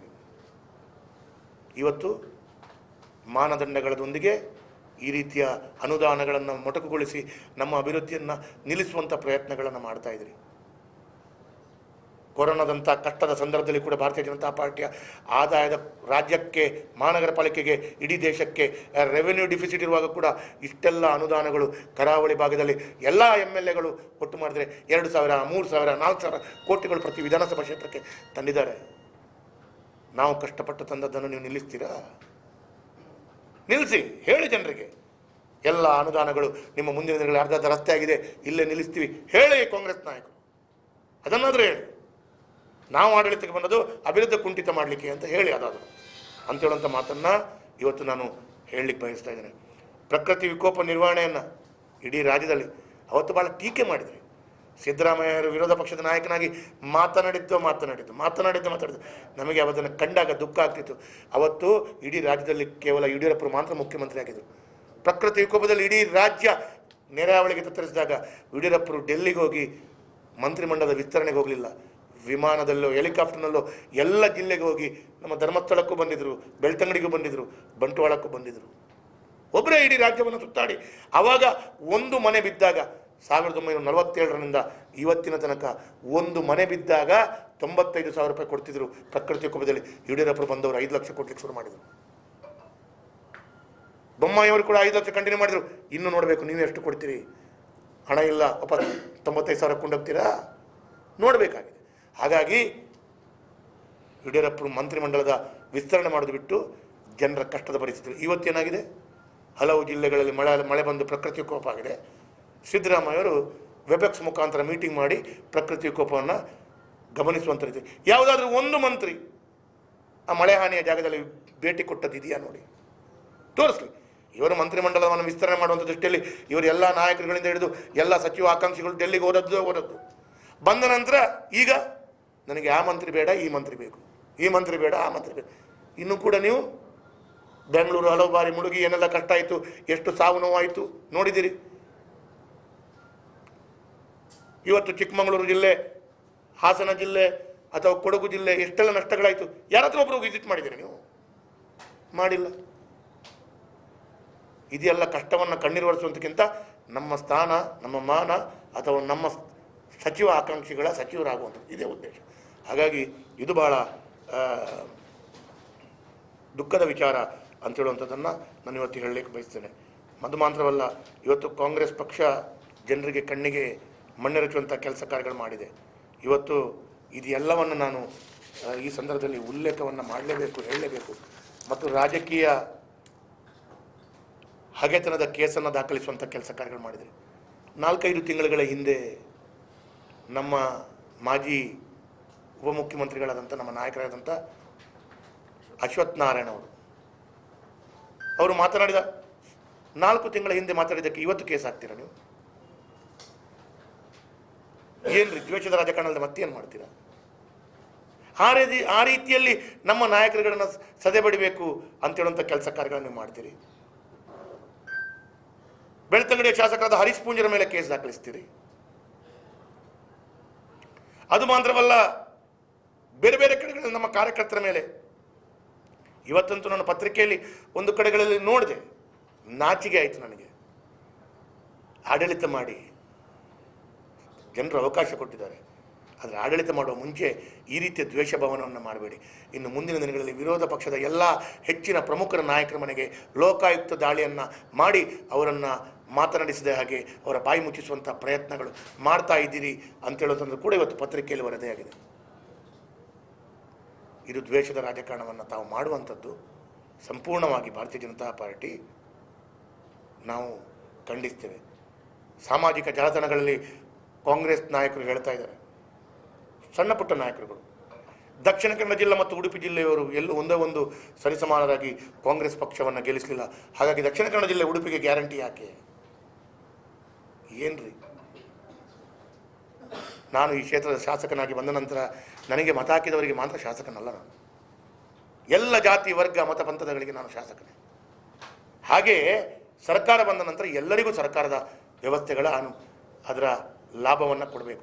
ನೀವೆಲ್ಲೋ ದಕ್ಷಿಣ ಕನ್ನಡ ಜಿಲ್ಲೆ, ಉಡುಪಿ ಜಿಲ್ಲೆ, ಇಲ್ಲಿ ಹೆಚ್ಚಿನ ಕಾಂಗ್ರೆಸ್ ಪಕ್ಷ ಇಲ್ಲಿ ಸ್ಥಾನವನ್ನು ಗೆಲ್ಲಿಲ್ಲ, ಅದಕ್ಕಾಗಿ ದಕ್ಷಿಣ ಕನ್ನಡ ಜಿಲ್ಲೆಗೆ, ಉಡುಪಿ ಜಿಲ್ಲೆಗೆ ಈ ಗ್ಯಾರಂಟಿಗಳು ಹೆಚ್ಚಿನ ಅವಕಾಶಗಳು ಕೊಡಬೇಕಾಗಿಲ್ಲ ಅಂತೇಳಿ ಮಾಧ್ಯಮದಲ್ಲಿ ಕಾಂಗ್ರೆಸ್ನ ನಾಯಕರು, ಸಣ್ಣ ಸಣ್ಣ ನಾಯಕರುಗಳು, ಮಧ್ಯಮ ವರ್ಗದ ನಾಯಕರು ಮಾತಾಡಲಿಕ್ಕೆ ಇವತ್ತು ಶುರು ಮಾಡಿದ್ದಾರೆ ಅಂಥೇಳಿ. ಆದರೆ ನಿಮ್ಮ ಮಾನಸಿಕತೆ ಇದರಲ್ಲಿ ತೋರಿಸ್ತದೆ. ಹಾಗಾಗಿ ಇದನ್ನೆಲ್ಲವನ್ನು ಕಂಡಾಗ ಎಲ್ಲೋ ಒಂದು ಕಡೆಗಳಲ್ಲಿ ಕಾಂಗ್ರೆಸ್ ಎಲ್ಲೋ ಒಂದು ಕಡೆ ಇವತ್ತು ಇಂಟೆನ್ಸಿವ್ ಕೇರ್ನಲ್ಲಿ ಇದ್ದುಕೊಂಡು ಆಡಳಿತ ಮಾಡ್ತಾ ಇದೆ ಅಂತೇಳುವಂಥ ಸ್ಪಷ್ಟ ಚಿತ್ರಣ ಗೊತ್ತಾಗ್ತಾ ಇದೆ. ಇವತ್ತು ಇನ್ನೊಂದು ಮಾತು ಕೇಳಿ ಬರ್ತಾ ಇದೆ, ಭಾಳ ದುಃಖ ನನಗೆ. ನಿನ್ನೆ ಖಾಸಗಿ ಬಸ್ಸು ಮಾಲಕರ ಸಂಘದ ಅಧ್ಯಕ್ಷರು, ಪದಾಧಿಕಾರಿಗಳು ಬಂದರು. ದಕ್ಷಿಣ ಕನ್ನಡ ಉಡುಪಿ ಜಿಲ್ಲೆಯಲ್ಲಿ ಖಾಸಗಿ ಬಸ್ಸನ್ನು ನಿಲ್ಲಿಸ್ತಾರಂತೆ ಅಂತೇಳುವ ರೀತಿಯ ವಿಚಾರಗಳು ಸಾಮಾಜಿಕ ಜಾಲತಾಣ, ಬೇರೆ ಬೇರೆ ಪತ್ರಿಕೆಯಲ್ಲಿ ಬರ್ತಾ ಇದೆ. ಇದರ ಬಗ್ಗೆ ಏನು ಮಾಡಬೇಕಂತ ಗೊತ್ತಾಗಲ್ಲ ಅಂತೇಳೋ ರೀತಿಯಲ್ಲಿ ಅವರು ಆಶ್ಚರ್ಯವನ್ನು ವ್ಯಕ್ತಪಡಿಸ್ತಾ ಇದ್ದಾರೆ. ಹಾಗಾಗಿ ಅದರ ಒಟ್ಟಿಗೆ ಕೊನೆಯದಾಗಿ ನಮ್ಮ ಸುಳ್ಯದ ಶಾಸಕಿ ನೂತನವಾಗಿ ಅವರಿಗೆ ಪ್ರಪ್ರಥಮ ಬಾರಿ ವಿಧಾನಸೌಧಕ್ಕೆ ಬಂದಿದ್ದಾರೆ. ಸುಳ್ಯದ ಶಾಸಕಿ ಭಾಗೀರಥಿ ಮುರುಳಿಕ ಇವರು ಅವರ ಮನೆದೇವರು ದೈವದ ವಿಷಯದಲ್ಲಿ ಸತ್ಯಸಾರಮಣಿ ಹೆಸರಿನಲ್ಲಿ ಅವರು ಅವರ ಪ್ರತಿಜ್ಞೆಯನ್ನು ಸ್ವೀಕಾರ ಮಾಡ್ತಿದ್ದರು. ಮುಖ್ಯಮಂತ್ರಿಗಳು ಮತ್ತು ಕಾಂಗ್ರೆಸ್ನ ನಾಯಕರು ಮಧ್ಯ ಪ್ರವೇಶಿಸಿ ದೇವರ ಹೆಸರಿನಲ್ಲಿ ಮಾತ್ರ ಭಗವಂತನ ಹೆಸರಿನಲ್ಲಿ ಮಾಡಬೇಕು, ಈ ರೀತಿ ಮಾಡಬಾರ್ದು ಅಂತ ಹೇಳಿದವರು. ಅದೇ ಮುಖ್ಯಮಂತ್ರಿಗಳು ಅದೇ ಕಾಂಗ್ರೆಸ್ನ ನಾಯಕರು ಇದ್ದಾಗ ಹಲವು ಜನರು ಕಾಂಗ್ರೆಸ್ ಪಕ್ಷದ ನಾಯಕರ ಹೆಸರಿನಲ್ಲೇ ಪ್ರತಿಜ್ಞೆ ಸ್ವೀಕಾರ ಮಾಡಿದಾಗ ಆ ಮಾತು ಎಲ್ಲಿಗೆ ಹೋಯಿತು? ಅವಾಗ ಅವರಿಗೆ ಮಾತು ಯಾಕೆ ಬಂದಿಲ್ಲ ಅಂತ ಹೇಳೋ ಪ್ರಶ್ನೆ ನಂದು. ಗೊತ್ತಿಲ್ಲದ ಅನುಭವ ಇಲ್ಲದಂಥ ನೂತನವಾಗಿ ಶಾಸಕಿಯಾಗಿ ಬಂದಂಥ ಅಕ್ಕ ಅವರು ಎಲ್ಲೋ ಒಂದು ಕಡೆಗಳಲ್ಲಿ ಪ್ರತಿಜ್ಞೆ ಸ್ವೀಕಾರ ಮಾಡಿದಾಗ ತಪ್ಪಿದೆಯೋ ಅಂತೇಳೋ ದೃಷ್ಟಿಯಲ್ಲಿ ನೀವು ಸರಿಪಡಿಸ್ಕೊಳ್ಳಿಕ್ಕೆ ಪ್ರಯತ್ನ ಮಾಡುವಂಥದ್ದು ಒಂದು ಭಾಗ ಆದರೆ, ಅನುಭವ ಇದ್ದ 2-3 ಬಾರಿ ಗೆದ್ದಂಥ ವ್ಯಕ್ತಿಗಳು ಕಾಂಗ್ರೆಸ್ ಪಕ್ಷದ ನಾಯಕರ ಮೇಲೆ ಪ್ರತಿಜ್ಞೆ ಮಾಡಿ ಇವತ್ತು ಸ್ವೀಕಾರ ಮಾಡಿದ್ರಲ್ಲ, ಇದು ದೇವದೈವಗಳಿಗೆ ಮಾಡಿದಂಥ ಅವಮಾನ ಅಲ್ವಾ? ಇದರ ಬಗ್ಗೆ ಏನಂತ ಸ್ಪಷ್ಟೀಕರಣ ಕೊಡಬೇಕಲ್ಲ ಅವರು. ಭಾಳ ದುಃಖ ಆಗತ್ತೆ. ಹಾಗಾಗಿ ಇದನ್ನೆಲ್ಲದನ್ನು ಕಂಡಾಗ ಕಾಂಗ್ರೆಸ್ ಸಂಪೂರ್ಣವಾಗಿ ರಾಜ್ಯದಲ್ಲಿ ಜನರು ಅಧಿಕಾರವನ್ನು ಕೊಟ್ಟ ನಂತರ ಕೂಡ ಅವರು ಒಂದು ರೀತಿಯಲ್ಲಿ ಕಷ್ಟದ ವಾತಾವರಣದಲ್ಲಿ ಇಂಟೆನ್ಸಿವ್ ಕೇರ್ನಲ್ಲಿ ಇದ್ದಾರೆ. ಮುಂದಿನ ದಿನಗಳು ಗೊತ್ತಿಲ್ಲ ಏನಾಗ್ತದಂತ. ಆ ರೀತಿಯ ಪರಿಸ್ಥಿತಿಗಳು. ಕೆಲವೊಮ್ಮೆ ಹೇಳ್ತಿದ್ರು ಇದು ಕಾಂಗ್ರೆಸ್ ಪಕ್ಷದ ಸರ್ಕಾರ ಅಲ್ಲ, ಇದೊಂದು ಸಮ್ಮಿಶ್ರ ಸರ್ಕಾರ ಆಗಿದೆ. ಇದು ಸಿದ್ದರಾಮಯ್ಯರ ಪಾರ್ಟಿ ಒಂದು, ಡಿ.ಕೆ. ಶಿವಕುಮಾರ ಪಾರ್ಟಿ ಒಂದು.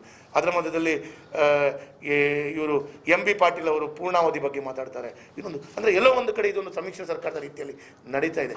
ಹಾಗಾಗಿ ಇದರ ಪರಿಸ್ಥಿತಿ ಯಾವತ್ತು ಏನಾಗುತ್ತೋ, ಯಾವತ್ತು ಏನೋ ಆಗಬಹುದು ಅಂತ ಹೇಳೋದು ಗೊತ್ತಿಲ್ಲ. ಯಾವ ಪರಿಸ್ಥಿತಿಗಳು ಕೂಡ ತಕ್ಷಣ ಬರಬಹುದು. ಜನರು ಇದಕ್ಕೆ ಆಶ್ಚರ್ಯ ಪಡಬೇಕಾಗಿಲ್ಲ ಅಂತೇಳುವಂಥ ಮಾತನ್ನು ಇವತ್ತು ಹೇಳ್ತಾ, ನಾನು ಕಾಂಗ್ರೆಸ್ನ ಈ ಎಲ್ಲ ನಿಲುವನ್ನು ಭಾರತೀಯ ಜನತಾ ಪಾರ್ಟಿಯ ಒಂದು ಪರವಾಗಿ ಮತ್ತು ನಾನು ಶಾಸಕನಾಗಿ ನಾನು ತೀವ್ರ ಸ್ವರೂಪದಲ್ಲಿ ಖಂಡಿಸ್ತೇನೆ.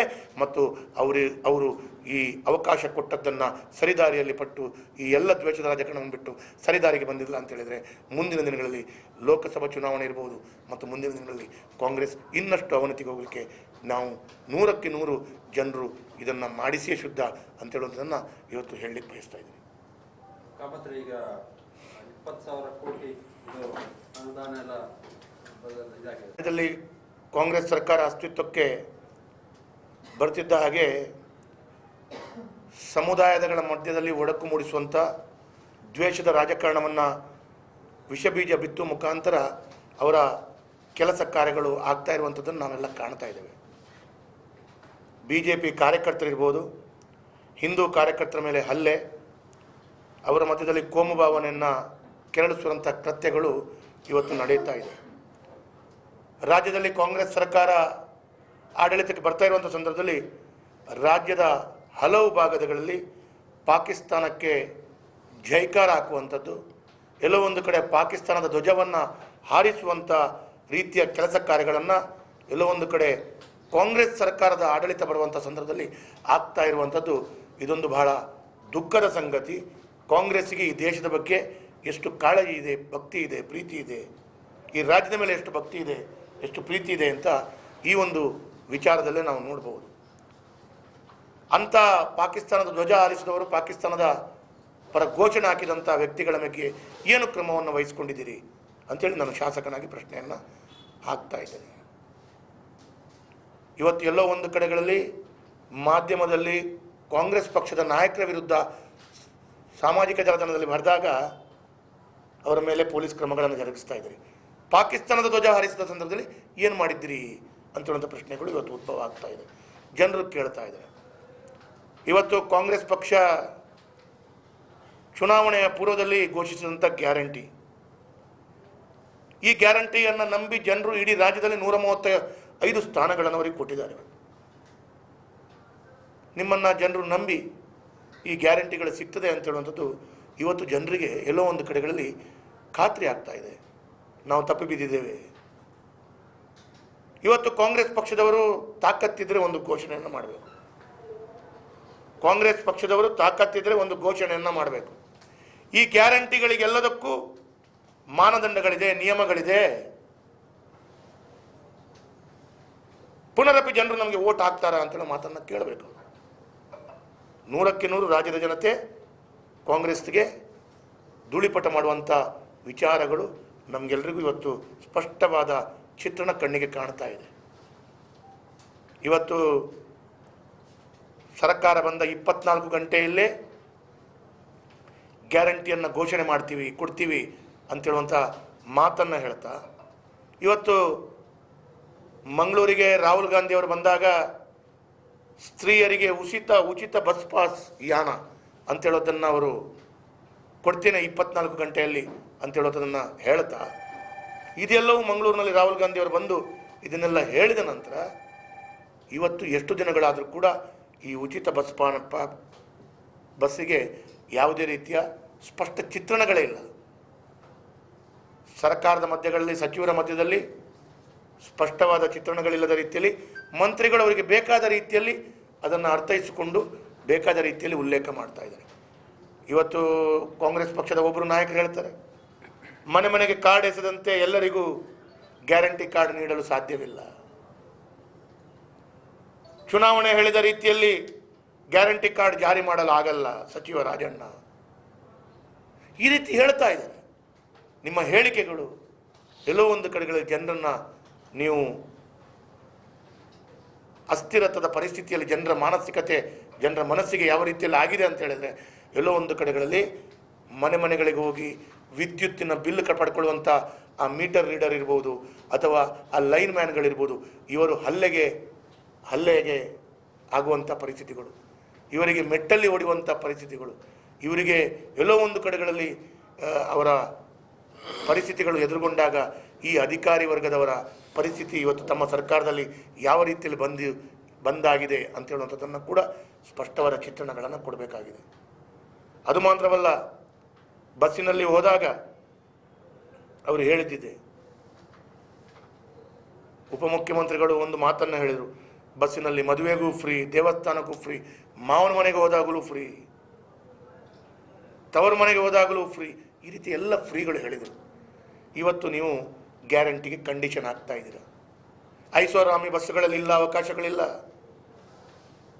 BPL ಕಾರ್ಡ್ದಾರರಿಗೆ ಮಾತ್ರ. ಈ ಎಲ್ಲ ಮಾನದಂಡಗಳು ಇದೆ ಅಂತೇಳಿ ಚುನಾವಣೆಯ ಪೂರ್ವದಲ್ಲಿ ಹೇಳಬೇಕಾದಂಥ ಜವಾಬ್ದಾರಿ ನಿಮ್ಮದಿತ್ತು. ಅದನ್ನು ಹೇಳದೆ ನೀವಿವತ್ತು ಎಲ್ಲ ರೀತಿಯಲ್ಲಿ ನೀವು ಜನರಿಗೆ ಮರಳು ಮಾಡಿ ಮತವನ್ನು ಪಡ್ಕೊಂಡು ಇವತ್ತು ತಾವು ಜನರಿಗೆ ಎಲ್ಲೋ ಒಂದು ಕಡೆಗಳಲ್ಲಿ ಡೋಂಗಿ ಮಾಡುವಂಥ ಕೆಲಸ ಕಾರ್ಯಗಳನ್ನು ಮಾಡ್ತಾ ಇದ್ರಿ. ಇವತ್ತು ಜನರು ಬಸ್ಸಿನಲ್ಲಿ ಟಿಕೆಟ್ ತೆಗೆದುಕೊಳ್ಳದೆ ಪ್ರಯಾಣ ಮಾಡ್ತಾ ಇದ್ದಾರೆ. ಕಂಡಕ್ಟರ್ ಮತ್ತು ಇನ್ನಿತರ ಅಧಿಕಾರಿಗಳು ಕಷ್ಟವನ್ನು ಪಡ್ತಾ ಇದ್ದಾರೆ. ಅದು ಮಾತ್ರವಲ್ಲ, ನಿರುದ್ಯೋಗಿ ಇದ್ದಂಥ ಯುವಕರು ಇನ್ನು ಮುಂದಿನ ದಿನಗಳಲ್ಲಿ ಪಾಸಾದವರಿಗೆ ಮಾತ್ರ ಆ ನಿರುದ್ಯೋಗದ ವ್ಯವಸ್ಥೆಗಳಿಗೆ ಅವರಿಗೆ ಆ ಭತ್ಯೆ ಸಿಗ್ತದೆ ಅಂತ ಹೇಳ್ತಾ ಇದ್ದಾರೆ. ಇದನ್ನೆಲ್ಲವನ್ನು ಆಗುವಂಥ ಸಂದರ್ಭದಲ್ಲಿ ನಾನು ಶಾಸಕನಾಗಿ ರಾಜ್ಯದ ಸರ್ಕಾರದ ಮುಖ್ಯಮಂತ್ರಿಗಳಿಗೆ ಯಾವತ್ತು ನೀವು ಮಾಧ್ಯಮದಲ್ಲಿ ನಿಮ್ಮ ರಾಹುಲ್ ಗಾಂಧಿಯವರು, ಪ್ರಿಯಾಂಕಾ ಗಾಂಧಿಯವರು, ಮುಖ್ಯಮಂತ್ರಿಗಳು, ಉಪಮುಖ್ಯಮಂತ್ರಿಗಳು ಎಲ್ಲರೂ ನೀವು ಹೇಳಿದಿರಿ, ಎಲ್ಲವೂ ಫ್ರೀ, ಉಚಿತ ಹೇಳಿದಿರಿ. ಇವತ್ತು ಕಂಡೀಷನ್ ಆಗ್ತಾ ಇದ್ರಿ. ತಾಕತ್ತಿದ್ರೆ ಕಂಡೀಷನ್ ಇಲ್ಲದೆ ಹೇಳಿದ ಮಾತನ್ನು ಉಳಿಸ್ಕೊಳ್ಳುವಂಥ ಪ್ರಯತ್ನವನ್ನು ಮಾಡಿ. ನಿಮ್ಮ ಸರ್ಕಾರಕ್ಕೆ ಗೌರವ, ಮಾನ ಮರ್ಯಾದೆ ಇದ್ದರೆ ಅದನ್ನು ಉಳಿಸ್ಕೊಳ್ಳುವಂಥ ಪ್ರಯತ್ನಗಳನ್ನು ಮಾಡಿ. ನೀವು ಇವತ್ತು ವಿದ್ಯುತ್ನ ವಿಷಯದಲ್ಲಿ ಯೂನಿಟ್ಗೆ ಫ್ರೀ ಅಂತ ಹೇಳುವಂಥ ಮಾತನ್ನು ಹೇಳಿದ್ರಿ. ಇದು ಎಲ್ಲವನ್ನು ಉಳಿಸ್ಕೊಳ್ಳುವಂಥ ಮಾತನ್ನು ಮಾಡಿದರೆ ನಿಮ್ಮ ಸರ್ಕಾರಕ್ಕೆ ಎಲ್ಲೋ ಒಂದು ಕಡೆ ಗೌರವ, ಮರ್ಯಾದೆ ಇದೆ ಅಂತೇಳಿ ನಾನು ಭಾವಿಸ್ತಾ ಇದ್ದೇನೆ. ಅದು ಮಾತ್ರವಲ್ಲ, ಇವತ್ತು ಅಕ್ಕಿ ಫ್ರೀ ಅಂತ ಹೇಳುವಂಥದ್ದು ಮಾತನ್ನು, 10 kg ಅಕ್ಕಿ ಫ್ರೀ. ಇವತ್ತು ಸರ್ಕಾರದ ಮಂತ್ರಿಗಳು ಮತ್ತು ಸರ್ಕಾರ ಸ್ಪಷ್ಟನೆಯನ್ನು ಕೊಡಬೇಕು. ಏನು ಅಂತ ಹೇಳಿದರೆ, ಈಗಾಗಲೇ ಕೇಂದ್ರ ಸರ್ಕಾರ 5 kg ಅಕ್ಕಿ ಕೊಡ್ತಾ ಇದೆ. ನೀವು ನಮ್ಮ ಸರ್ಕಾರ 10 kg ಕೊಡ್ತಾ ಇದೆ ಅಂತ ಹೇಳ್ತಾ ಇದ್ರಿ. ನಿಮ್ಮ ಸರ್ಕಾರ 10 kg ಕೊಡ್ತಾ ಇದೆ ಅಂದರೆ ಕೇಂದ್ರ ಸರ್ಕಾರ ಸೇರಿ 15 kg ಕೊಡಬೇಕಿತ್ತು. ನೀವು ಕೇವಲ 10 kg ಆದೇಶವನ್ನು ಕೊಟ್ಟಿದ್ದೀರಿ. ಹಾಗಾದರೆ ಕೇಂದ್ರ ಸರ್ಕಾರದ 5 kg ಪಡ್ಕೊಂಡು ನಿಮ್ಮ 5 kg ಮಾತ್ರವೋ? ನಿಮ್ಮ 5 kg ಅಂತ ಹೇಳಿದ್ರೆ ನೀವು 10 kg ಅಂತ ಯಾಕೆ ಹೇಳಿದ್ರಿ? ಈ ಪ್ರಶ್ನೆಗಳು ಕೂಡ ಜನರಿಗೆ ನೀವು ಸ್ಪಷ್ಟ ಮಾಡಿಸುವಂಥ ಜವಾಬ್ದಾರಿ ನಿಮ್ಮ ಮೇಲೆ ಬರ್ತದೆ ಅಂತ ಹೇಳುವಂಥದ್ದನ್ನು ನಾನು ಈ ಸಂದರ್ಭದಲ್ಲಿ ಉಲ್ಲೇಖ ಮಾಡ್ತೇನೆ.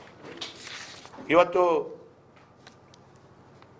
ಈ ಎಲ್ಲ ಆಗ್ತಾ ಇರುವಂಥ ತಪ್ಪನ್ನು ಜನರನ್ನು ಬೇರೆಗಡೆಗೆ ಸೆಳೆಯುವಂಥ ಪ್ರಯತ್ನಗಳು, ತಾವು ಹೊಸ ಹೊಸ ವಿಚಾರವನ್ನು ಇವತ್ತು ತಾವುಗಳು ಹೇಳ್ತಾ ಇದ್ದೀರಿ. ಇವತ್ತು ಇದರ ಬಗ್ಗೆ ಜನರು ಆಕ್ರೋಶವಿದ್ದದ್ದನ್ನು ಪತ್ರಿಕೆಯಲ್ಲಿ, ಮಾಧ್ಯಮದಲ್ಲಿ ಕಂಡಾಗ ಜನರ ಗಮನ ಬೇರೆ ಸೆಳೆಯುವಂಥ ಹೊಸ ರೀತಿಯ ಒಂದು ತಂತ್ರಗಾರಿಕೆಯನ್ನು ತಾವು ಮಾಡ್ತಾ ಇರುವಂಥದ್ದನ್ನು ನಾವು ಕಾಣ್ತಾ ಇದ್ದೇವೆ. ಇವತ್ತು ಪಠ್ಯ ಪುಸ್ತಕವನ್ನು ಪರಿಷ್ಕರಣೆ ಮಾಡ್ತೀವಿ, ಆವಾಗ ಜನರ ಮಾಧ್ಯಮದ ಎಲ್ಲ ವಿಚಾರಗಳು ಪಠ್ಯ ಪುಸ್ತಕದಡಿ ಹೋಗ್ತದೆ. ಇವತ್ತು ಬಜರಂಗ ದಳವನ್ನು ಬ್ಯಾನ್ ಮಾಡುವಂಥ ವಿಚಾರಗಳು, ಬೇಕಾದರೆ RSS ಅನ್ನು ಕೂಡ ಬ್ಯಾನ್ ಮಾಡ್ತೀವಿ ಅಂತೇಳುವಂಥ ಮಾತನ್ನು ತಾವು ಹೇಳುವಂಥ ಮಟ್ಟಿಗೆ ಹೋದಾಗ ಮಾಧ್ಯಮದಲ್ಲಿ ಮತ್ತು ಟಿವಿಯಲ್ಲಿ ಮತ್ತು ಪತ್ರಿಕೆಯಲ್ಲಿ RSS ಬಗ್ಗೆ ಮತ್ತು ಇನ್ನಿತರ ವಿಚಾರದ ಬಗ್ಗೆ ಚರ್ಚೆಗಳು ಶುರುವಾದಾಗ ಈ ಗ್ಯಾರಂಟಿಗಳ ಬಗ್ಗೆ ಜನರಿಗೆ ನೆನಪು ಹೋಗ್ತದೆ ಅಂತೇಳಿ ಅವರು ತಿಳ್ಕೊಂಡಿದ್ದಾರೆ. ಕಾಂಗ್ರೆಸ್ನವರಿಗೆ ಆಡಳಿತ ಮಾಡುವಾಗ ಇಂಥದ್ದೆಲ್ಲ ಮಾಡಿಕೊಂಡು ಭಾಳ ಸುಲಭವಾಗಿ ಅನುಭವ ಇದೆ. ಒಂದು ಭಾಳ ದೊಡ್ಡದಾದ ತಪ್ಪನ್ನು ಜನರು ಹುಡುಕಿ ಅವರಿಗೆ ಎಲ್ಲೋ ಒಂದು ಕಡೆಗಳಲ್ಲಿ ಕಾಂಗ್ರೆಸ್ ಪಕ್ಷವನ್ನು ಸಂಪೂರ್ಣವಾಗಿ ಅವರ ತಪ್ಪನ್ನು ಹುಡುಕಿ ಮಾತಾಡುವಂಥ ಸಂದರ್ಭದಲ್ಲಿ ಈ ರೀತಿಯ ಮಾತನ್ನು ಎತ್ತಿ ಗಮನ ಬೇರೆ ಸೆಳೆಯುವಂಥ ವಿಚಾರಗಳು ಮಾಡ್ತಾ ಇದ್ದಾರೆ. ಹಾಗಾಗಿ ಇವತ್ತು ನಾನು ನಮ್ಮ ಸಚಿವರಾಗಿರುವಂಥ ಪ್ರಿಯಾಂಕ ಖರ್ಗೆ ಅವರು RSS ಬಗ್ಗೆ ಕೂಡ ಮಾತಾಡಿದರು. ನಾನು ಒಂದು ಮಾತನ್ನು ಹೇಳ್ತೇನೆ, ಇಂದಿರಾ ಗಾಂಧಿಗೆ ಆಗದಂಥದ್ದು, ರಾಜೀವ್ ಗಾಂಧಿಗೆ ಆಗದಂಥದ್ದು, ಪ್ರಿಯಾಂಕಾ ಗಾಂಧಿಯವರ ಅಪ್ಪನಿಗೆ ಆಗದಿದ್ದದ್ದು ಪ್ರಿಯಾಂಕಾ ಗಾಂಧಿ ಮುಂದುವರಿಸ್ತಾ ಇದ್ದಾರೆ, ಮಾಡಲಿಕ್ಕೆ ಪ್ರಯತ್ನ ಮಾಡ್ತಾ ಇದ್ದಾರೆ ಅಂತ ಹೇಳಿದ್ರೆ ತಾಕತ್ತಿದ್ರೆ ಬ್ಯಾನ್ ಮಾಡಿ ತೋರಿಸಿ. ಒಂದು ಕಾಲದಲ್ಲಿ ಕಾಂಗ್ರೆಸ್ ಪಕ್ಷವೇ ರಾಷ್ಟ್ರೀಯ ಸ್ವಯಂ ಸೇವಕ ಸಂಘದ 2ನೇ ಸರಸಂಘ ಚಾಲಕರಿಗೆ ಲೋಕಸಭೆಯಲ್ಲಿ ಅವರಿಗೆ ಶ್ರದ್ಧಾಂಜಲಿ ಅರ್ಪಿಸುತ್ತಿದೆ. ಯಾಕೆ ಅರ್ಪಿಸಿದ್ರು? ಹಾಗಾದರೆ RSS ಎಲ್ಲೋ ಒಂದು ಕಡೆ ದೇಶ ವಿರೋಧಿ ಚಟುವಟಿಕೆ ಮಾಡ್ತಾ ಇದೆ ಅಂತ ಹೇಳಿದ್ರೆ ಕಾಂಗ್ರೆಸ್ ಪಕ್ಷವೇ ಅವತ್ತಿನ ಸರಸಂಘ ಚಾಲಕರ ಗುರೂಜಿಯವರಿಗೆ ಶ್ರದ್ಧಾಂಜಲಿ ಅರ್ಪಣೆ ಮಾಡಿದಂಥ ದಾಖಲೆಗಳಿದೆ. ಹಾಗಾದರೆ ಅವತ್ತು ಇಂದಿರಾ ಗಾಂಧಿ ಮತ್ತು ಅವರು ಮಾಡಿದ ತಪ್ಪು ಅಥವಾ ಇವರು ಮಾಡ್ತಾ ಇರುವಂಥ ತಪ್ಪು? ಯಾರಿವತ್ತು ತಪ್ಪು ಅಂತೇಳಿ ಪ್ರಿಯಾಂಕ ಖರ್ಗೆ ಅವರು ಉಲ್ಲೇಖ ಮಾಡಲೇಬೇಕು. ಹಾಗಾಗಿ ಇವತ್ತು ಚಕ್ರವರ್ತಿ ಸೂಲಿಬೆಲೆ ಅವರು ಹಿಡಿದಿರ್ಬೋದು, ಪಠ್ಯದಲ್ಲಿ ಡಾಕ್ಟರ್ ಜಿ ಹೆಗಡೆವಾರ್ ಅವರ ವಿಚಾರಗಳನ್ನು ವಿಷಯ ಅವರು ಈ ಭಾರತದ ಬಗ್ಗೆ, ಈ ರಾಜ್ಯದ ಬಗ್ಗೆ ಹೇಳಿದಂಥ ವಿಚಾರಗಳನ್ನು ತಾವು ಅದನ್ನು ಸರಿಪಡಿಸ್ತೀವಿ ಅಂತ ಹೇಳುವಂಥ ವಿಚಾರಗಳಿರ್ಬೋದು. ಇದು ಎಲ್ಲವನ್ನು ಭಾಳ ಸ್ಪಷ್ಟವಾಗಿ ಭಾರತೀಯ ಜನತಾ ಪಾರ್ಟಿ ವಿರೋಧವನ್ನು ಮಾಡ್ತದೆ. ಒಂದು ಕಡೆಗಳಲ್ಲಿ ಉಚಿತವಾದ ಗ್ಯಾರಂಟಿಗಳು ಘೋಷಣೆ ಮಾಡಿದ ಪ್ರಕಾರ ಏನು ಮಾಡಬೇಕು ಅಂತ ದೋಚಿದೆ. ತಮ್ಮ ಪರಿಸ್ಥಿತಿಗಳು ಎಷ್ಟರ ಮಟ್ಟಿಗೆ ಆಗಿದೆ ಅಂತ ಹೇಳಿದರೆ, ಭಾರತೀಯ ಜನತಾ ಪಾರ್ಟಿಯ ಸರ್ಕಾರ, ಬೊಮ್ಮಾಯಿ ನೇತೃತ್ವದ ಸರ್ಕಾರ 20,000 ಕೋಟಿ ರೂಪಾಯಿ ಅನುದಾನಗಳನ್ನು ಸ್ಯಾಂಕ್ಷನ್ ಮಾಡಿದ್ದು ಇವತ್ತು ತಾವು ಕ್ಯಾನ್ಸಲ್ ಮಾಡ್ತಾ ಇದ್ದೀರಿ. ಇವತ್ತು ಖಾದರ್ ಅವರು ದಕ್ಷಿಣ ಕನ್ನಡ ಜಿಲ್ಲೆಯ ಮಳೆ ಹಾನಿಯ ಬಗ್ಗೆ ಏನೋ ಮೀಟಿಂಗ್ ಮಾಡ್ತಾ ಇದ್ದಾರೆ. ಸ್ವಾಮಿ, ಎಲ್ಲಿಗೆ ಮೀಟಿಂಗ್ ಮಾಡ್ತೀರಿ ನೀವು? ನಮ್ಮ ಜಿಲ್ಲೆಗೆ ಕೂಡ 1000 ಕೋಟಿ ಕ್ಯಾನ್ಸಲ್ ಆಗ್ತಾ ಇದೆ. ನಾವು ನಮ್ಮ ಶಾಸಕರುಗಳು ಕಷ್ಟಪಟ್ಟು ನಮ್ಮ ಮಂತ್ರಿಗಳು ತಂದಂಥ ಅನುದಾನವನ್ನು ಇವತ್ತು ನೀವು ಕ್ಯಾನ್ಸಲ್ ಮಾಡ್ತಾ ಇದ್ದೀರಿ. ಮತ್ತು ಇವತ್ತು ಮೀಟಿಂಗ್ ಮಾಡಿಕೊಂಡು ಇದನ್ನು ಸರಿಪಡಿಸಿಕೊಳ್ಳುವಂಥ ಪರಿಸ್ಥಿತಿ ಹೇಗಾದರೂ ಸಾಧ್ಯ? 10 ಕಡೆಗಳಲ್ಲಿ ಕೆಲಸ ಅರ್ಧ ಆಗಿ ನಿಂತಿದೆ. ಇದಕ್ಕೆಲ್ಲ ನೀವು ಯಾವ ರೀತಿಯಲ್ಲಿ ನ್ಯಾಯ ಕೊಡ್ತೀರಿ? ಹಾಗಾಗಿ 20,000 ಕೋಟಿಯನ್ನು ತಾವು ನಿಲ್ಲಿಸುವಂಥ ಪ್ರಯತ್ನಗಳು, 20,000 ಕೋಟಿಯನ್ನು ನಿಲ್ಲಿಸಿ ತಾವು ಮಾಡಿದರೂ ಕೂಡ ಈ ಗ್ಯಾರಂಟಿಗೆ ಸರಿಸುಮಾರು 65,000 ಕೋಟಿಯಿಂದ 70,000 ಕೋಟಿಗಳು ಬೇಕು. ಇನ್ನು ಅಭಿವೃದ್ಧಿಗಳು ಮುಂದಿನ ದಿನಗಳಲ್ಲಿ 5 ವರ್ಷಗಳ ಅಭಿವೃದ್ಧಿಯೇ ಮಾಡಲ್ಲ. ಯಾವುದೇ ಲೆಕ್ಕಾಚಾರಗಳಿಲ್ಲದೆ ಸಣ್ಣ ಪುಟಾಣಿ ಮಕ್ಕಳು ಹೋಗಿ ಅಂಗಡಿಗಳಿಗೆ ಹೋಗಿ ಪೆಪರ್ಮಿಂಟ್ ತೆಗೆದುಕೊಂಡ ರೀತಿಯಲ್ಲಿ ವೇದಿಕೆಯಲ್ಲಿ ನಿಂತು ಘೋಷಣೆ ಹಾಕಿಕೊಂಡು ಉಚಿತವಾಗಿ ಘೋಷಣೆ ಹಾಕಿದ್ರಿ. ಸಾಮಾನ್ಯ ಜ್ಞಾನ ಇಲ್ಲದ ರೀತಿಯಲ್ಲಿ ಮಾಡಿದ್ರಿ ನೀವು. ಇವತ್ತು ಮಾನದಂಡಗಳದೊಂದಿಗೆ ಈ ರೀತಿಯ ಅನುದಾನಗಳನ್ನು ಮೊಟಕುಗೊಳಿಸಿ ನಮ್ಮ ಅಭಿವೃದ್ಧಿಯನ್ನು ನಿಲ್ಲಿಸುವಂಥ ಪ್ರಯತ್ನಗಳನ್ನು ಮಾಡ್ತಾ ಇದ್ರಿ. ಕೊರೋನಾದಂಥ ಕಷ್ಟದ ಸಂದರ್ಭದಲ್ಲಿ ಕೂಡ ಭಾರತೀಯ ಜನತಾ ಪಾರ್ಟಿಯ ಆದಾಯದ ರಾಜ್ಯಕ್ಕೆ, ಮಹಾನಗರ ಪಾಲಿಕೆಗೆ, ಇಡೀ ದೇಶಕ್ಕೆ ರೆವೆನ್ಯೂ ಡಿಫಿಸಿಟ್ ಇರುವಾಗ ಕೂಡ ಇಷ್ಟೆಲ್ಲ ಅನುದಾನಗಳು ಕರಾವಳಿ ಭಾಗದಲ್ಲಿ ಎಲ್ಲ MLAಗಳು ಒಟ್ಟು ಮಾಡಿದರೆ 2,000, 3,000, 4,000 ಕೋಟಿಗಳು ಪ್ರತಿ ವಿಧಾನಸಭಾ ಕ್ಷೇತ್ರಕ್ಕೆ ತಂದಿದ್ದಾರೆ. ನಾವು ಕಷ್ಟಪಟ್ಟು ತಂದದ್ದನ್ನು ನೀವು ನಿಲ್ಲಿಸ್ತೀರಾ? ನಿಲ್ಲಿಸಿ, ಹೇಳಿ ಜನರಿಗೆ ಎಲ್ಲ ಅನುದಾನಗಳು ನಿಮ್ಮ ಮುಂದಿನ ದಿನಗಳಲ್ಲಿ ಅರ್ಧ ರಸ್ತೆ ಆಗಿದೆ, ಇಲ್ಲೇ ನಿಲ್ಲಿಸ್ತೀವಿ ಹೇಳಿ ಕಾಂಗ್ರೆಸ್ ನಾಯಕರು. ಅದನ್ನಾದರೂ ಹೇಳಿ. ನಾವು ಆಡಳಿತಕ್ಕೆ ಬಂದದ್ದು ಅಭಿವೃದ್ಧಿ ಕುಂಠಿತ ಮಾಡಲಿಕ್ಕೆ ಅಂತ ಹೇಳಿ ಅದಾದರು ಅಂತೇಳುವಂಥ ಮಾತನ್ನು ಇವತ್ತು ನಾನು ಹೇಳಲಿಕ್ಕೆ ಬಯಸ್ತಾ ಇದ್ದೇನೆ. ಪ್ರಕೃತಿ ವಿಕೋಪ ನಿರ್ವಹಣೆಯನ್ನು ಇಡೀ ರಾಜ್ಯದಲ್ಲಿ ಅವತ್ತು ಭಾಳ ಟೀಕೆ ಮಾಡಿದ್ರಿ. ಸಿದ್ದರಾಮಯ್ಯರು ವಿರೋಧ ಪಕ್ಷದ ನಾಯಕನಾಗಿ ಮಾತನಾಡಿದ್ದು ನಮಗೆ ಅವತ್ತನ್ನು ಕಂಡಾಗ ದುಃಖ ಆಗ್ತಿತ್ತು. ಅವತ್ತು ಇಡೀ ರಾಜ್ಯದಲ್ಲಿ ಕೇವಲ ಯಡಿಯೂರಪ್ಪರು ಮಾತ್ರ ಮುಖ್ಯಮಂತ್ರಿ ಆಗಿದ್ದರು. ಪ್ರಕೃತಿ ವಿಕೋಪದಲ್ಲಿ ಇಡೀ ರಾಜ್ಯ ನೆರೆಹಾವಳಿಗೆ ತತ್ತರಿಸಿದಾಗ ಯಡಿಯೂರಪ್ಪರು ಡೆಲ್ಲಿಗೆ ಹೋಗಿ ಮಂತ್ರಿಮಂಡಲದ ವಿಸ್ತರಣೆಗೆ ಹೋಗಲಿಲ್ಲ. ವಿಮಾನದಲ್ಲೋ ಹೆಲಿಕಾಪ್ಟರ್ನಲ್ಲೋ ಎಲ್ಲ ಜಿಲ್ಲೆಗೆ ಹೋಗಿ ನಮ್ಮ ಧರ್ಮಸ್ಥಳಕ್ಕೂ ಬಂದಿದ್ದರು, ಬೆಳ್ತಂಗಡಿಗೂ ಬಂದಿದ್ದರು, ಬಂಟ್ವಾಳಕ್ಕೂ ಬಂದಿದ್ದರು. ಒಬ್ಬರೇ ಇಡೀ ರಾಜ್ಯವನ್ನು ಸುತ್ತಾಡಿ ಆವಾಗ ಒಂದು ಮನೆ ಬಿದ್ದಾಗ 1947ರಿಂದ ಇವತ್ತಿನ ತನಕ ಒಂದು ಮನೆ ಬಿದ್ದಾಗ 95,000 ರೂಪಾಯಿ ಕೊಡ್ತಿದ್ರು. ಪ್ರಕೃತಿ ವಿಕೋಪದಲ್ಲಿ ಯಡಿಯೂರಪ್ಪರು ಬಂದವರು 5 ಲಕ್ಷ ಕೊಡ್ಲಿಕ್ಕೆ ಶುರು ಮಾಡಿದರು. ಬೊಮ್ಮಾಯಿಯವರು ಕೂಡ 5 ಲಕ್ಷ ಕಂಟಿನ್ಯೂ ಮಾಡಿದರು. ಇನ್ನು ನೋಡಬೇಕು ನೀವು ಎಷ್ಟು ಕೊಡ್ತೀರಿ. ಹಣ ಇಲ್ಲ, ವಾಪಸ್ 95